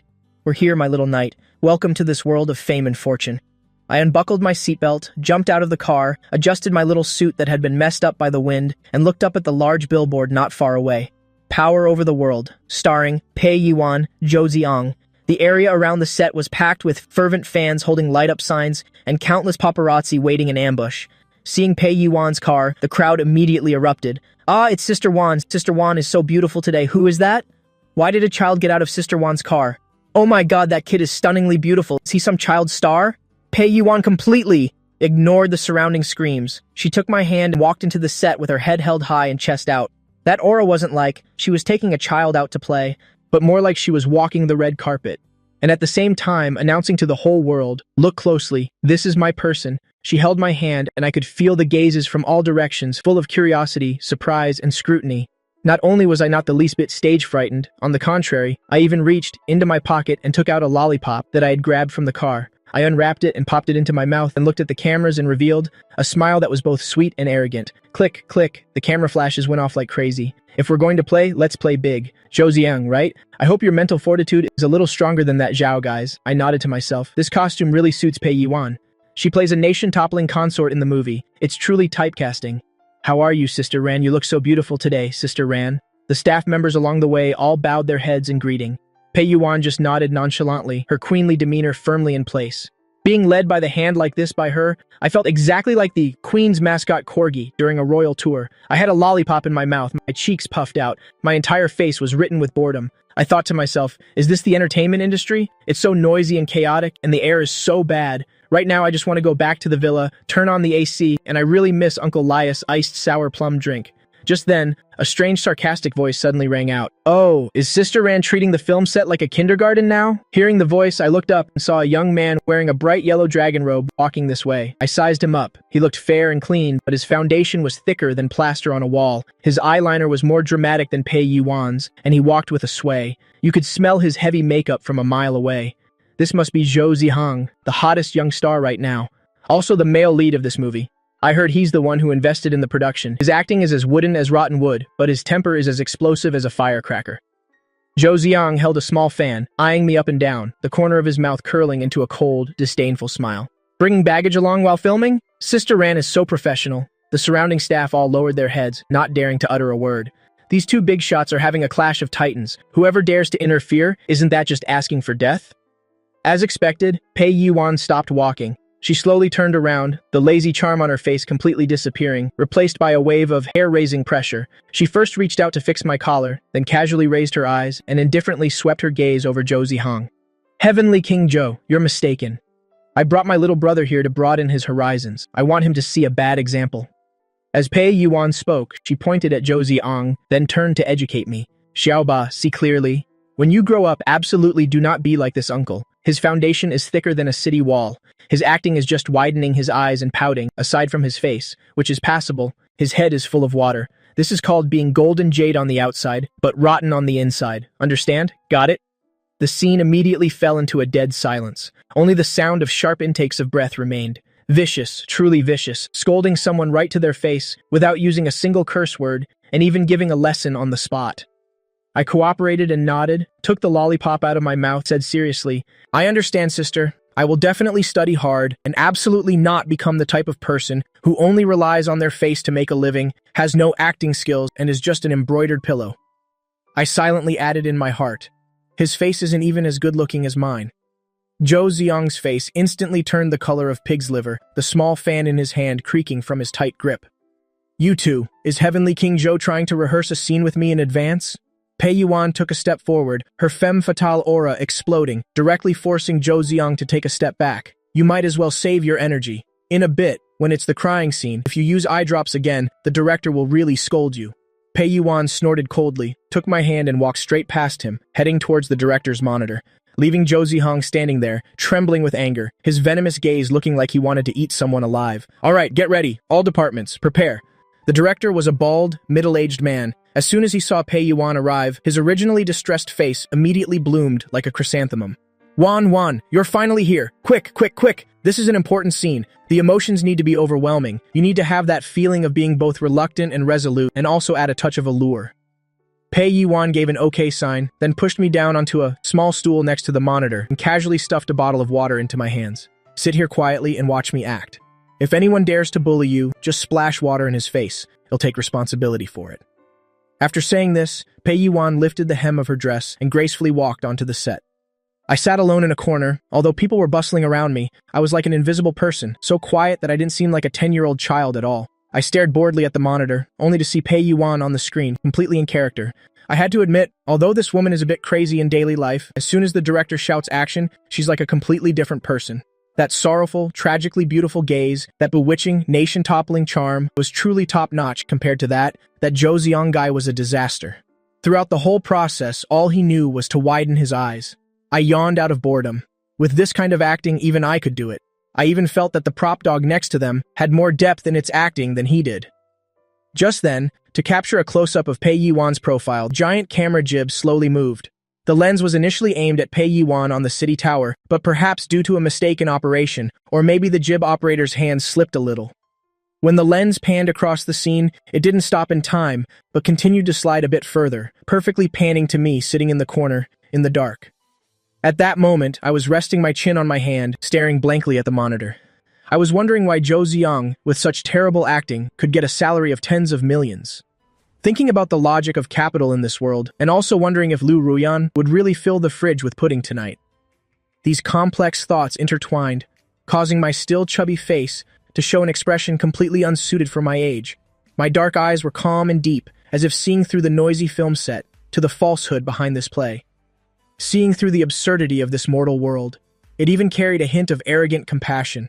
Coupled with the perfectly placed fill light, it outlined the perfect bridge of my nose. My long, curly eyelashes cast a shadow beneath my eyes. At that moment, I no longer looked like a child who had wandered onto a film set. I was like a forgotten god among mortals, coldly observing the joys and sorrows of ordinary people. An exquisite, melancholic, and narrative-filled beauty. In front of the monitor, the director, who was about to yell cut and scold the cameraman, suddenly froze. He stared at the image in the corner of the screen, his eyes looking like they were about to pop out. The walkie-talkie in his hand fell to the ground with a clatter. The assistant directors, the script supervisor, the lighting technician, and everyone else who was looking at the monitor all held their breath. At this moment, I, wearing a small modern suit, sitting on a small stool, had completely crushed Zhou Ziyang, who was wearing a dragon robe and standing in the center, into nothingness. The director pointed at the screen with a trembling hand. "What the hell is this? Whose kid is this? This gaze, this aura? Isn't this the young emperor I've been looking for?" I was still dazed. Suddenly, I felt that the atmosphere around me was not right. Why is it so quiet? I turned my head and found dozens of pairs of eyes staring at me like wolves looking at meat.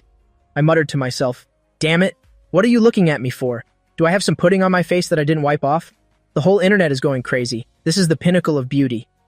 In the middle of the set, director Zhang Kaishan suddenly jumped, up from behind the monitor, his movement so big it almost sent his sun hat flying. He pointed at the screen, his finger trembling, shouting, "This shot, rewind it for me now. That shot that just panned by, no one is allowed to delete it. They'll fight to the death with whoever deletes it." The entire film crew stopped what they were doing and slowly gathered around. Weren't they just filming a close-up of Pei Yuan? Why is the director as excited as if he'd won 50 million? Director, the camera position was off just now. It moved to the rest area on the side, then it's a waste. The cameraman looked embarrassed and was about to press the delete button. "Waste your head." Zhang Kaishan shoved the cameraman aside and pulled the progress bar back himself. On the screen, first was the nation-toppling face of Pei Yuan. Then the lens suddenly panned away, sliding towards the corner in the shadows. I was sitting on a small blue stool, one hand resting on my chin, the other still holding an unfinished lollipop. Because I was thinking about whether to eat mango pudding or yellow peach pudding tonight, my whole face wore a particularly profound expression. The light shone down from above, falling on my high, straight nose bridge. I was motionless, not saying a word, but that delicate little face, so exquisite it didn't seem human, emitted from the camera lens a kind of extremely terrifying destructive power.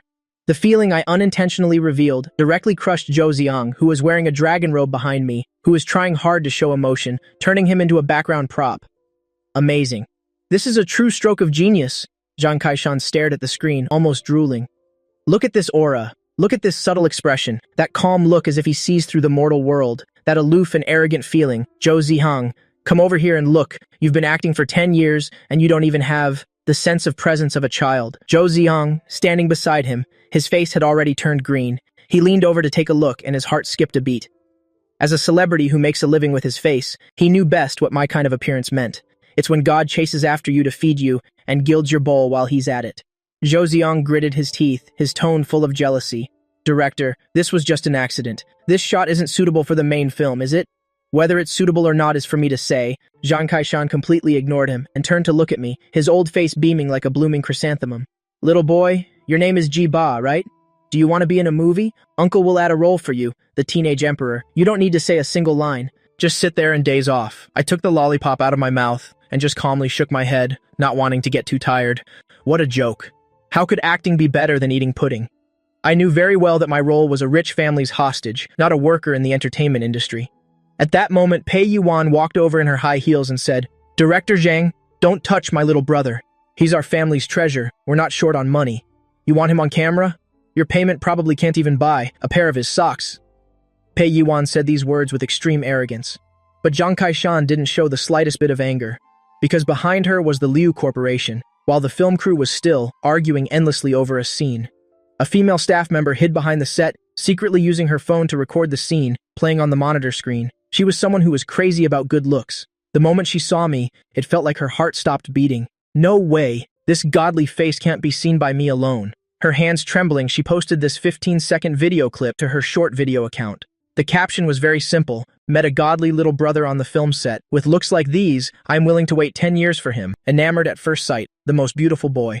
After posting it, she got busy moving props. She had no idea at all that a small stone she casually threw would cause a tsunami of what magnitude online.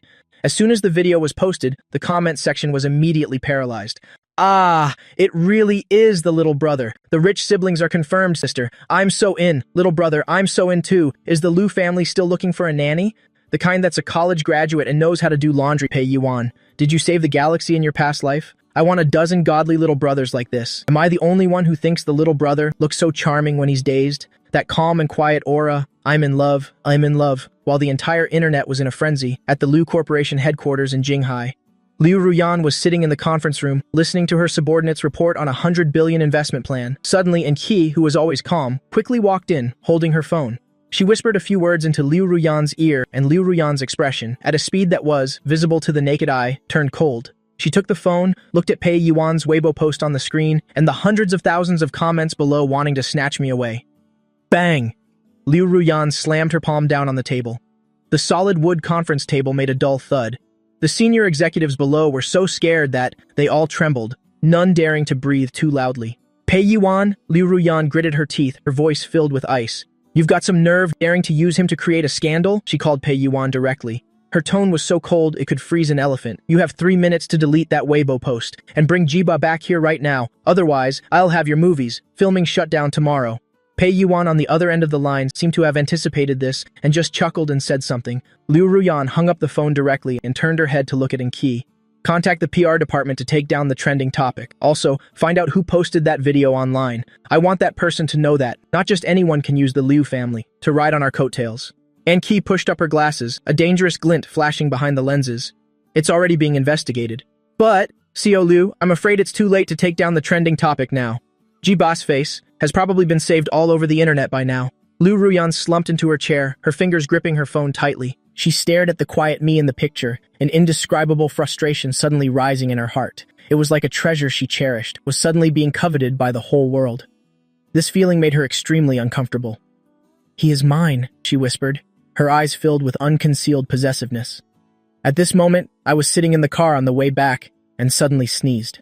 I rubbed my nose, looking at the scenery of the streets flashing by outside the window. I had a premonition that my butt was going to get spanked to bits when I get home tonight. That detestable Pei Yuan, when I get home, I must write in my little notebook a huge demerit for her. Just then, my phone buzzed violently, showing a message from an unknown number. The message was very short, only 4 words. I miss you. I stared at the screen, the calm expression on my face suddenly freezing. This familiar tone, along with the registration location of this phone number. Could it be my big brother Guiba Sheng, the one who ran away from his wedding? The red Ferrari left a long streak on the highway. I stared at the message on the phone screen. My inner self was frantically rolling its eyes. I miss you. What's with this scumbag's romance novel-like opening line? I replied bluntly. Big brother, why didn't you think of me when you ran from your wedding? Now that you see I'm famous, you want to come back and ride my coattails? Or do you want to sell me for a good price? My fingers flew across the screen, and I directly threw this number into the blacklist. I conveniently deleted the entire message history. This kind of annoying stuff, looking at it for another second, is an insult to my intelligence.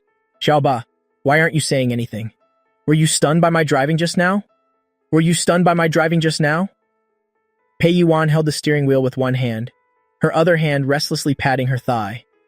The hem of her red skirt rested on her lap, the curve of her black stockings seductively visible under the sunlight. She turned her head, her fair face full of smugness. Her large earrings swayed with the car's movement, continuously brushing against her slender neck. Sister Pei, I was just thinking, when we get home later, what position will Sister Liu use to hang you from the chandelier? I stuffed my phone into my pocket, my tone as calm as if I were discussing what to have for dinner. The smile on Pei Yuan's face froze. Immediately after, she forced a guilty smile. Ha, how could that be? That big ice block Ruyan might have, a bit of a difficult personality, but she loves me the most. As soon as she finished speaking, Pei Yuan's phone, placed on the center console, began to vibrate wildly. The screen displayed big ice block Liu Ruyan. Pei Yuan's hand trembled, and the Ferrari almost swerved into an S-shape on the road. Her finger trembled as she pressed the speakerphone button. Pei Yuan, you're dead! Liu Ruyan's voice came from the speaker, devoid of any emotion, but it made the temperature inside the car instantly drop below 0 degrees Celsius. Bring Jiba back to me right now, immediately. Beep beep. The call was decisively disconnected. Pei Yuan swallowed, turned her head to look at me, her eyes filled with a plea for help. Sweetheart, you have to protect me later. I shrugged. I'm just a 10-year-old kid. What bad intentions could I possibly have? At most, I can help you collect your corpse. I let out a cold laugh. Scared now, are we? You were so brave when you posted on Weibo earlier. Woman, thy name is courting death. At the same time, Sister Wang, Pei Yuan's manager, was sitting in the assistant's car, grinning from ear to ear as she looked at the data on her tablet. It's gone viral, completely viral. Sister Wang typed furiously on the keyboard, sending a voice message to Pei Yuan. Sister Yuan, don't worry about what CEO Liu thinks anymore. The hype is unstoppable now. Just now, 3 top luxury brands contacted me asking for G-Boss information. There's also a national milk brand that wants the two of you to film a commercial together. I've already had the PR department prepare a plan. We're going to push this rich siblings image now, the mysterious rich young master and the glamorous hot actress. This image is a real money-making machine. Sister Wang was panting with excitement on the other end. As long as we confirm this identity, those anti-fans who say you have a sugar daddy will just disappear on their own. Who would dare to be a sugar daddy to a sister of the Liu family? Who would dare to touch Jiba, this national little brother? Pei Yuan listened to the voice message. Her initial anxiety was immediately replaced by immense vanity. She slammed her hand on the steering wheel, her eyes shining brightly. That's right, I'm protecting Xiaoba. It's better for us to take control of the narrative ourselves than to let the paparazzi write nonsense. She turned her head to look at me, a mischievous glint in her eyes. Xiaoba, do you want to be a superstar? You'll have endless pudding to eat every day and countless beautiful older sisters surrounding you? I sighed, took a chocolate bar from my bag and stuck it in my mouth. Sister Pei, get a grip. My current status is collateral for the Liu family. I'm not your cash cow. Besides, do you think Sister Liu is short on that little bit of advertising money? I cursed inwardly. This woman really has a one-track mind. Someone with an extremely strong desire for control like Liu Ruyan. How could she allow the property of her own family to be put on public display? This is no longer a matter of internet traffic. This is a matter of territory. 20 minutes later, the red Ferrari screeched to a halt, stopping steadily in front of the gate of Villa Number 1 in Jade Dragon Bay. Pei Yuan pulled my hand, dawdling as she entered the house. Xiaoba, later, if Ruyan wants to hit me, just crawl into her arms, okay? I rolled my eyes. I advise you to just kneel and admit your mistake directly. Hurry up and you might still make it for dinner. I pushed open the living room door. A suffocating atmosphere hit me in the face. Liu Ruyan was sitting on the luxurious, genuine leather sofa, her legs crossed, holding a glass of red wine in her hand. The dark red liquid swirled gently in the glass. She was still wearing her dark blue business suit, her long, slender legs wrapped in black stockings, making them look even sharper. And Qi was sitting on the single sofa next to her, and she held a tablet, her fingers swiping quickly. Behind her glasses, her expression remained impassive. You're back? Liu Ruyan placed her wine glass on the table. The bottom of the glass touched the marble surface, making a clear clinking sound. Pei Yuan gave a forced laugh, let go of my hand, and stood still like a primary school student who had made a mistake. Ruyan, listen to my explanation first. I did this for our Xiaoba. It was for his own good. Liu Ruyan stood up, wearing her high heels, and walked closer step by step. Her aura immediately intensified. She stopped in front of Pei Yuan, half a head taller, looming over her. Do you know how many pairs of eyes are watching him out there? Do you know what those two bloodsuckers from the Guy family will do when they see these trending topics? What crazy things they'll do? Just for a little commercial value, you pushed him into the eye of the storm? Pei Yuan gritted her teeth and retorted, "It's marketing. This is the era of internet traffic. If we don't take the initiative, are we supposed to wait for others to dig into his private life? Right now, the whole internet is praising him. They all admire us for having such a great little brother. What's not good about that?" The two women argued fiercely in the middle of the living room. It was as if electric sparks were flying through the air. Seeing the situation was bad, I quietly sidled over to Enki. Enki didn't look up and casually handed me a box of freshly cut, chilled watermelon. "Want some?" I took the fork, speared a piece, and put it in my mouth. They're often like this. Enki pushed up her glasses, her tone as plain as water. "It happens a few times every month. You'll get used to it." However, this time Pei Yuan really went too far. Xiao Liu just smashed an antique vase, worth 3 million. I glanced at the broken porcelain fragments in the corner and shrank back. When women argue, it's terrifying. Especially this kind of woman who controls hundreds of billions in assets. However, what Pei Yuan said wasn't wrong, either. The hype has already built up. It's impossible to suppress it, even if we wanted to. "That's enough!" Liu Ruyan shouted coldly, directly cutting off Pei Yuan. She turned her head, her gaze landing on me, who was busy burying my face in watermelon.